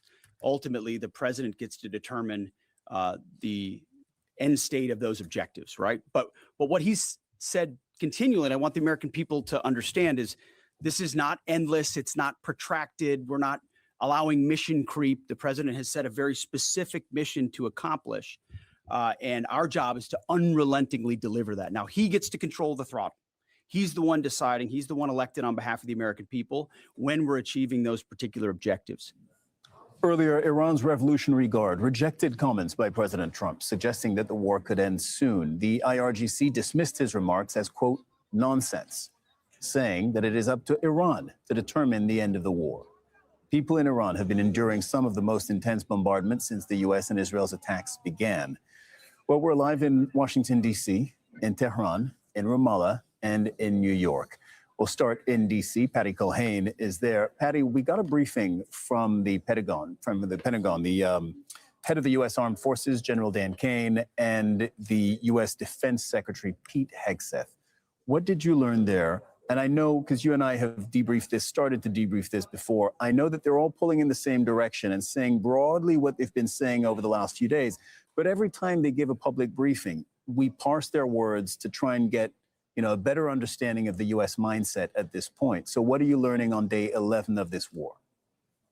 Well, on day 11, I think we're learning that the Trump administration is still trying to figure out a reason that the American people will not only buy, but support for this ongoing military conflict. Right off the top of the briefing, we heard the Defense Secretary Pete Hegseth say that it was because Iran produced IEDs, improvised explosive devices, that wounded American soldiers during the Iraq War. That doesn't seem to be resonating with the American people. There said that and that's the big concern. How long is this going to go on? Because unlike the last 7 countries the Trump administration bombed, there were very little, if any, consequences for the American people. They are seeing the increase at the gas pump. It's risen dramatically in these 11 days. We're now starting to hear that fertilizer for farmers is going to be greatly impacted because a lot of it comes out of the region, and obviously it's planting season. So the American people have sent the message that they do not support this action. The Pentagon trying to send the message now that this is not going to be like Iraq, this is not going to be like Afghanistan, that this is going to be shorter in duration. They're not going to try to do any sort of democracy building, although at the beginning of it, they contradicted that when they said they wanted to see regime change, that the president said that several times. But now just saying we've got 3 objectives. When we meet them, then the president can decide. And those objectives are to get rid of all of the missile and drone programs, including the industrial complex that builds them, to get rid of the Iranian Navy and make sure Iran doesn't have a nuclear program, which just months ago, after the first bombing of the U.S., Israel, in Iran, the president said that the nuclear program was obliterated. So one of the things I think that at least the critics, or former supporters of Donald Trump, now turned critics, have really launched onto is the Secretary of State, Marco Rubio, saying that the U.S. struck Iran because Israel was going to do it with or without the United States. We have seen vocal criticism from what were his core supporters saying that is not America first, that is not what we voted for. So the Trump administration facing growing pressure from their base to basically bring this to an end. Yeah. Patty, we'll come back to you in a moment. Tauhid Assadi is in the Iranian capital. Tauhid, the IRGC, the Iranian leadership, completely disagree with Donald Trump's claim that he will decide when the war ends. Yes, exactly. The statement that we hear from the Iranian side is quite contradictory to the American side. They're coming out to say that this is us, Tehran, that is going to determine how long this war could take and when it's going to be ended. This is the statement that we have been hearing. Also, they're saying that Iran's army is ready for a war of attrition, for a long-term confrontation, of course. And they are also saying that retaliation is right now the topic on the agenda. As we can see that we see anything but a sign of de-escalation in the region. We have also witnessed the continuation of the American and Israeli airstrikes across the country over the past few days. And I can now say over the past few hours, I was downtown to visit one of the targeted areas. And then still when we were shooting there, we were able to hear the sound related to the activation of the air defense system in the Iranian capital, quite indicative of the very fact that this is a continued wave of strikes that we have been receiving from the American and Israeli side. And on the other hand, the IRGC Revolutionary Guards is talking about the continuation of the striking back. And on that, they're saying every time they're using more advanced weaponries. The latest statement came from them to say that we are now using +1-ton warheads to attack the Israeli territories, the U.S. military bases in the region, as well as other places such as the opposition bases in the Kurdistan region of Iraq. This is all a very delicate situation. And we just heard it from the spokesperson for the Ministry of Foreign Affairs yesterday in his press conference, something that I can call a gist of the matter. He said that as long as military aggression continues, talking about anything other than crushing response is not relevant. So right now we can say, based upon what we heard from the spokesperson and based upon what we hear from the other Iranian officials, we can say that right now negotiation or ceasefire is not the option on the table for the Iranian side as long as these strikes continue. And Norodeh, you are in Ramallah covering developments in Israel. What are the Israelis saying about a possible finish line for this war?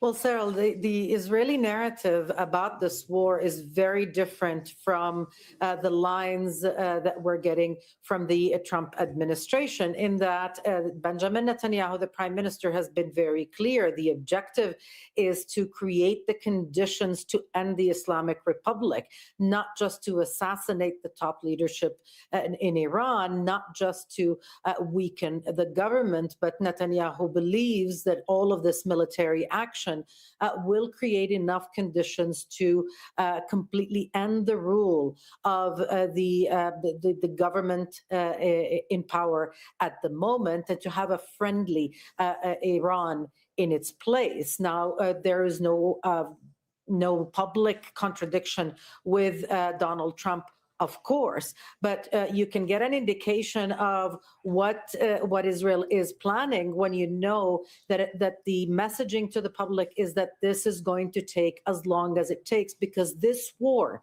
Israel's war, is the chance of a lifetime. That's how it's being framed by Israeli officials, that Israel cannot let go, cannot relent. It must make and create as much damage as it can, so long as the U.S. is still willing to be part of this war. And in the meantime, the Israeli government can take some comfort that there is alignment in some of the messaging, like, for example, what we heard from Pete Hegseth, the Secretary of War in the U.S., that there needs to be enough damage exacted on Iran for it not to be able to resume any threat, any perceived threat, that is, to the region for many, many years. The Israelis are talking about 20. And Noor, what have you been seeing on the ground today in Israel? I mean, as has been the case every day, there are missiles going both ways, of course. Israel is attacking Iran, but it also being attacked. So what are you seeing?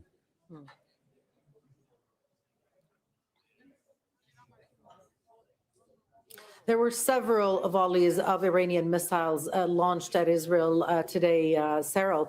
But interestingly and alarmingly for Israel, as far as we can tell from comments, was a joint Iran-Hezbollah targeting of the Tel Aviv area. Now, this is the economic nerve of Israel. It is where many military bases are. It is where the airport is as well. If you take all of those facts in a combination with the fact that the Israeli government is about to extend the state of emergency until the 26th of March, then you begin to understand why the Israeli public is becoming very frustrated. They support the war, but they seem to be fed up with the positive messaging of the Israeli government that Israel has degraded Iran's capability to launch missiles, when those missiles keep coming and they keep hurting. Almost 10,000 claims for compensation already filed, half of them, Cyril, in Tel Aviv. So there's significant damage in Israel. Several people have been killed in the country. There's, of course, very heavy disruption, as you just explained. The damage and the death toll, both much greater in Iran. The U.S. and Israeli strikes on Iran have caused widespread destruction. The government says at least 1,332 people have been killed since it began 11 days ago. More than 200 women and children are among the dead, including an 8-month-old baby. Hospitals have also been severely affected. 9 are no longer functioning. The government says 52 healthcare facilities have been targeted, as well as several other sites providing medical care. So, Tawhid, going back to you in Tehran, what's it like right now living in the Iranian capital and even in other parts of the country, which have been under heavy bombardment?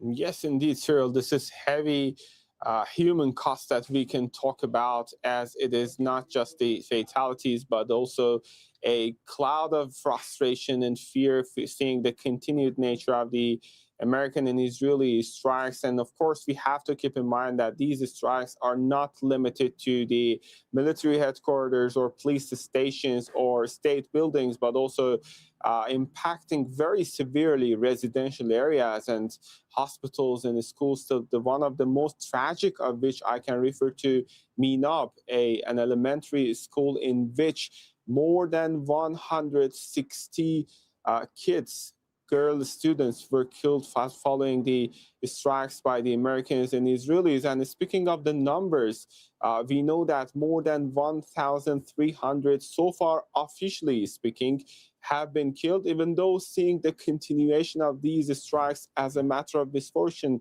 we can rest assured that this number could be even higher. Also, we know that more than 12,000 people have been injured, some of them under a very critical situation, as we see footages coming out from hospitals. Also, we know that we have been witnessed attacks, of course, across the country in more than 200 cities, with more than 6,600 civilian units being targeted, including schools and houses, apartments belonging to very ordinary citizens. And of course, it goes without saying, Cyril, that speaking of these infrastructures, we are also dealing with something important. The water infrastructures of the country have been said to be targeted. But the most tragic out of all was what happened the other day when the Americans and Israelis targeted the oil infrastructure, the fuel infrastructure, fuel depots here across the Iranian capital, Tehran. At least 4 points were said to be targeted. I was personally just in the scene, and I personally witnessed one of these depots targeted. A thick smoke is still drifting through the air, and there are severe, serious environmental damages caused, and there is now this public health issue, not just for those people whose houses are being targeted, but for every citizen who is living in this capital and has to breathe this contaminated air as a result of these thick columns of smoke still hanging in the air. Patty Culhane, back to you in Washington, D.C. We're monitoring, of course, the human toll, first and foremost, of this war. There's the material damage. There's the widespread disruption. One big question for so many people around the world is also about the energy. We know that the Strait of Hormuz, which is this narrow waterway between Iran and Gulf countries, 30 kilometers, that is where 20% of the world's oil passes from the Middle East to the rest of the world. It's having knock-on effects on Asia, on Europe, even starting now on U.S. consumers. Donald Trump has said, we are going to allow the oil to flow through the Strait of Hormuz. We're going to open that waterway by force if need be, with the U.S. Navy if need be. What did you learn at the Pentagon briefing on that? Well, it was somewhat unusual. They said that they are coming up with different plans to present to the president. That just says to me that they know how incredibly complicated a mission that could be and how dangerous it could be. Iran is believed to have had plenty of time to mine sections of that. Obviously, the U.S. Navy has the capability to do mine sweeping. And the other issue is insurance. Insurance companies have told these transport companies that they're not going to insure any travel through the strait. So to get around that, President Donald Trump has said the U.S. would offer that insurance. Not quite clear how that would even work. It is surprising to me that the Pentagon seems so taken aback by this move since I've been covering the Pentagon, and it's been a very long time. The one question they always talked about is what they would do if Iran decided to close the Strait of Hormuz, because that would be so damaging to not just the U.S. economy, but the global economy.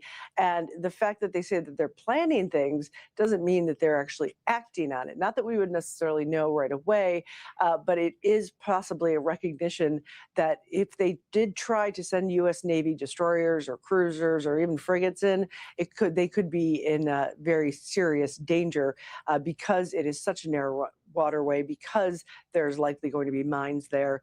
So obviously that's a big concern for this president and the Pentagon. Whether or not they're going to do anything other than talk about it remains to be seen. All right.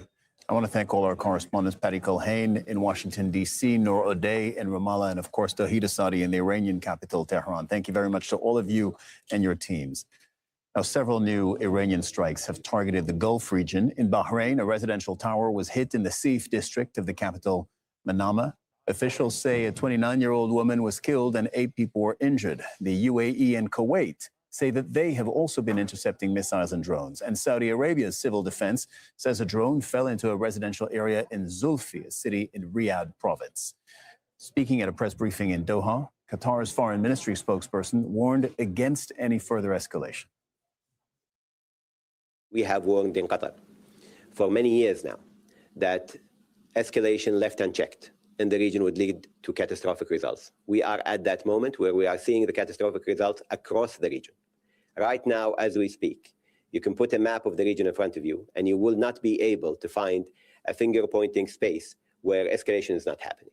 This is exactly what we have said from day one. This is the biggest I told you so in the history of I told you so's in the world. We have said from day one, left unchecked, the escalation that started in 2023 would lead to a regional war. What we are seeing right now is a regional war that still can be contained, but the trajectory we are going through right now is a very dangerous trajectory for the region, and we keep warning that, again, this left unchecked and conflict moved from negotiation rooms to battlefields will lead to even more catastrophic results for the people of the region. Al Jazeera's Axel Zaimovich reports from Doha.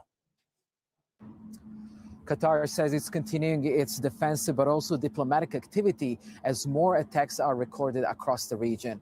Iranian strikes across Qatar, this is what Qatar sees as a flagrant violation of its own sovereignty. And they say its air defense forces are trying their best. They're working continuously to respond to these attacks, but also to protect key infrastructure across the country.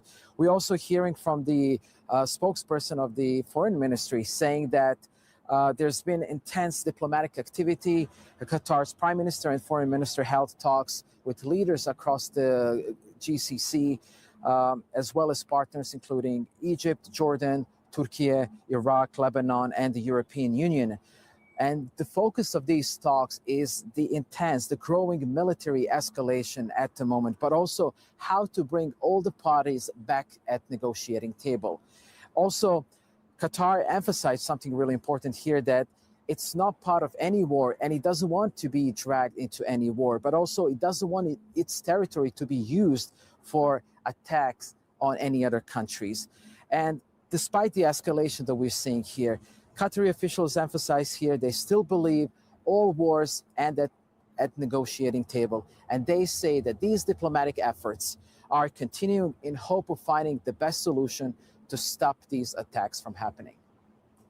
Abbas Eslani is a senior research fellow at the Center for Middle East Strategic Studies. And Abbas, you're joining us from the Iranian capital, Tehran. If Israel and the U.S. were to declare a victory and end their military campaign against Iran, do you think Iranian leadership would then accept that off-ramp and also end the war on its side? Cyril, this time the end of the conflict will not, I think, or cannot be expected to look like what happened in June 2025, because this will not ensure Iran's long-term interests or security. And Iran is looking at a framework where its security, political, and other interests are secured. So that's why Iran is looking at this in a perspective that it will stop further aggressions. And, stopping the ceasefire, stopping the conflict today and starting a new one in future will not be the thing that Iran wants. So this is going to be, needing a kind of equation whereby Iran sees that, enough costs have been inflicted on the other side that will stop further aggressions in future. But Abbas, Iran's military is also taking very, very heavy damage to its navy, to its air force, to its drones, to its missiles. Isn't there, what could then incentivize, I listened to what you say, what could incentivize Iran to end the war? Yes, Iran have been suffering damages, which is significant. But the point is that to make sure that such kind of damage after reconstruction does not happen in future. For Iran, stopping the aggression, making sure that this will not happen again. For sure, guarantees cannot suffice, and Iran cannot rely on those guarantees coming from American and Israeli side, as they had negotiating at the table for several rounds. and twice Iran was attacked. So the best guarantee, which could be objective, is that Iran sees that the other party will, think twice before attacking the country again, because they will remember and recall what happened this time. So that's why Iran is insisting on, let's say, inflicting damages and the cost for the other side in a way that will be heavy enough to stop them, initiating a renewed aggression against the country. Okay, so I want to make sure that I understand what you're saying, because my question was about, what would be enough of a guarantee for Iran, enough of a guarantee for them to end the war. And you're saying basically the mistrust is so deep, and they've been attacked during negotiations, and they've been attacked twice now by Israel and the US. The mistrust is no deep that no guarantee, or at least no verbal guarantee, would convince Iran that it would be safe from further attack. And therefore, Iran sees it as being in its interest to keep fighting, to inflict its own damage on both Israel and the US, so that they would change the calculus of another war for them. Is that what you're saying?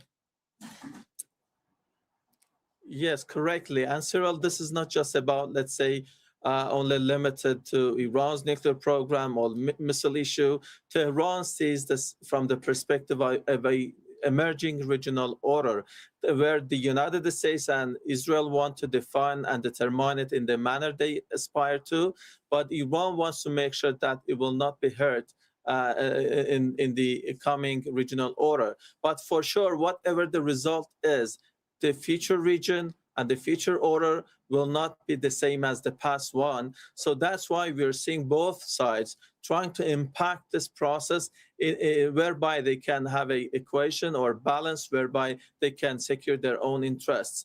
And in this condition, the walls of mistrust are very high, and that's why we cannot expect a meaningful negotiation between the two sides, specifically at the time that those previous ones were followed by military aggression.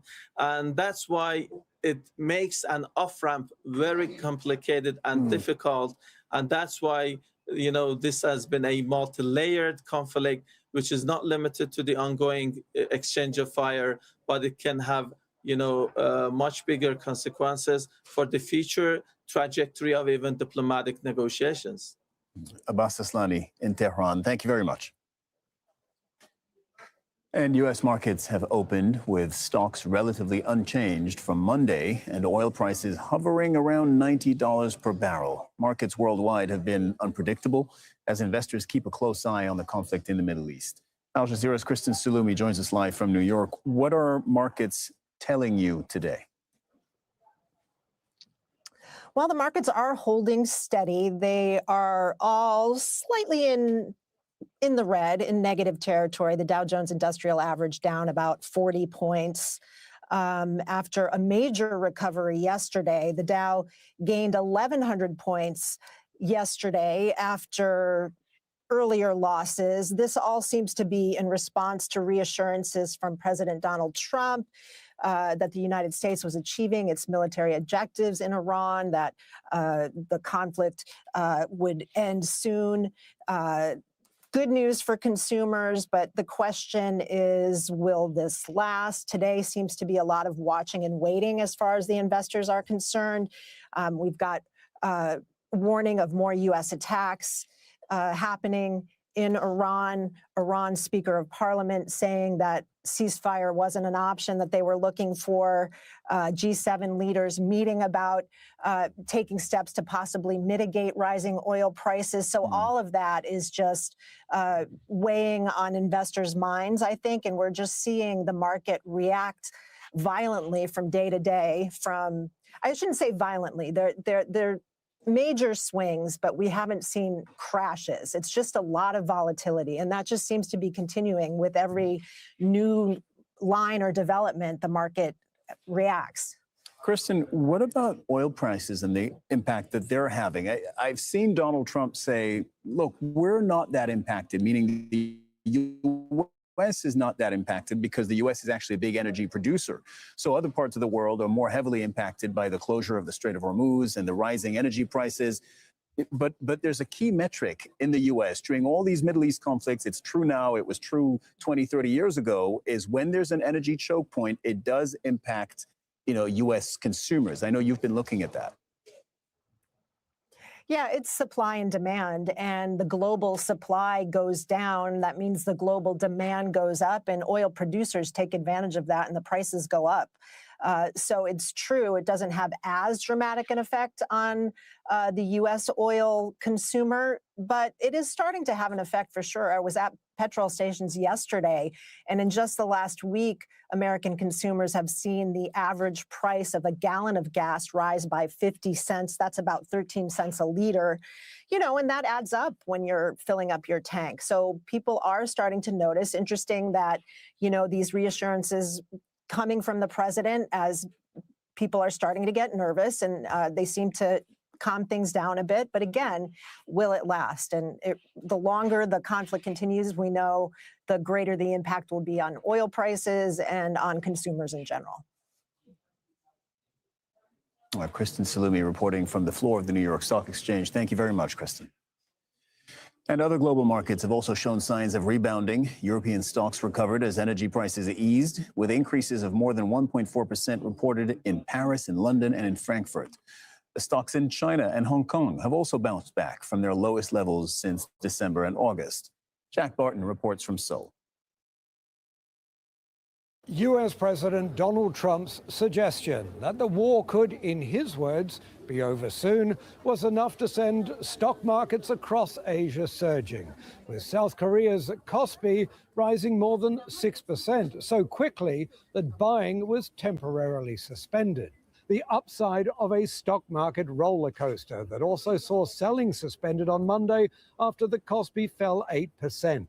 The turbulence underlines the region's dependence on Middle East oil and gas and petrochemicals, essential for everything from farm fertilizer to skin cream and plastic goods. South Korea imports almost all its energy needs, so is particularly vulnerable to price shocks, which translate to the consumer as inflation. The South Korean government has been working to stabilize the markets with a special fund created at the start of the conflict. But the markets are really just the bellwether for trouble in the broader economy. Analysts here say real stability will require a resumption of reliable imports from the Middle East, which will require real peace, not just statements of reassurance. Jack Barton, Al Jazeera, Seoul.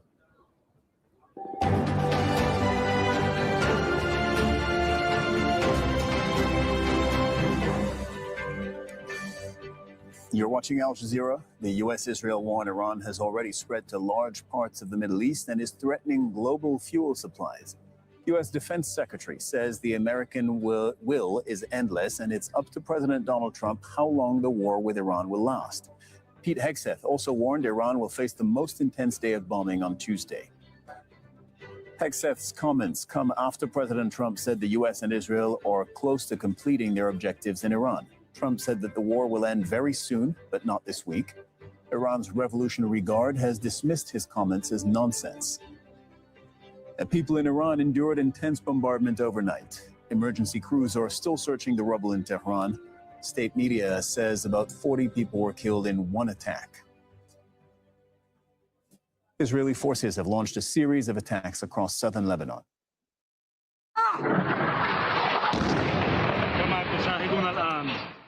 The army says it is targeting Hezbollah military infrastructure and warned residents south of the Litani River to leave.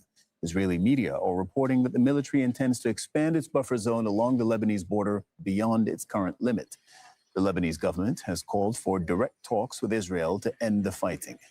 Al Jazeera's Bernard Smith is in the capital, Beirut. Bernard, you're monitoring what has now become a fairly familiar, I'm afraid to say, familiar cycle of forced evacuations and strikes in the southern suburb of Beirut. What have you seen?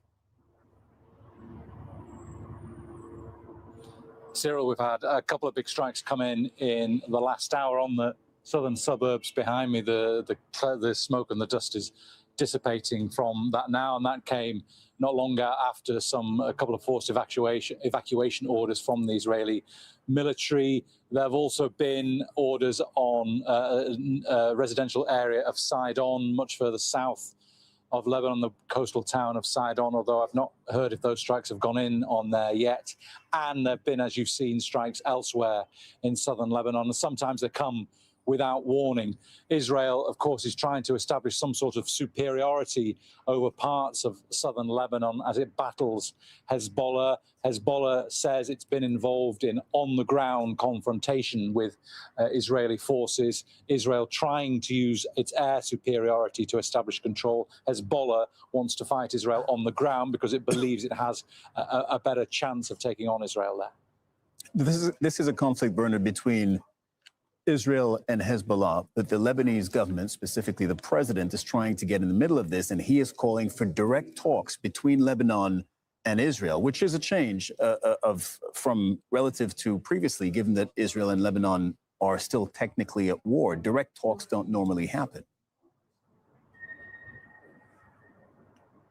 It is, and it's in this context of the amount of pressure on the Lebanese government. Think of what the UNHCR has said, that lives have been upended on a massive scale in Lebanon. Just shy of 700,000 people are registered on the government's internally displaced people website. That's gone up 100,000 in just 24 hours. And so against that background, Joseph Aoun, Lebanon's president, has said he's accusing Hezbollah of working to collapse the state.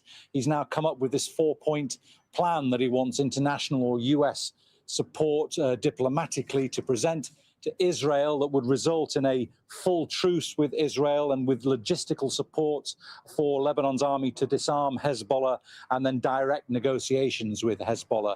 But as he, with Israel, excuse me. But as he says that, Hezbollah's in parliament says we're going to defend our existence whatever the cost. So you see then, that's why Aoun's suggestions is being reported in the States, being met with deep skepticism by the US and by Israel. And at the same time, Israel may prefer at the moment to push forward for a military solution to its battle with Hezbollah, to weaken Hezbollah as much as it believes it can before it's prepared to open any sort of diplomatic channel.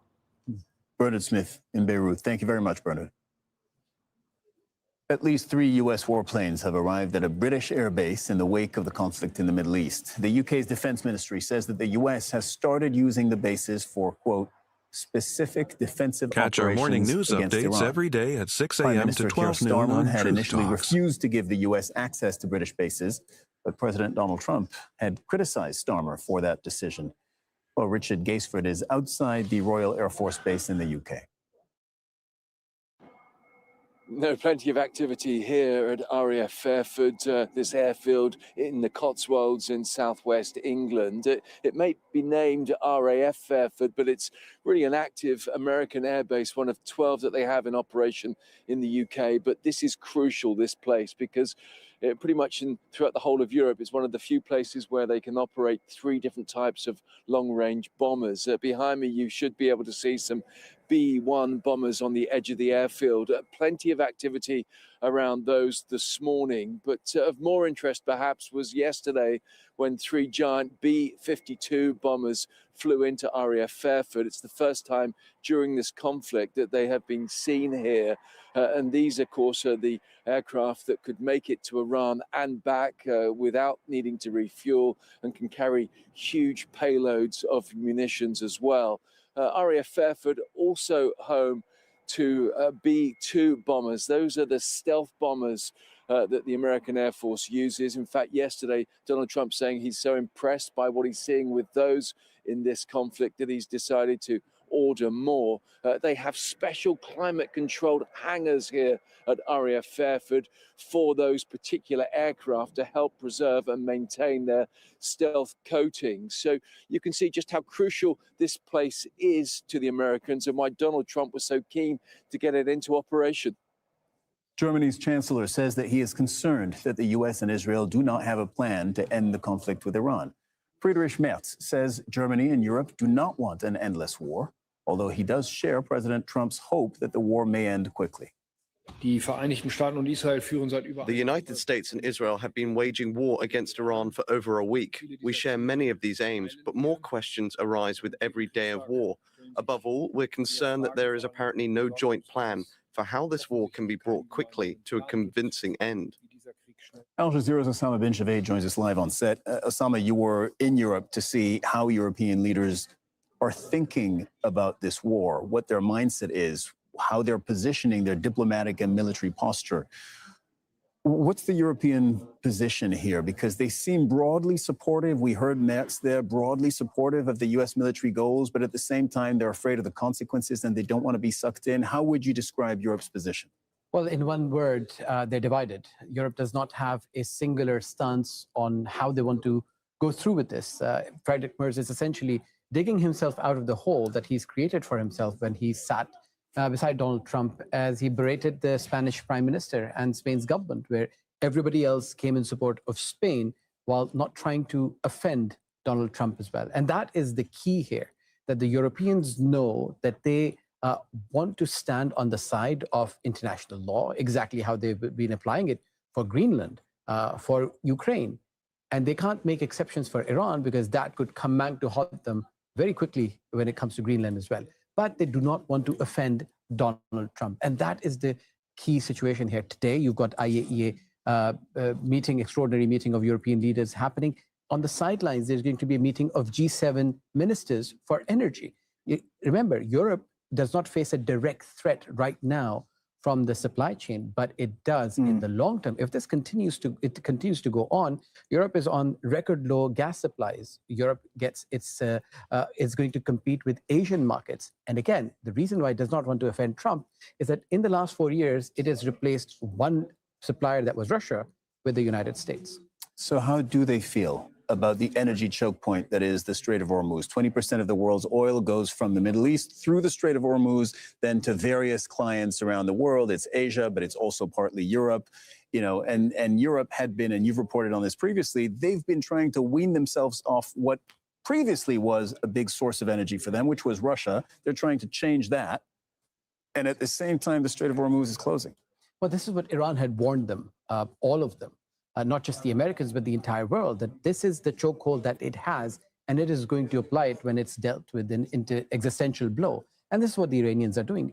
Remember that the Iranians can do it for a very long time because they're not physically blocking the Strait of Hormuz. The Strait of Hormuz is being blocked by all of the insurers that are not insuring those tankers, all of the crews that do not want to be part of that journey through the Strait of Hormuz. So Iran just has to disrupt, and it can continue to disrupt for a very long time. So when the US president says that he's going to send ships to accompany oil tankers and restore supplies, well, it's wishful thinking, according to many analysts in the shipping industry, because they think that it is not possible for the US ships to patrol back and forth in a very narrow strait where they are going to come under direct fire. And it is very likely that it is going to have a very high cost on the American side. Today, you've got another warning from the Iranians saying that a liter of Gulf oil is going to be allowed to pass through.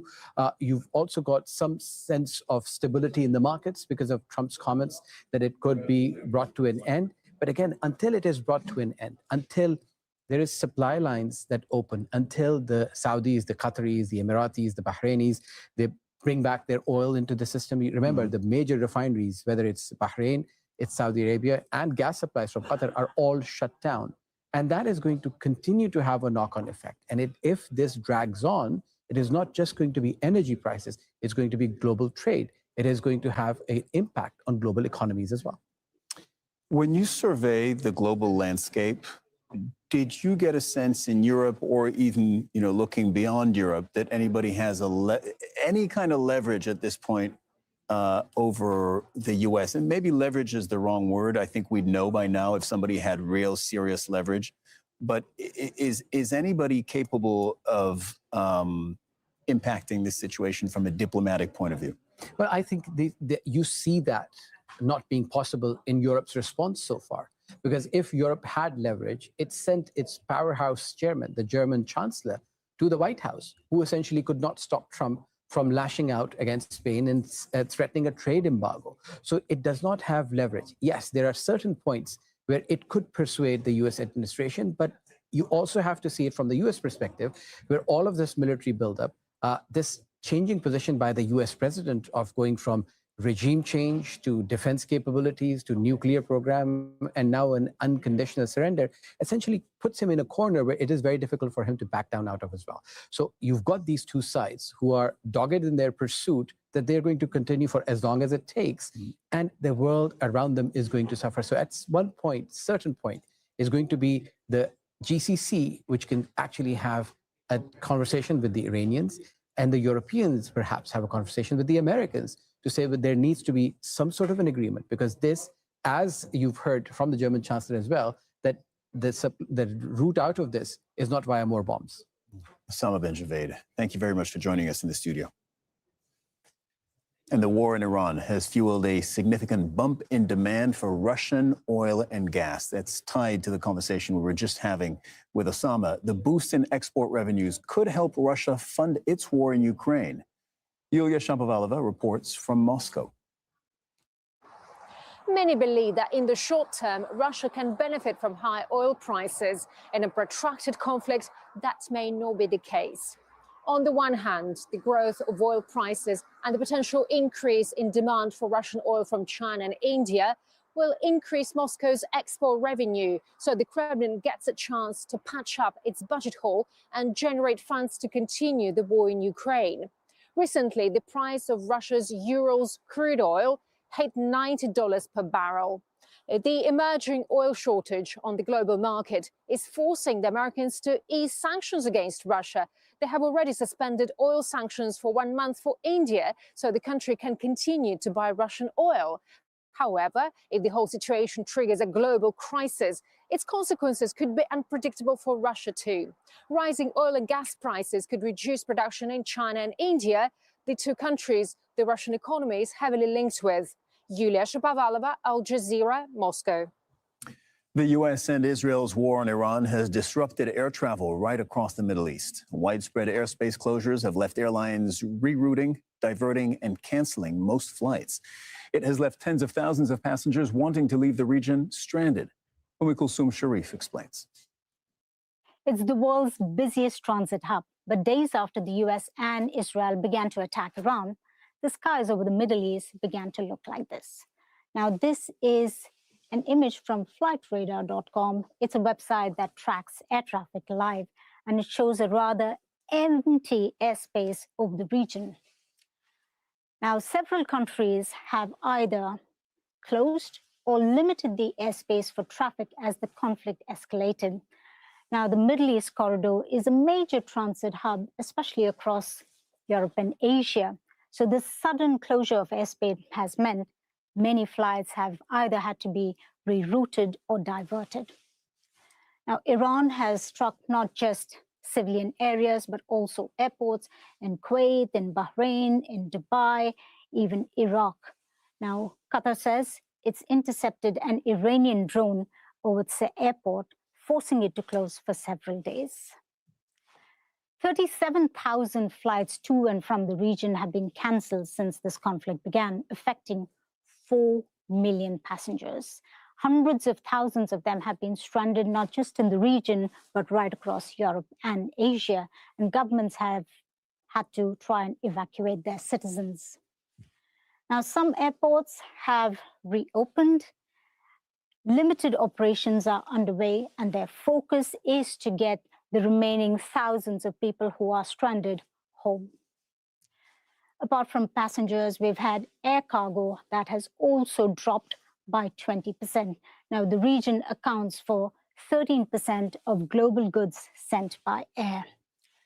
Now, the ongoing conflict has caused the worst air traffic disruption in the region since the COVID-19 pandemic. Now, as the war also sends energy costs soaring, flight tickets right from Asia to Europe have also skyrocketed. For travel between Asia and Europe, ticket prices have skyrocketed, with Middle Eastern carriers operating limited services. Laura Westbrook reports from Hong Kong. At Hong Kong International Airport, a sense of relief among passengers arriving back home. For the beginning, yes, it's scary. When a few days later, okay. Thousands of flights have been cancelled since Israel and the United States attacked Iran at the end of last month.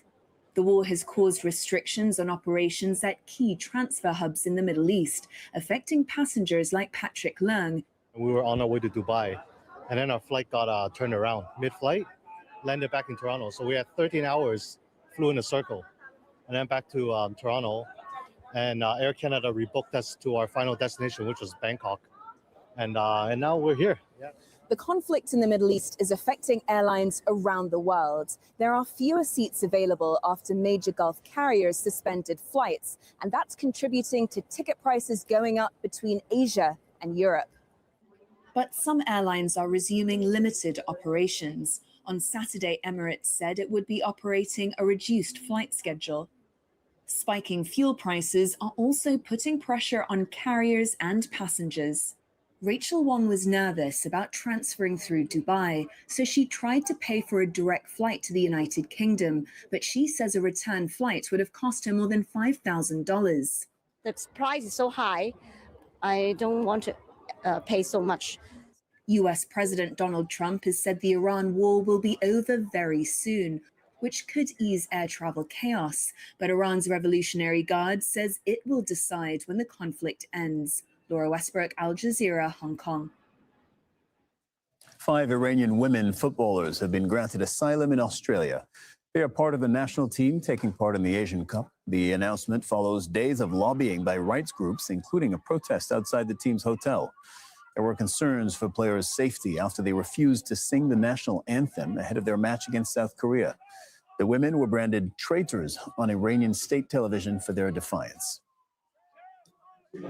The conflict in the Middle East is global news, but on U.S. television, it's being told through a very divided lens. The big cable news networks, which rely on advertising dollars, need to keep their audiences watching, and that's visible when you see how different their takes are. Phil Lavelle explains. War is raging in Iran and on the US airwaves too. The media reporting it in different ways, something President Trump is always laser focused on. But all we have really over here is the fake news. Fake news. They are the enemy of the people. He's not a fan. He doesn't like the big free-to-air networks. You're with who? ABC News, sir. Fake news. ABC fake news. One of the worst in the business. But it's the cable channels with their looser restrictions and their enormous viewerships that he often raves or rages about. And they are giving very different perspectives on the story. To the left, the likes of MS Now, highly critical of him and his policies. Maybe it's for oil, as the president daydreams himself into another 19th century war fantasy of conquering some foreign land he doesn't understand or care about, but he would like to rob them of their natural resources. To the right, Newsmax and his favorite Fox News, which he often calls into. Mr. Trump, good morning to you. Good morning.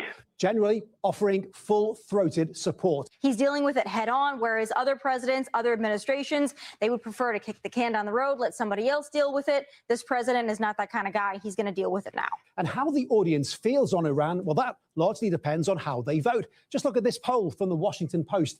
81% of Republicans support the war. 91% of Democrats oppose it. Now, the administration has long decried the way stories are being told in the media. The press does only want to make the president look bad. That's a fact, especially you. Defense Secretary Pete Hegseth has gone from being a Fox News host to running the military with little time for his former colleagues. Jennifer, you've been about the worst, the one who misrepresents the most intentionally what the president says. Even bringing in tough new restrictions for journalists at the Pentagon, deemed so severe that many gave their press credentials back rather than agree to them. And now those spaces taken by pro-Trump networks. And trust in the media, only 28% among younger Americans. They are being targeted by a social media savvy, meme-ready White House. Just take a look at this video posted on X. The war in Iran mixed with a video game, something similar to Call of Duty. One war, many stories, and it all depends on what channel you're watching. Phil Lavelle, Al Jazeera, Washington.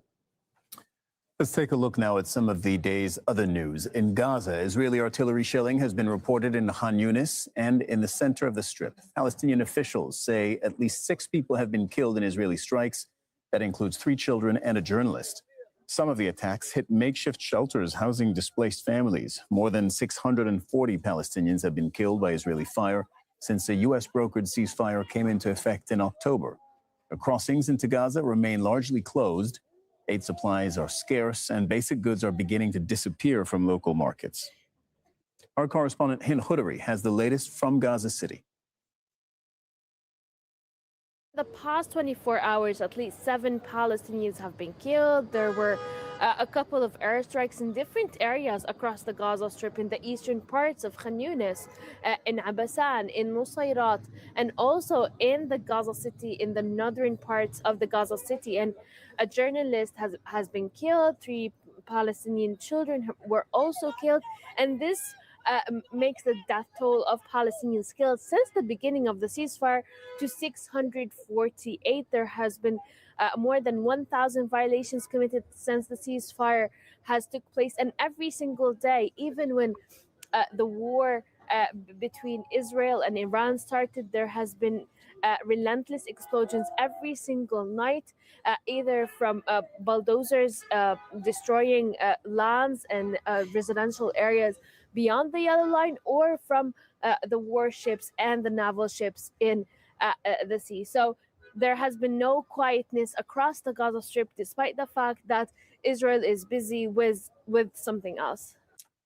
The security crisis in northern Nigeria is tearing apart rural communities. Dozens of civilians and soldiers have been killed in recent months as armed gangs raid villages and kidnap civilians.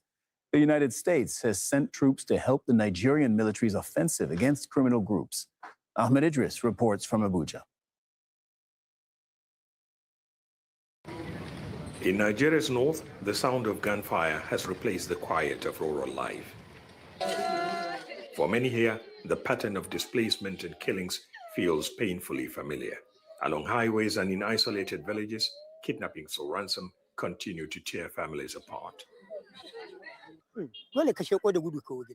We are constantly on the run. Men and women aren't spared. You can't even produce food to feed your family. An estimated 10,000 Nigerians are killed every year, just as thousands more are kidnapped for ransom. American troops have been deployed in Nigeria with the government's cooperation. Yet despite their presence, armed groups continue to raid, kill, and loot. Between that December and February that we are, a lot of attacks have occurred. In fact, on a monthly basis, almost about 1,000 Nigerians are being killed. The same thing happened in January. It's repeating itself in February. So that pressure is on the Americans. A lot of Nigerians are beginning to ask the questions, why is it that in spite of the presence of the Americans, this attack? So that would be a litmus test for the American state to show that its presence would actually help Nigeria. The attacks are fueled by the hundreds of millions of dollars the armed gangs collect every year. The government denied paying ransom. Al Jazeera's Mehdi Hassan interviewed a spokesman to the Nigerian president. I know of our government's effort in dealing with that insecurity. If you have a little understanding of the nature and the boundary and the geographical measurement of Nigeria and the tendency for insecurity to come in, then you will understand that we're fighting a hydra-headed insecurity situation. Security analysts say kidnapping is now an entrenched criminal economy, where ransom payments fund weapons, logistics, and recruitment for the next strike. If these elements know when they carry out those attacks, they would receive ransom, then they are not going to stop. Big cities like Abuja have been spared major attacks for some time now, but rural communities remain vulnerable. Security analysts believe troop numbers and equipment are inadequate to protect every Nigerian village. But most of all, they say successive governments have failed to address the root causes: poverty, corruption, and governance failure. For many Nigerians, security promises are measured not in speeches, but in whether the next night passes without the sound of gunfire. But for now, the gunfire, burials, and abductions continue. Ahmed Idris, Al Jazeera, Abuja, Nigeria. Madagascar's president has dismissed his prime minister and the government without giving a reason. Michael Randrianirina came to power in October after youth-led demonstrations forced the previous president from office. Those same protest groups have recently called for greater inclusion in Madagascar's political transition. When he took power, Randrianirina had pledged to organize elections within 2 years. China is facing a major demographic shift. Marriage rates are falling, birth rates are at record lows, and more people are choosing to live alone.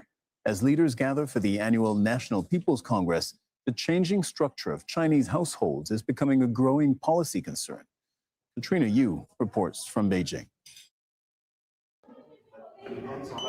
For generations in China, it was common for several members of one family to live under the same roof. But Beijing resident Cecily Huang is part of a growing group. They're young, urban, and living alone.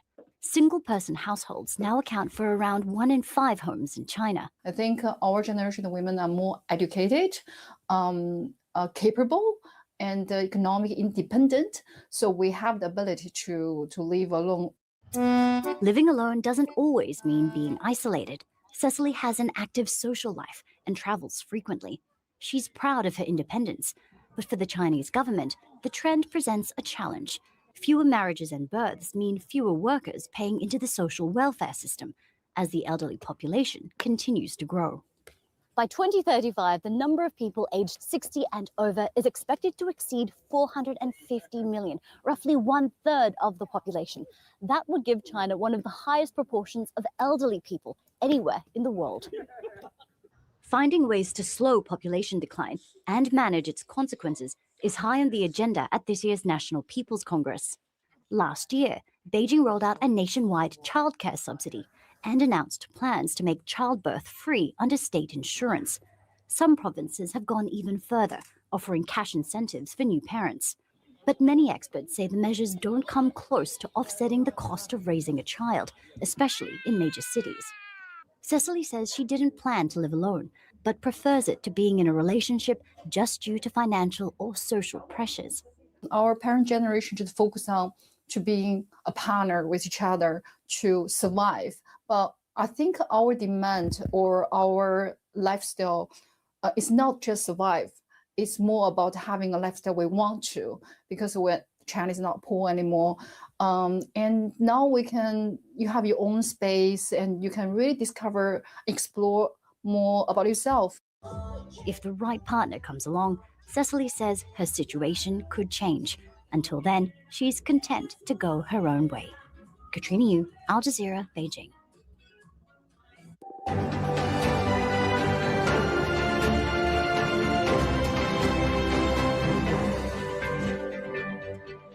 Hello, I'm Neve Barker. You're watching Al Jazeera's continuing coverage of the conflict between the US, Israel, and Iran.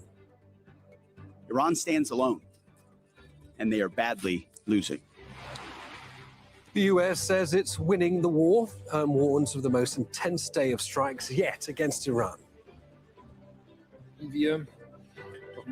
More questions arise with every day of war. European leaders doubt the American and Israeli war strategy in Iran. Devastation across Iran, but the Revolutionary Guards remain defiant and say it will be the one deciding when the conflict stops. Tens of thousands of passengers stranded in the Middle East, travel chaos in the region as the war between the US and Iran continues.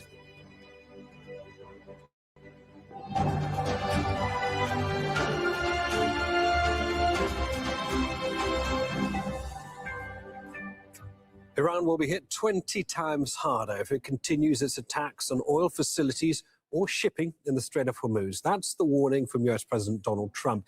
At a Pentagon briefing, his Defense Secretary Pete Hegseth says the war will only end when the president says so, and there'll be no let-up. Today will be yet again our most intense day of strikes inside Iran. The most fighters, the most bombers, the most strikes. Intelligence more refined and better than ever. So that's on one hand. On the other hand, the last 24 hours have seen Iran fire the lowest number of missiles they've been capable of firing. Well, these are the latest pictures coming out of Tehran after that warning by Pete Hegseth. A fire can be seen over the northwestern area of Dasghib. Shops and buildings there are destroyed. The city of Qom has also been hit. just in the past hour or so. And emergency teams in Tehran have been searching for bodies in the rubble of a residential building that was attacked. It was hit by a US-Israeli strike earlier on Monday. State media say about 40 people were killed in that attack. The goal of these attacks is neither freedom nor democracy.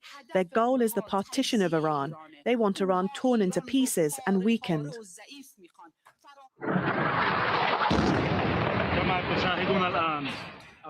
And Israeli forces have launched a series of attacks across southern Lebanon. The army says it's targeting Hezbollah military infrastructure, has warned residents south of the Litani River to leave. Israeli media are reporting that the military intends to expand its buffer zone along the Lebanese border beyond its current limit. The Lebanese government has called for direct talks with Israel to end the fighting. Germany's chancellor says he's concerned that the US and Israel don't have a plan to end the conflict with Iran. Friedrich Merz says Germany and Europe don't want an endless war, although he shares President Donald Trump's hope that the war may end quickly. The United States and Israel have been waging war against Iran for over a week. We share many of these aims, but more questions arise with every day of war. Above all, we're concerned that there is apparently no joint plan for how this war can be brought quickly to a convincing end. Well, we are covering the story from the Iranian capital, Tehran, Doha, Ramallah and the occupied West Bank and Beirut. But first, let's go live to Washington, D.C. Alan Fisher, our chief U.S. correspondent, is there for us at the White House. Good to see you, Alan. So Secretary Hegseth has just announced that today will be the most intense day of the campaign with a record number of bombers over Tehran. How does the Pentagon reconcile this massive escalation with President Trump's claim yesterday that the war is ahead of schedule and even nearly finished? Well, ahead of schedule it probably is, given that they had a set amount of targets and a set timescale of somewhere in 4 to 6 weeks. But Donald Trump, as ever, has been giving conflicting signals. Timescales don't mean a great deal to him. We've heard throughout his presidency that this will happen in 2 weeks, this will happen in 4 weeks. It doesn't really matter. They're elastic. The deadlines don't really exist. But he was asked late yesterday by a journalist how the war was going, and he said, well, it's very complete, pretty much. That was timed. It was deliberately timed. He spoke to the journalist late in the afternoon. That message went out. It kind of stabilized the markets because oil was soaring. The stock market was down. The idea that the war could soon be over certainly gave a degree of security to the markets, and that stabilized things. That achieved the job it was meant to do. And then, of course, in the news conference that he held down in Florida not long after that, he said that there was the possibility that the war would go on. He was asked, will the war end this week? And he said, not this week, but soon. But then he said that if Iran continues to target the Straits of Hormuz and shipping going through there, if they target oil supplies, then he will bomb them very, very heavily indeed. What we're seeing with the operation in Iran now is the fact that more men, more missiles, more material have been moved into the region, which, as we've said from the start, suggests that the United States wasn't quite ready to go when the war started. Normally, they like to have everything in theatre. At this time, that wasn't the case. But these conflicting messages are also causing confusion about what the war aims are. Is this about regime change? That hasn't happened. Are we going to continue until it ferments a revolution on the streets of Iran? How long will that take? How much bombing can that sustain before that actually happens? Or is this about, as Donald Trump has said on a few occasions, degrading the Iranians until they're no longer a threat beyond their own borders, that their missile program has been completely destroyed, that their drone program severely hampered, that they don't have access to be able to build a nuclear bomb? These are things that could be presented by Donald Trump as successful goals, and therefore the mission has been a success. But certainly confusing messages coming out of the White House and the Pentagon. In the end, the president will decide when the war is over. He will do it with the advice of his his military team, but he's not ready to make that call anytime this week, as he's clearly indicated. All right, Alan, thanks. We'll come back to you in a second, but I want to take you to these live pictures in Beirut. signs clearly of another major Israeli strike on the city. It has been pounded for multiple days now, focused on Hezbollah targets in the Dahya neighborhood, but also other neighborhoods too, both infrastructure and people believed to be linked to Hezbollah have been deliberately targeted, and both announced and unannounced attacks on the city. Let's go to Bernard Smith, who's there in Beirut. And Bernard, again, more signs of Israeli aggression on the city. The UN reporting a staggering 100,000 displaced people just in the last 24 hours. I mean, how is the Lebanese state's infrastructure even coping with this ongoing series of attacks there? Well, those strikes, there's just been a couple over my shoulder in the last 5 minutes or so. Israel gave out evacuation orders for that part of the suburbs of Beirut a couple of hours ago. And the Lebanese state is really feeling the strain. 700,000 people registered as internally displaced on the government website. And as it went up 100,000 in just 24 hours, Lebanon's President Joseph Aoun has accused Hezbollah of working to collapse the state. And he's put forward this 4-point plan that he wants the US and international community to back for talks with Israel. He suggested talks with Israel. He says he wants to somehow establish a full truce with Israel. He wants logistical support for the army to disarm Hezbollah, and he wants to head towards direct negotiations with Hezbollah. But at the same time that he says that, Hezbollah's political arm in the parliament here says we're going to defend our existence, whatever the cost. So the reports from the States are President Aoun's offer or outreach to the US and to Israel is being greeted with great skepticism, not just because what Hezbollah's political arm is saying, but also perhaps because Israel prefers at the moment to pursue a military solution to try and degrade Hezbollah as much as possible before it's interested in any sort of talks. All right, Bernard Smith in Beirut with all the latest. Thank you very much for that. Let's go back to Alan Fisher at the White House. Alan, Pete Hegseth, going back to his conversations with the American media, he also said that there will be more casualties and that the death of multiple US service members hasn't weakened his resolve.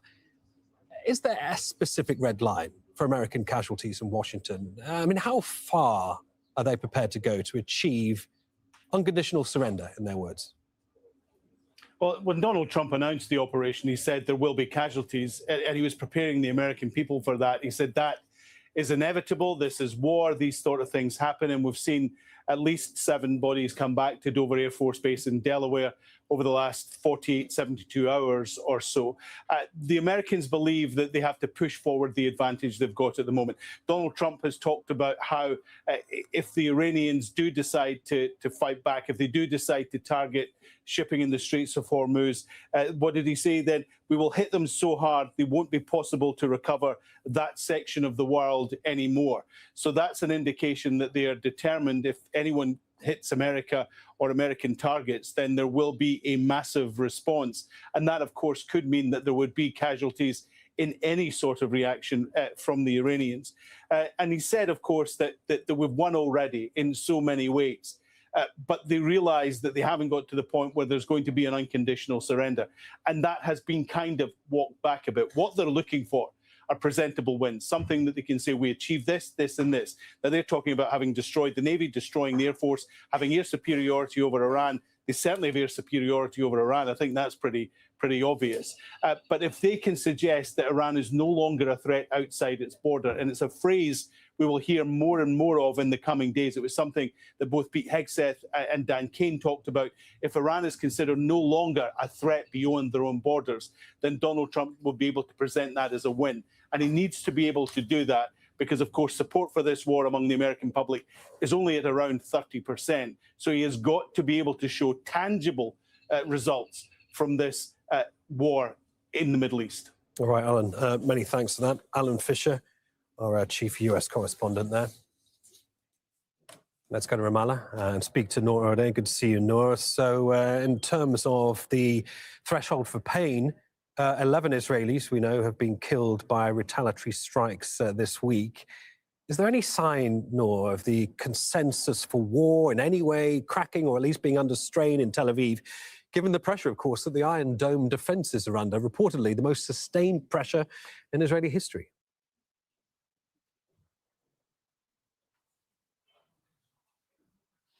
That's right. And as we speak right now, Israeli citizens are receiving warnings of incoming Iranian missiles in a very large area spanning from Netanya in the north all the way to Ashkelon in the south on the coast, and covering really much of the rest of Israel and the occupied West Bank for that matter. And of course, the pressure is being felt. The government is expected to renew the state of emergency until the 26th of March, Neve. It will be asking for up to $13 billion in extra funding for defense and even more money for social services to accommodate the emergencies. There is anger in Israel, even though the support is still pretty much there, because at the end of the day, Israelis serve in the army.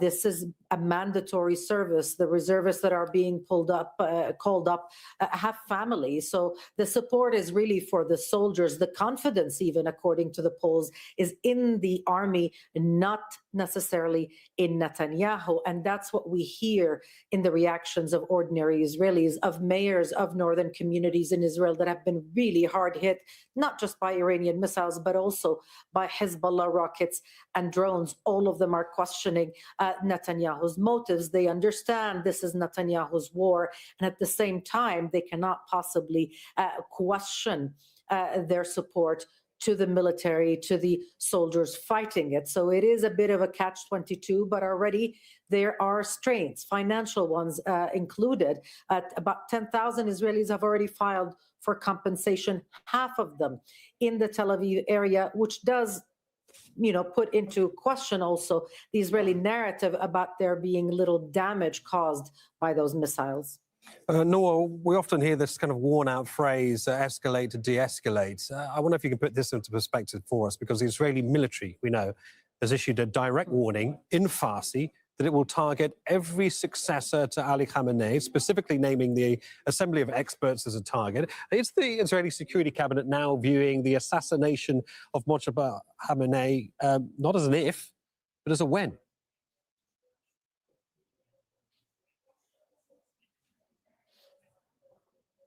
Well, I mean, Israel has a long history of assassinations. It's kind of a specialty, really, against its adversaries. So as far as is it aligning with the stated objective in Israel of toppling the Islamic Republic? Well, assassinating everybody who's willing to sit at the helm of the system is definitely consistent. There is no hesitation about this, even though it is pointed that such attacks, such killings are unlawful under international law. But, we are almost in a different world now where the rules don't necessarily apply. Israel plans to go with this war for as long as it takes, for as long as it can convince the U.S., Neve, to stay on. This war is being framed as the opportunity of a lifetime for Israel. So nobody's going to put on the brakes, not just yet anyways. All right, Noor, as always, many thanks for that. Noor there in Ramallah. Well, several new Iranian strikes have targeted the Gulf region. In Bahrain, a residential tower was hit in the Sif district of the capital, Manama. Officials say a 29-year-old woman was killed and 8 people were injured. The UAE and Kuwait say they have also been intercepting missiles and drones. And Saudi Arabia's civil defense says a drone fell into a residential area in Zulfi, a city in the Riyadh province. Well, speaking at a press briefing in Doha, Qatar's foreign ministry spokesperson warned against any further escalation. We have warned in Qatar for many years now that escalation left unchecked in the region would lead to catastrophic results. We are at that moment where we are seeing the catastrophic results across the region. Right now, as we speak, you can put a map of the region in front of you and you will not be able to find a finger-pointing space where escalation is not happening. This is exactly what we have said from day one. This is the biggest I told you so in the history of I told you so's in the world. We have said from day one, left unchecked, the escalation that started in 2023 would lead to a regional war. What we are seeing right now is a regional war that still can be contained, but the trajectory we are going through right now is a very dangerous trajectory for the region, and we keep warning that, again, this left unchecked and conflict moved from negotiation rooms to battlefields will lead to even more catastrophic results for the people of the region. Let's go to Laura Khan, who's live here in Doha. Laura, Qatar's Prime Minister, on top of what we just heard there from the Foreign Ministry spokesperson, has described the Iranian strikes as a betrayal and totally rejected. I mean, given Doha's many years of effort to facilitate US-Iranian diplomacy, where does Qatar stand right now? Well, absolutely. This rhetoric hasn't actually changed in the past 11 days of war. They've essentially been choosing de-escalation over direct confrontation. But of course, they've been really tested on this by Iran. And as the US is essentially threatening to increase its attacks against Iran, the volley of attacks towards the Gulf nations just haven't abated in those past 11 days. So as you saw there, Dr. Majid Al-Ansari was essentially saying, come back to the negotiating table, that they've been warning against this since 2023, since we saw the war in Gaza in 2023 and a number of other escalations across the region. He essentially said, if you don't deal with this directly on the negotiating table in negotiations, then it's going to be on the battlefields. And he said this could really have catastrophic consequences across the region. And we're already seeing that. We're already seeing how it's affecting the energy crisis across the world. A number of companies across the Gulf region have called a force majeure, essentially detangling themselves from any contractual obligations from other companies due to unforeseen circumstances, in this case, the war.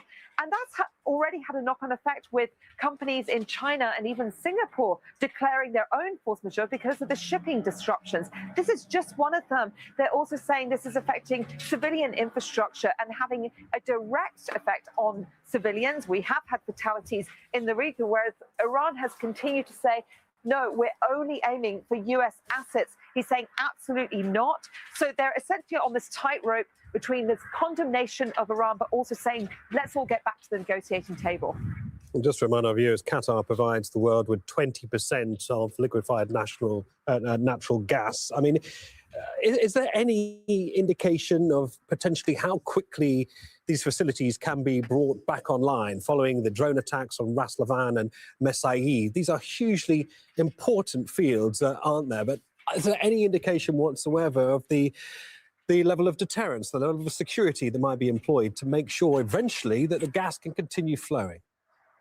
Well, Dr. Majid Al-Ansari made this very clear, the Foreign Ministry spokesperson, that when they can get back to negotiations, when they can start this diplomacy again, then they can look at possibly opening Qatar Energy's liquefied natural gas, which, as you said, supplies 20% of the world, a huge amount of oil from Saudi Arabia. Saudi Arabia has, some of the companies have just cut almost half of their output from 2.5, I believe, around 2.5 million barrels per day instead of 4.5 at the moment. And we know there's also been cuts in the United Arab Emirates by, around 500,000 barrels of oil to now 850,000 barrels of oil. So this is a significant cut that provides much of the world's energy.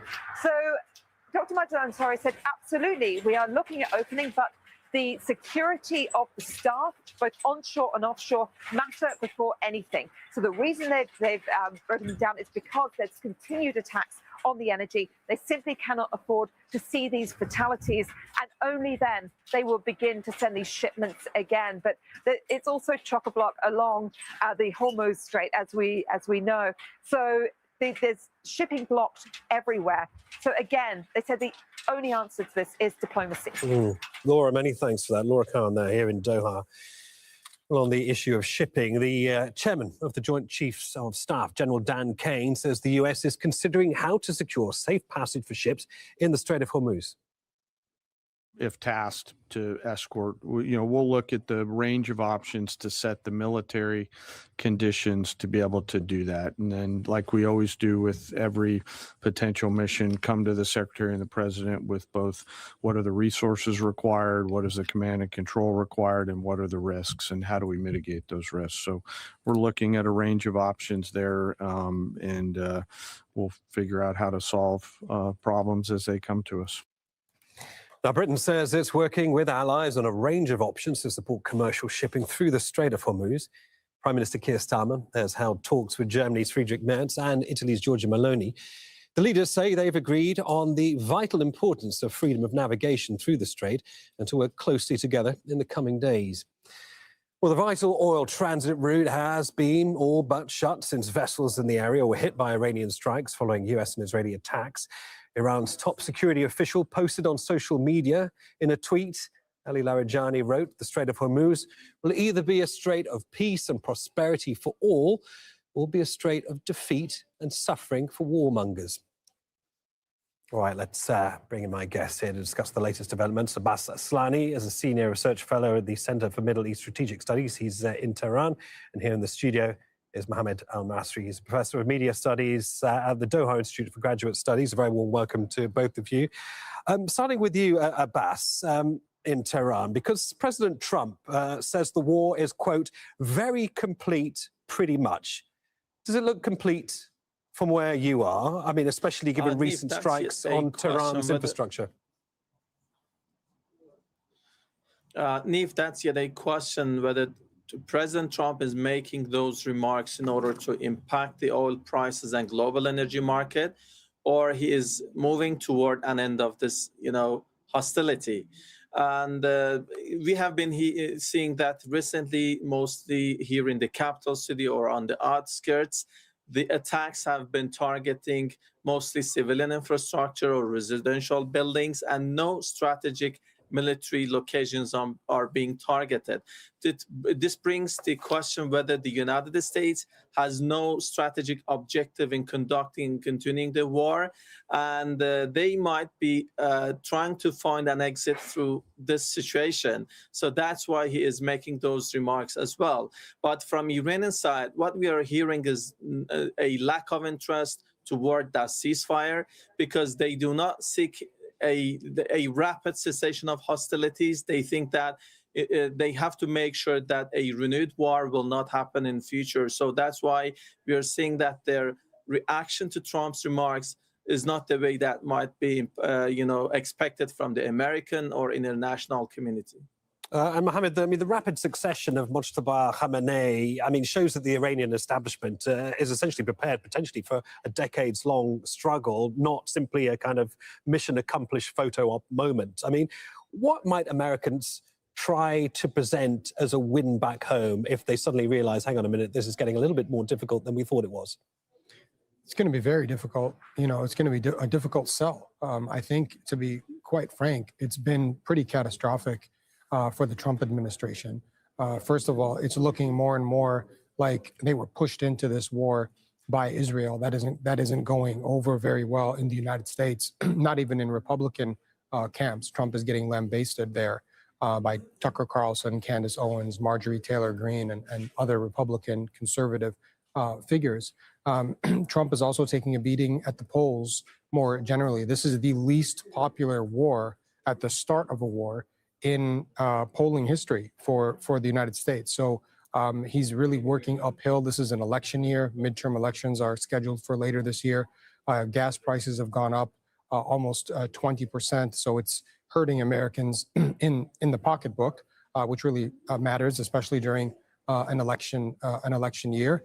And if all of that wasn't enough, it's looking like, and to your point, it's looking like the Iranian regime is still intact, and if anything is going to be hardened when all of the dust does settle. And as other analysts have noted, they'll probably be more intent now than ever in getting a nuclear weapon. So it's going to be very difficult to sell the American population on successes, but he's trying to do that, obviously, along with Pete Hegseth and others. Back to you, Abbas, because we've seen Qatar's Prime Minister call the Iranian attacks on Gulf infrastructure, quote, totally rejected. I mean, is Tehran's strategy of hitting strategic energy hubs, the UAE, Bahrain, even here in Qatar, actually backfiring? Will it cast a long shadow over eventual long-term diplomatic goals? After all, in the past, these were friendly neighbors, weren't they? Well, yes, this is impacting the relations with neighboring countries in a negative manner. And Iran is in a quite a situation which is facing security threat to its existence. So that's why it is now focused on, responding. And this strategy is built on the integrated defense and legitimate reciprocity. Because first and foremost, this is about accomplice logic, which Iran thinks that regional countries, by giving airspace, facilities like for refueling, for logistics, and etc., they are not a neutral bystander, but they are somehow, in some ways, de facto party to this conflict and facilitating those aggression against the country. So that's why they're responding those locations in the regional countries. And because the United States and Israel, they have been targeting, civilian infrastructure, including desalination center, as well as oil refinery facilities. This is part of a reciprocity strategy, which Iran is also responding. And that infrastructure war, in bigger terms, has not started yet. Abbas, and Iran is warning the United States. If you don't mind, I want to press you on the issue of attacking water facilities, because it's something that the Iranians claim that the Americans and the Israelis have done, but also at the same time, Bahrain has claimed Iran did it on Sunday. I mean, attacking water facilities is a war crime, isn't it?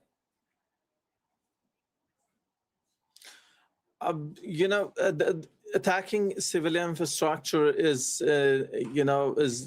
not to be humanitarian in a war. So, but the point is that as a whole, this aggression, first and foremost, was initiated by the U.S. and Israel, and also they started targeting those civilian infrastructure.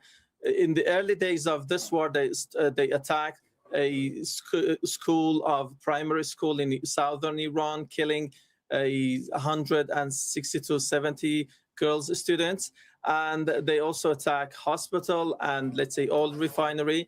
And this is something, the game that they have started, it is to weaken to Iran. Also, it can be part of, let's say, influencing the relations of Iran and the regional countries, because Iran would respond, other facilities and infrastructure in the region. So this is, as a whole, in the end, ends up in a situation whereby the region loses, maybe Iran in terms of its relations with regional countries is losing, but also the other parts of the region is losing. And that is something which I think Americans are not paying attention to. Maybe this is something they favor and aspire, because in the longer term, they can somehow impact Iran and regional countries' relations. Okay. Abbas Aslani, Mohammed Al-Masri here in the studio. Many thanks to both of you.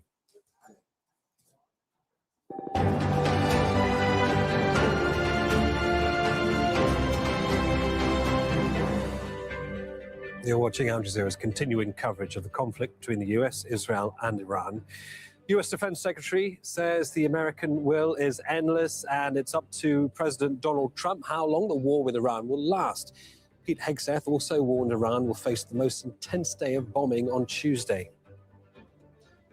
Well, these are the latest pictures coming out of Tehran after the warning by Pete Hegseth. The fire can be seen over the northwestern area of Dasgib. Shops and buildings there are destroyed, and the city of Qom has also been hit. Britain says it's working with allies on a range of options to support commercial shipping through the Strait of Hormuz. Prime Minister Keir Starmer held talks with Germany's Friedrich Merz and Italy's Giorgia Meloni on preserving navigation through the waterway. Now, the US and Israel strikes on Iran have caused widespread destruction, and the country's healthcare system hasn't been spared. An Iranian government spokesperson says 100 health centers, treatment facilities, and emergency units have come under attack since the war began, and 9 hospitals are no longer functional because of those attacks. 4 ambulances and an emergency helicopter have also been destroyed. Healthcare workers are coming under fire too. 11 have been killed since February the 28th. The death toll across the country has now risen to at least 1,332 people. That figure includes more than 200 women and children. An 8-month-old baby is among them. Well, Iranian Foreign Minister Abbas Araghchi says negotiations with Washington are off the table. After 3 rounds of negotiation, and after the American team in the negotiation,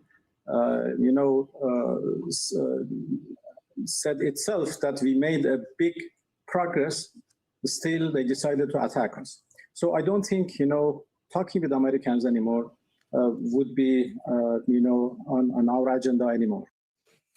Introducing Trita Parsi, he's the Executive Vice President of the Quincy Institute for Responsible Statecraft. He joins us from Washington, D.C. Good to see you, Trita. So you've described the scenes in Tehran as Armageddon, with toxic black rain falling and hospitals damaged or evacuated. Is the Iranian healthcare system even capable of managing this scale of environmental, chemical warfare while under a total blockade?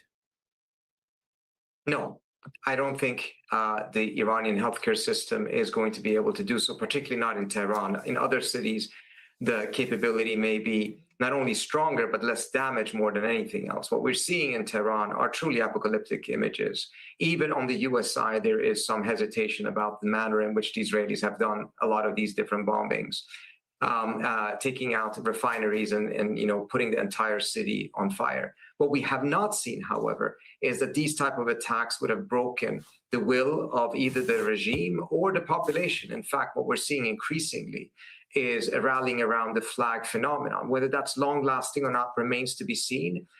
This is still a very unpopular theocracy in my assessment, but the population is also seeing that this is increasingly an attack on the country, on the country's territorial integrity, when Trump says that the map of Iran may not remain the same after this war, as well as an attack on the unity of the country, mindful of potential support for separatist organizations. All of that pushes the population closer to the government, at least during the duration of the war. And that's the same phenomenon we've seen in many other countries over the years. Well, the US and Israel clearly aim to trigger a collapse of the leadership by assassinating Ayatollah Khamenei. Instead, we see the system, as you say, closing ranks around Mojtaba Khamenei and Ali Larijani. I mean, how's the decapitation strategy then backfired in your view, or simply changed direction for the Americans?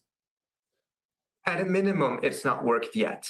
And whether the timeline for it to be able to work is one that is shorter than the timeline in which the Iranians can collapse the global economy and shoot up oil prices above $150 and cause massive global inflation, that's a different question. The Israelis certainly seem to have the capability of taking out additional Iranian leaders, and eventually perhaps there will be no one left there to take their place. But how fast can they do so, and how fast can the rest of the expansion of this war, driven deliberately by the Iranian strategy, lead to a scenario in which Trump no longer can wage this war? His presser yesterday clearly was intended to calm down the markets and make them believe that this war will be over soon. I'm not so convinced. You've also noted, Trita, that Tehran appears to have shifted from very large missile salvo attacks to a kind of constant level of attack throughout the day. Why has the leadership concluded that a lower intensity, more persistent rate of strikes are more effective at breaking the US and Israeli pain tolerance than a single massive escalation? Well, that strategy is primarily used against Israel. And I think the Iranians have concluded that they cannot reach Israel's pain tolerance. The Israelis have a much, much higher pain tolerance, particularly as long as the US is in the war. Even the US's pain tolerance may be higher than what the Iranians have calculated, or at a minimum, it's much more difficult for them to kill American soldiers because so many of America's bases have been emptied, and much of its navy is at a distance in which the Iranians cannot reach them. So the most accessible pain tolerance is actually the global economy, and that's where I think they're putting most of their focus. On the Israeli side, they're just trying to make sure that they keep the Israelis busy and keep the population in bunkers as long as possible, rather than going for mass atrocity events because they don't believe even in those circumstances they will reach the pain tolerance. But if the economy is not working, and if pressure in the United States from Trump's own base starts to get mobilized because of global inflation leading to American inflation and higher grocery prices, that's where they think that they might be able to reach the American pain tolerance. So in that regard, if no end to this conflict is in sight in the medium to long term, I mean, is the Iranian leadership's strategy then to deliberately continue widening the conflict into a regional, even European crisis as a way of forcing Washington to the table, essentially making the war too expensive for everybody to be able to continue this? Absolutely. Whether that means that the Europeans get involved or not very much depends on whether any European leaders would be so foolish to enter the war and whether the Iranians actually can reach European territory.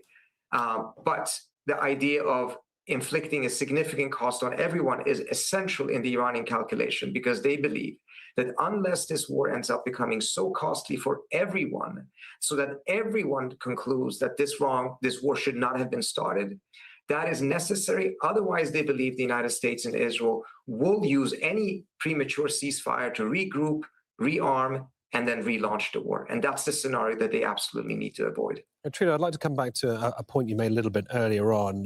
You talked about this this concept of people rallying around the flag, given how much pain is being inflicted on Iran at the moment. I mean, before the war, the Islamic Republic faced a major legitimacy crisis, didn't it? But of course, now with school children killed in Minab and civilian infrastructure in ruins across the country, I mean, is the public's anger still directed in any way at the Iranian leadership, or has the nature of these strikes created a new defensive nationalist unity that's essentially serving the Revolutionary Guards?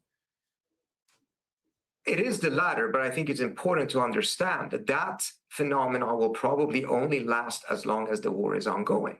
Even during the 12-day war, we saw very clearly that there was a lot of nationalism. But as soon as the war ended, a month or two later on, and a new sense of normalcy emerged, the anger against the theocracy came back up onto surface. But right now, that anger is undoubtedly still there, but it is not translating into any mobilization, visible to us at least, of the population against the theocracy. That's not the priority at this point. Survival seems to be much more of the priority. But we should not be under any illusion that the war has made the system popular in a endurable way. It's just a temporary phenomenon that can be turned into something longer if the theocracy plays its cards right, but we have not seen that happening in the past.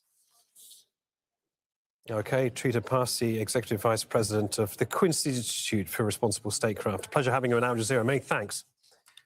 Thank you.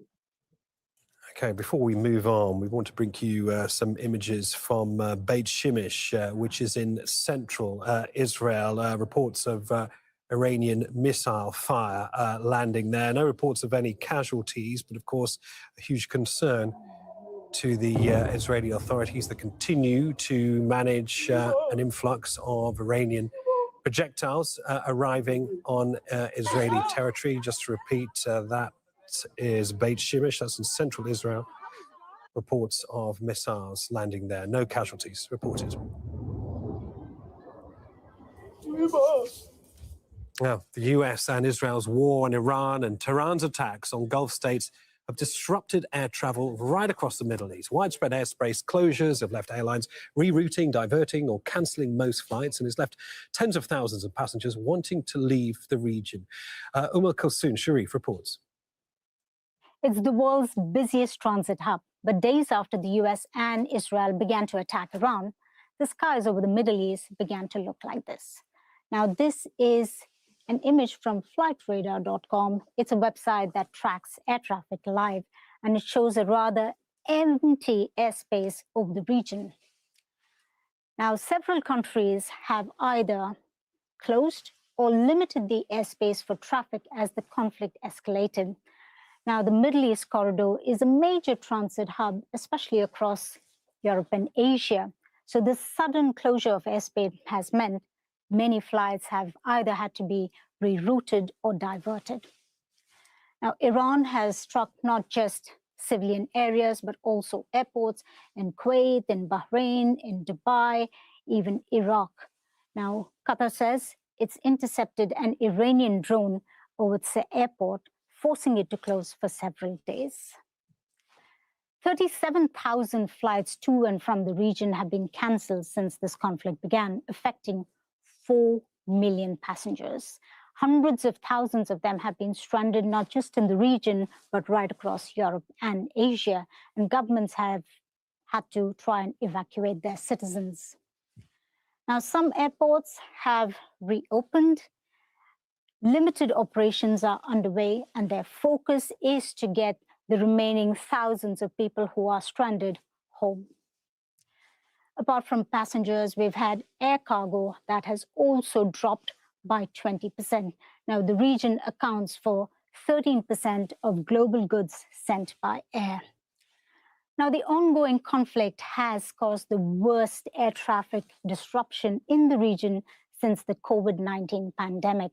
Now, as the war also sends energy costs soaring, flight tickets right from Asia to Europe have also skyrocketed. Joining us from Dumfries in Scotland is Finlay Asher. He's an aerospace engineer and member of Safe Landing, a global community of aviation workers and enthusiasts. A warm welcome to the programme, Finlay. Before we start talking about the industry and the effects on travellers, I also want to have a look at some of the things that we've been seeing in the wake of this war.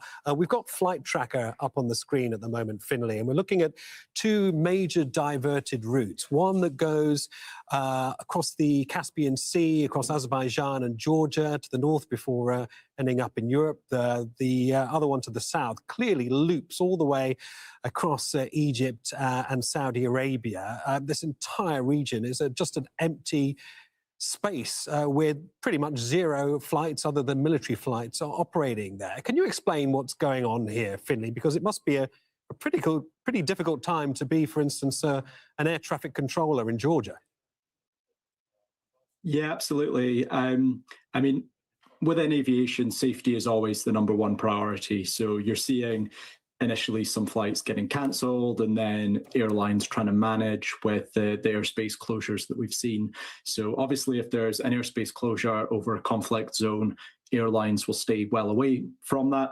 But it will mean that they have to fly significantly further than they were planning to do. And you're right, those sort of safe corridors in the sky also become more congested as everyone wants to use those and avoid the conflict region. And Finlay, we're looking at these numbers: 4.4 million passengers stranded, cargo traffic down by a fifth. I mean, to an engineer, this looks like a kind of system-wide failure of resilience, doesn't it? I mean, how fragile is the aviation sector as it currently stands? Are the days of cheap fuel and open, stable skies, are they over? Well, yeah, this affects the aviation industry in a number of ways. I mean, firstly, there's just all the cancellations and needing to find people new flights. Then as the conflict progresses, they're needing to manage, find alternative routes. That might mean they have to fly further, carry more fuel on board. It might also mean they need to do a different route and stop to refuel. All of that is additional cost. And then, yeah, because, you know, the Middle East is such a major supplier of global oil, then the price of jet fuel has increased quite rapidly as well. And that is a major cost for airlines. It could be anything from sort of a quarter or 20% of an airline's cost. So if that suddenly spikes, the costs to airlines will increase and they'll pass that on to customers. And then you'll see lower demand for flights as well. And then obviously there's just like a big ongoing uncertainty here. Nobody knows exactly how long the conflict will last. Obviously, if you think about the Ukraine conflict that started a few years ago now, there was a big spike in energy prices there. And that conflict is still going on now and is still having ripple effects. So, even if this conflict was over tomorrow, I think those ripple effects will continue throughout the year and will affect the industry. The industry is, sensitive to various global issues like financial crashes and global pandemics. You saw what happened during COVID. And this is another, security threat that can happen as well. Do you think the industry has adapted fast enough, given the shocks that it's seen in the not too distant past? We're talking about, as you mentioned, the Ukraine war, but also the impact of the COVID-19 pandemic. I mean, you used to design engines for Boeing and Airbus. I mean, the industry's big promise was sustainable aviation fuel and even electric flight. I mean, in a world where fuel costs are going through the roof because of this war, does that mean that that transition will be hastened? Well, I think it demonstrates how important that transition is. I mean, if you look at where energy is produced at the moment, it's very concentrated in particular areas, the Middle East being a prime example, but also Russia, as you mentioned. And that means that, the cost of flying, but also the cost of shipping and road transport and heating people's homes is inextricably linked to this global market for fossil fuels, which can be volatile. And it's resulted in, big cost of living crisis for many people all around the world, even people that are very far away from where these conflicts occur. So yeah, aviation is susceptible as well. I mean, it kind of underlines the importance of moving to lower carbon energy types. That's true when it comes to buildings and particularly ground transport, where we can get away from that from fossil fuels faster and have more sort of domestically, locally produced renewable energy. And that will be true of aviation in the future as well. We're not going to be able to get there in the next 5 to 10 years. The technology and the fuels required for aviation will take a lot longer to scale. But absolutely, it's the move to those technologies and fuels is not just about sustainability, it's also fundamentally about energy security and energy independence as well. And what about the issue of safety as well, both of the industry as we know it and indeed the aircraft facing the possibility of these geopolitical shocks lingering? I mean, is there still an industry for the next generation of pilots and engineers to work in? Yeah, well, I think something that's really important is we need to have our eyes open to the various threats that face the aviation industry. Our organisation is particularly concerned that we're actually planning to double the number of flights of conventional aircraft over the next couple of decades.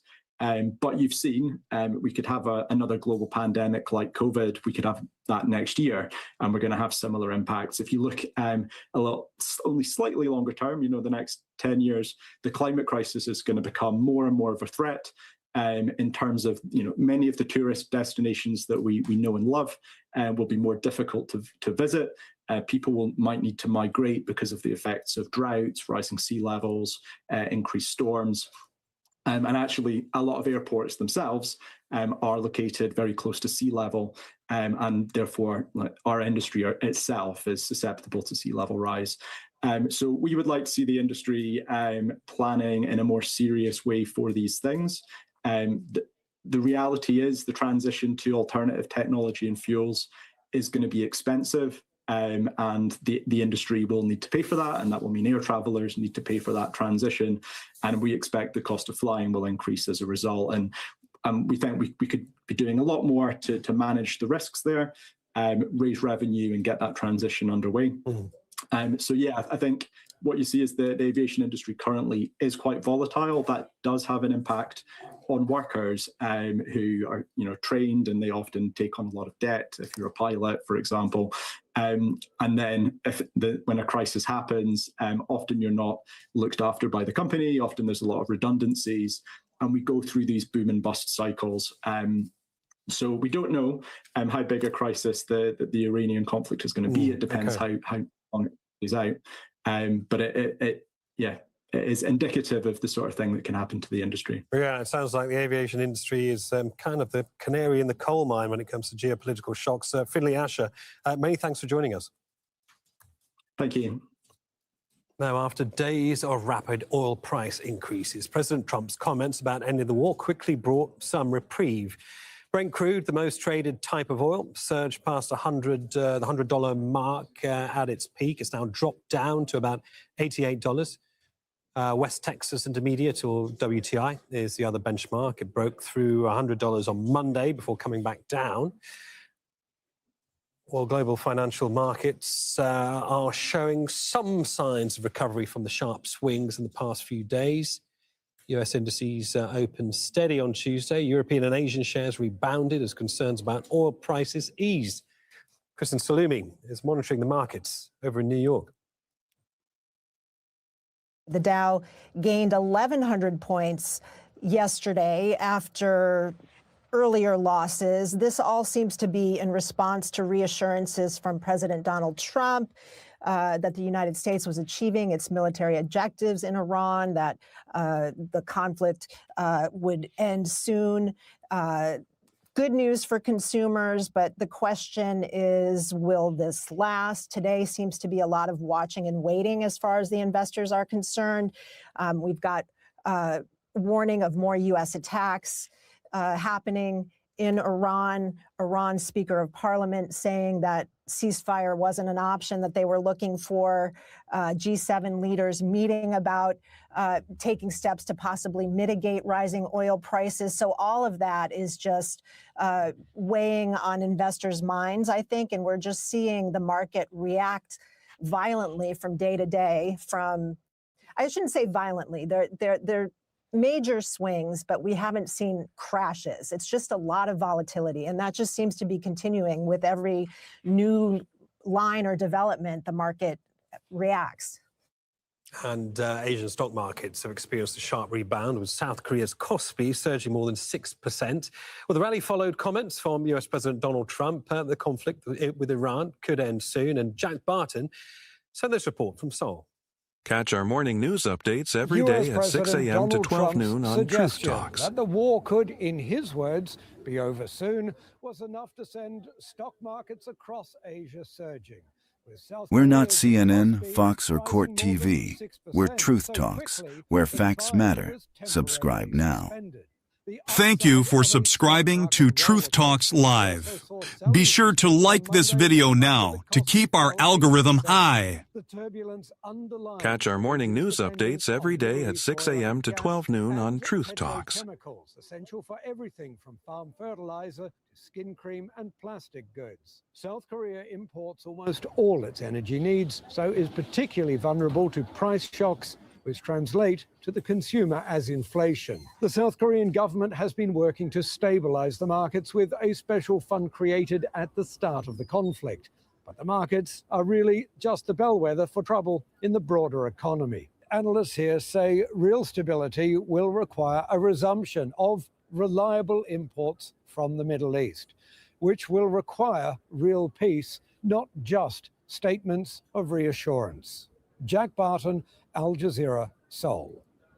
Several strikes have been reported in northern Iraq. One of them hit a camp hosting fighters from the Iranian-backed Popular Mobilization Forces near the city of Kirkuk. Iraq has faced frequent attacks since the conflict in the Middle East began last week. Our correspondent Assad Beg has the latest from Erbil in northern Iraq. Iraq is seeing multiple cities attacked overnight, just highlighting how this widening regional conflict is being played out here on Iraqi territory. Now, you've been talking about Kirkuk. Let's talk about that northern city. We understand there's been 2 strikes, at least 6 people killed, 20 injured on the 40th Brigade of the Popular Mobilization Forces.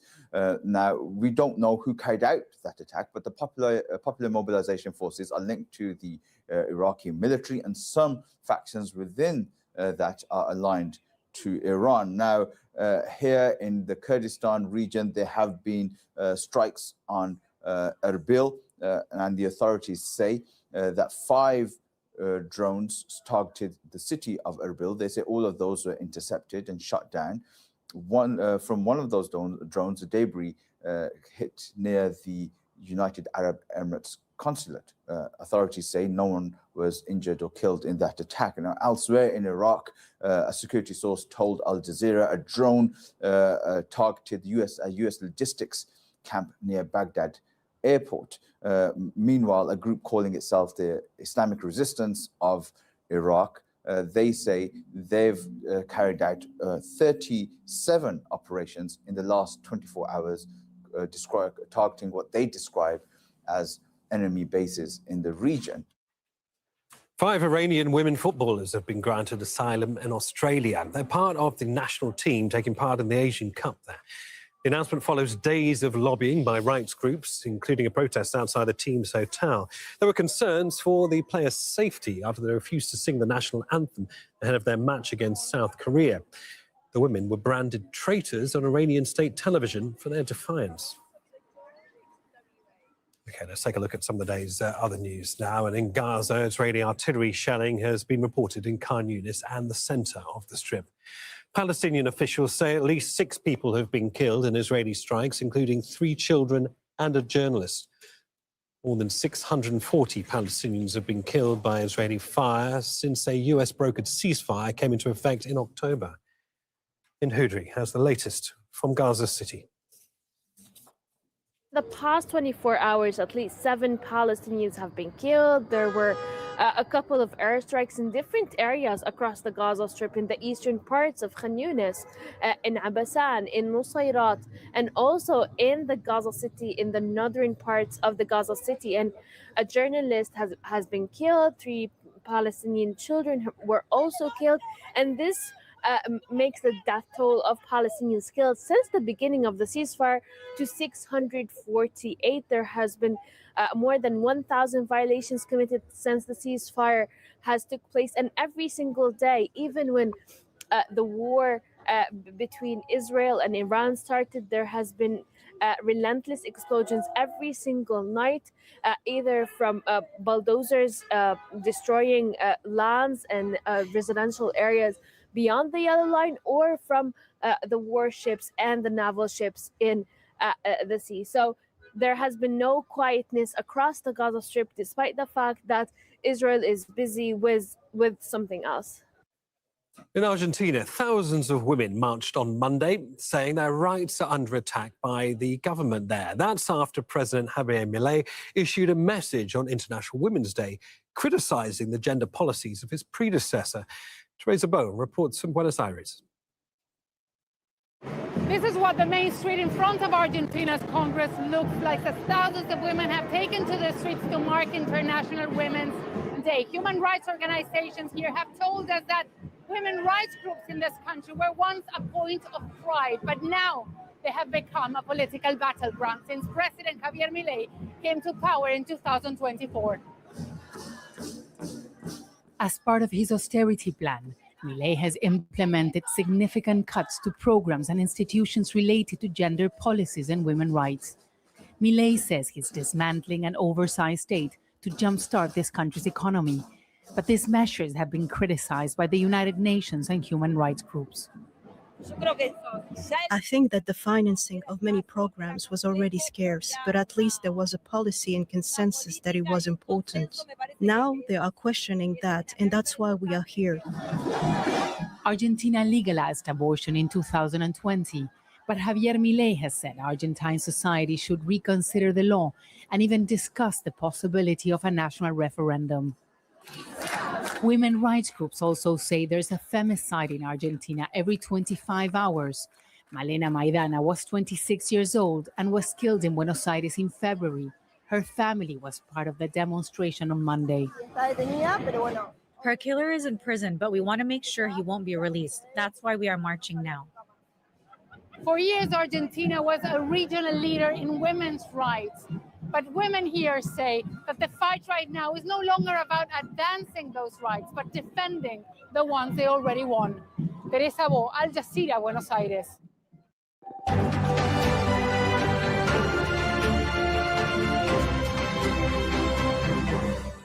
Catch our morning news updates every day at 6 a.m. to 12 noon on Truth Talks. Between the US, Israel, and Iran.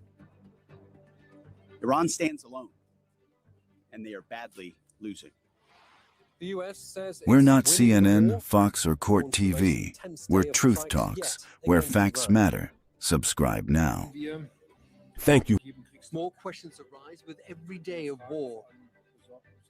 The German Chancellor warns that the US and Israel... Thank you for subscribing to Truth Talks Live. Be sure to like this video now to keep our algorithm high. Devastation across Iran, but the Revolutionary Guard remains defiant and says it will be the one deciding when the conflict stops.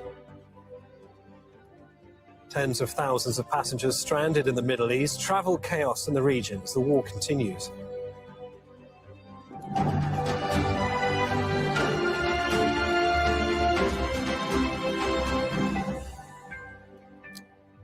Good to have you. Iran will be hit 20 times harder if it continues its attacks on oil facilities or shipping in the Strait of Hormuz. That's the warning from US President Donald Trump. At a Pentagon briefing, his Defense Secretary Pete Hegseth says the war will only end when the president says so, and there'll be no let-up. Today will be yet again our most intense day of strikes inside Iran. The most fighters, the most bombers, the most strikes. Intelligence more refined and better than ever. So that's on one hand. On the other hand, the last 24 hours have seen Iran fire the lowest number of missiles they've been capable of firing. Well, after those remarks by Hegseth, Iran's parliament speaker Mohammad Bagher Ghalibaf said Tehran will retaliate by targeting infrastructure. In a post on social media, Ghalibaf said, "Let the enemy know that whatever they do, we shall undoubtedly respond with a proportionate and immediate retaliation. No act of malice shall go unanswered, and today we decree the rule of an eye for an eye bluntly without exception. If they initiate war on infrastructure, we shall, without doubt, target infrastructure." All right, well, these are the latest pictures coming out of Tehran after that warning by Pete Hegseth. The fire can be seen over the northwestern area of Dastgib. Shops and buildings there are destroyed. Also in the city of Qom, destruction there too. It's also been hit in the last hour. And emergency teams in Tehran have been searching for bodies in the rubble of a residential building that was attacked. It was hit by a US-Israeli strike earlier on Monday. State media say about 40 people were killed in that attack. The goal of these attacks is neither freedom nor democracy. Their goal is the partition of Iran. They want Iran torn into pieces and weakened. Israeli forces have issued a forced evacuation warning for several villages in southern Lebanon. It's been launching a wave of attacks against what it says are Hezbollah military targets.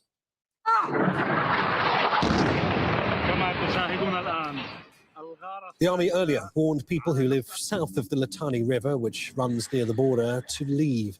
Israel maintains a buffer zone in the area. Israeli media reporting that the army wants to expand it. The Lebanese government has called for direct talks with Israel to end the fighting. And smoke is also billowing above the southern suburb of Beirut as the Israeli army launches a new round of strikes there. The army has been bombarding parts of the Lebanese capital for several days now. It says it's targeting financial institutions linked to Hezbollah. The attacks have destroyed several neighborhoods and forced thousands to flee. Well, we are covering the story from Doha, Ramallah in the occupied West Bank, Beirut, as well as Capitol Hill and the White House in Washington, D.C. Let's begin with our chief U.S. correspondent, Alan Fisher, who's at the White House. So, Alan, Secretary Hegseth weighing once again into this conflict, announcing that today will be the most intense day of the campaign with a record number of bombers over Tehran. I mean, how does the Pentagon reconcile what is clearly tantamount to an escalation with the promise that this war will be over pretty soon? Well, there are conflicting signals, but there's been conflicting signals from the White House since the start. Donald Trump certainly on Monday made a call to a journalist to say that the war was very complete, pretty much. The timing of that was important because that settled the markets. People were concerned that this was going to be a long war. That meant that the stock market was down, oil prices were up, all the things that Donald Trump doesn't like to see. So he thought by making the call, he would perhaps let things settle down a bit. But then he had his news conference and said that they would continue to pound Iran, that if they responded by targeting ships in the Strait of Hormuz, then they would face a barrage 20 times greater than they felt. In fact, at one point, he said, we'll hit them so hard it won't be possible to recover that section of the world. He was also asked then, is this war going to end this week? He said, no, not this week, but pretty soon. So as you can see, they are conflicting messages. The United States clearly has military goals. They've achieved a lot in the first week or so.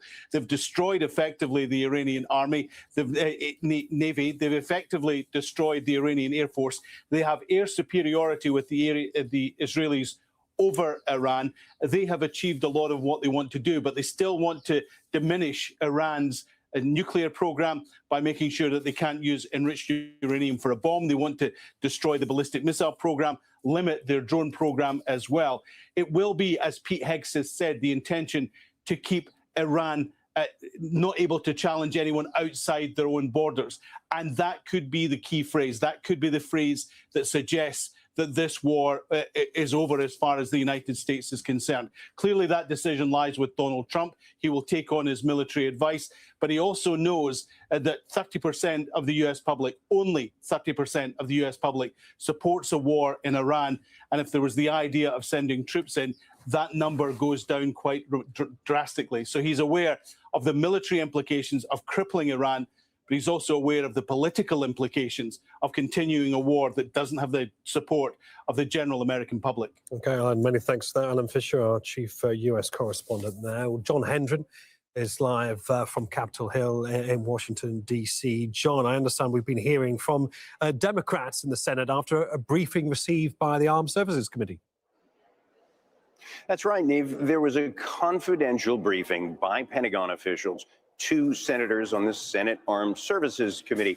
And you heard Alan talking about how divisive this war is in America, how unpopular it is in polls. Well, among the Republican Party, there really is a divide where members of the sort of MAGA wing of the Republican Party, which is much of it now, the more isolationist members outside of Congress, some of them are very critical of this war, but inside of Congress, it has very strong support from the Republican Party. But Democrats are pretty much unified against it. And you hear that in the voices of the Democrats who walk out of that room and talk to reporters. Now, they can't talk about the classified details of their conversations, but just listen to the skepticism coming out of various senators. Jackie Rosen, a Democratic senator, said, "It is disturbing. It is I absolutely have to think about what I can and can't say, why it is concerning." That may have to do with the classified information involved there, which is, it is disturbing, and I'm not sure what the end game is or what their plans are. They certainly have not made their case. Senator Mark Kelly said he is worried about the cost. Democrats are, many of them, worried about the cost because, remember, in his big, beautiful bill, Donald Trump cut health care for many people and used that money to fund a massive tax break, much of which goes to the wealthy. And then there's Elizabeth Warren, one of the more far left members of the Senate. This is what she had to say.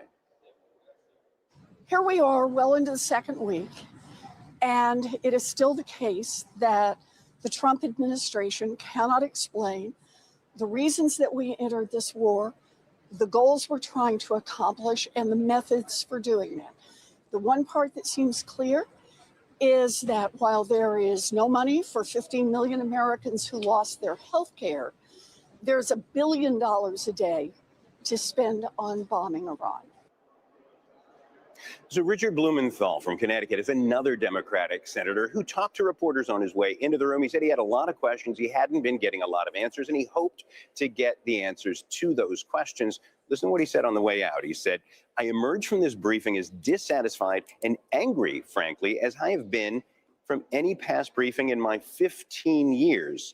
I am left with more questions than answers, especially about the cost of the war." He said, I am most concerned about the threat to American lives or potentially deploying our sons and daughters to the ground in Iran. And he went on to say that what he's gathered from what the administration is telling him, what these Pentagon officials were telling him, is that the objectives that were outlined will require American boots on the ground at some point, and the panel is not able to answer his questions on that. So there is pretty unified opposition from Democrats. There are a couple who have spoken in favor of the war, but not today walking out of the Armed Services Committee briefing. And I think that's an illustration not just of how divisive this war is in America, but how it will carry forward a battle in Congress. And remember, there are midterm elections coming up in November. The Democrats definitely plan to use this against Donald Trump's Republican Party because they hope to take over not one, but both houses of Congress in November. John, many thanks. John Hendren on Capitol Hill. Well, worries about the lack of an exit strategy are echoing in Europe as well. Germany's Chancellor says he's concerned that the US and Israel don't have a plan to end the conflict with Iran. Friedrich Merz says Germany and Europe don't want an endless war. The United States and Israel have been waging war against Iran for over a week. We share many of these aims, but more questions arise with every day of war. Above all, we're concerned that there is apparently no joint plan for how this war can be brought quickly to a convincing end. Okay, let's bring in my guests to discuss the latest developments. Abbas Aslani is a senior research fellow at the Center for Middle East Strategic Studies. He's in Tehran, and here in the studio is Mohammed Al-Masri, who's Professor of Media Studies at the Doha Institute for Graduate Studies. A warm welcome to both of you, Mohammed and Abbas. I can start with you, Abbas, because both the United States and Iran are saying essentially that they will be the ones to dictate when and how this conflict ends. But the message from Iran is very much an eye for an eye, that they will answer aggression with aggression. This doesn't in any way resonate with the hopes of a de-escalation. Nif, yes, but anyway, the opening salvo of a conflict is not the most important part of it, but how it continues and how it ends, it's very important. That's why we are hearing these battle of narratives from the two sides. The US says that it is winning and it wants to set the terms, but Iran is saying no, it has been able to resist, it has been able to respond against American attacks, and Iran will be the one to, define and determine how this will end. But this makes that, exit strategy a bit difficult, because this is not just about, mediation or just rhetorics, but it is the point where the two sides are able to strategically establish an equation whereby they see that that point of the time is the best in their best interest to leave that war. So this is not, just about a limited issue to missiles or nuclear matter, but it's about future of the region, because Iran wants to make sure that, again, a similar thing that was adopted in Lebanon, that the style and model will not be adopted against Iran. So that's why it is making sure that enough costs will be inflicted to the other side to stop them again in future from initiating another aggression against the country. Mohammed, Abbas raises an interesting point, isn't there? It's not just the United States and Iran dictating when and how this war ends. What Israel does will be hugely significant as well. And the last thing, as we heard from Abbas, that Iran wants is for Iran to become a bit like Lebanon, whereby the Israelis feel that they can go back whenever they want and carry out military strikes to fulfill whatever goals that they have.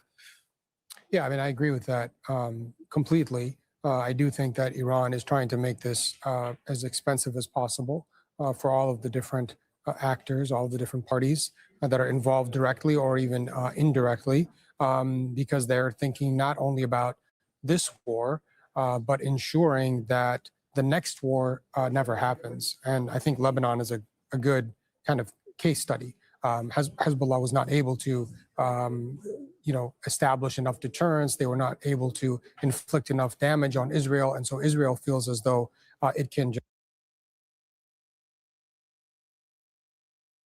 this. We've had enough reporting now to suggest as much. They've long wanted to go to war with Iran. They want to establish themselves as the regional hegemon. And this war is a big part of their greater Israel strategy. So they are going to be working very hard over the next several days to ensure that Donald Trump doesn't do, as many analysts think, and that is end the attacks, end the hostilities on Iran in about a week's time or so. They're going to be lobbying him hard, because if the United States stops hostilities, then I don't think Israel is in position to go at it alone. Abbas, back to you. Do you think that Israel and the United States share any common perspective on how this war should end? Do they share the same end game, the same strategy? Not necessarily, Niv. It seems that this is the war that Netanyahu wanted to drag the United States in, and Trump thought that Iran is very weak and a strong U.S. and with an ally like Israel can defeat it in a very short time.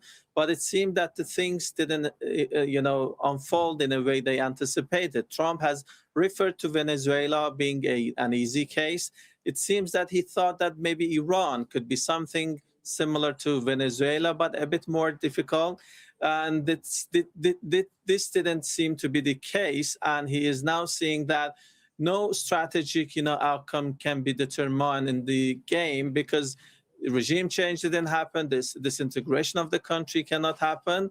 So that's why I think Trump wants to manufacture a victory picture in order to present it and sell it to his base in order to find enough ramp from this situation. But what Israelis wants, they want to further weaken Iran and prolong this war to the extent that Iran is somehow paralyzed.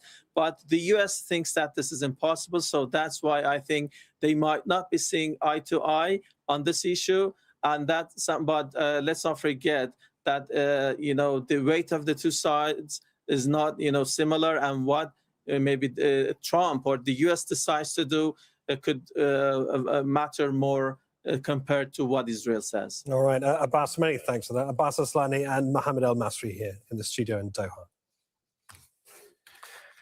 Now to Lebanon, where Israel continues to issue forced evacuation orders there. Bernard Smith is in Beirut. Good to see you, Bernard. The UN's reporting, we understand, a staggering 100,000 newly displaced people in just 24 hours, with a total we estimate to be around 660,000. I mean, how is Lebanese state infrastructure, how are the powers that be holding up? Well, the Lebanese state is finding it very difficult to cope. It's appealing for international aid. Aid has come in. A plane load of aid came in from the European Union earlier this afternoon. So it's finding it very difficult. It's got about 500 and odd shelters, which are schools that have been turned into shelters, and other buildings. A large stadium, the city's biggest stadium, has also become a shelter as it tries to accommodate the needs of people who've been forcibly displaced. And they're going to be there for a long time if this war drags on, which if Israel wants to degrade Hezbollah significantly, then it looks like it will drag on for some time. We've had a series of strikes in the southern suburbs, again here over my shoulder, in the last few hours, and we've had strikes in southern Lebanon and threatened strikes, forced evacuation orders in Sidon, although those buildings in a residential area haven't been hit yet, Neve. And Bernard, what more can you tell us about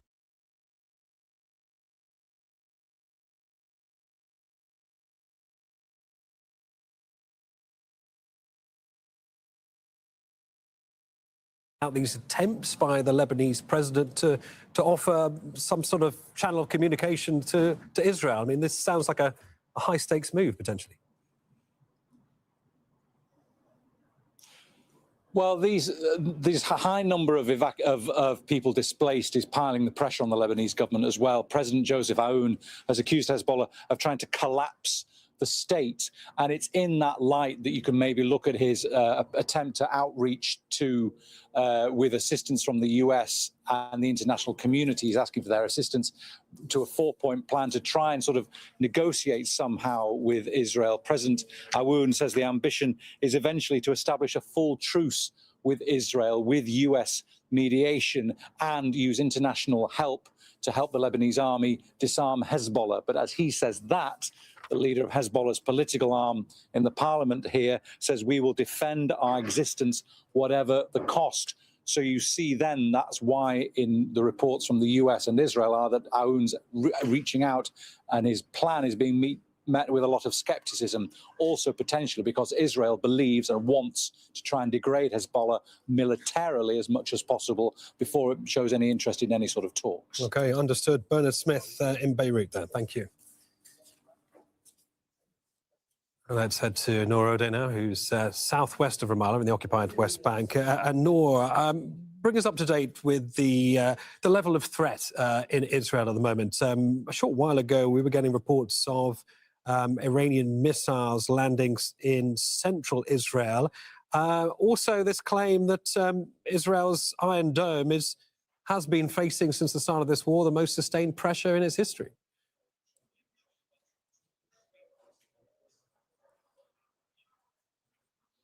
That's true, Neve. There have been several volleys of Iranian missiles, several fires reported in central Israel, including in areas as close by as Bet Shemesh, southwest of Jerusalem. There are no reports, no information cleared by the Israeli military censor, but there is no doubt that the number of missiles that Israel has to fire on those incoming missiles from Iran and Hezbollah are not infinite. They are limited, and it's not easy to replenish the stockpile as quickly as they're being spent. There are also problems arising insofar as giving early warnings to Israelis, insofar as even the sirens going off in some areas. And that has to do also with the kind of sustained Iranian attacks on U.S. assets, on radars, on the eyes and ears of Israel, if you will, across the region that can give them that early warning. And this all, of course, is creating pressure on the population because normal life has not resumed and because losses are mounting. About 10,000 Israelis have filed for compensation, half of them, Neve, in Tel Aviv. And that doesn't jive with the information that the military censor is releasing because they're not talking about all the damage happening. They're not talking about the number of missiles that have actually landed in Israel. Nora, many thanks. And that Nora there, just outside of Ramallah.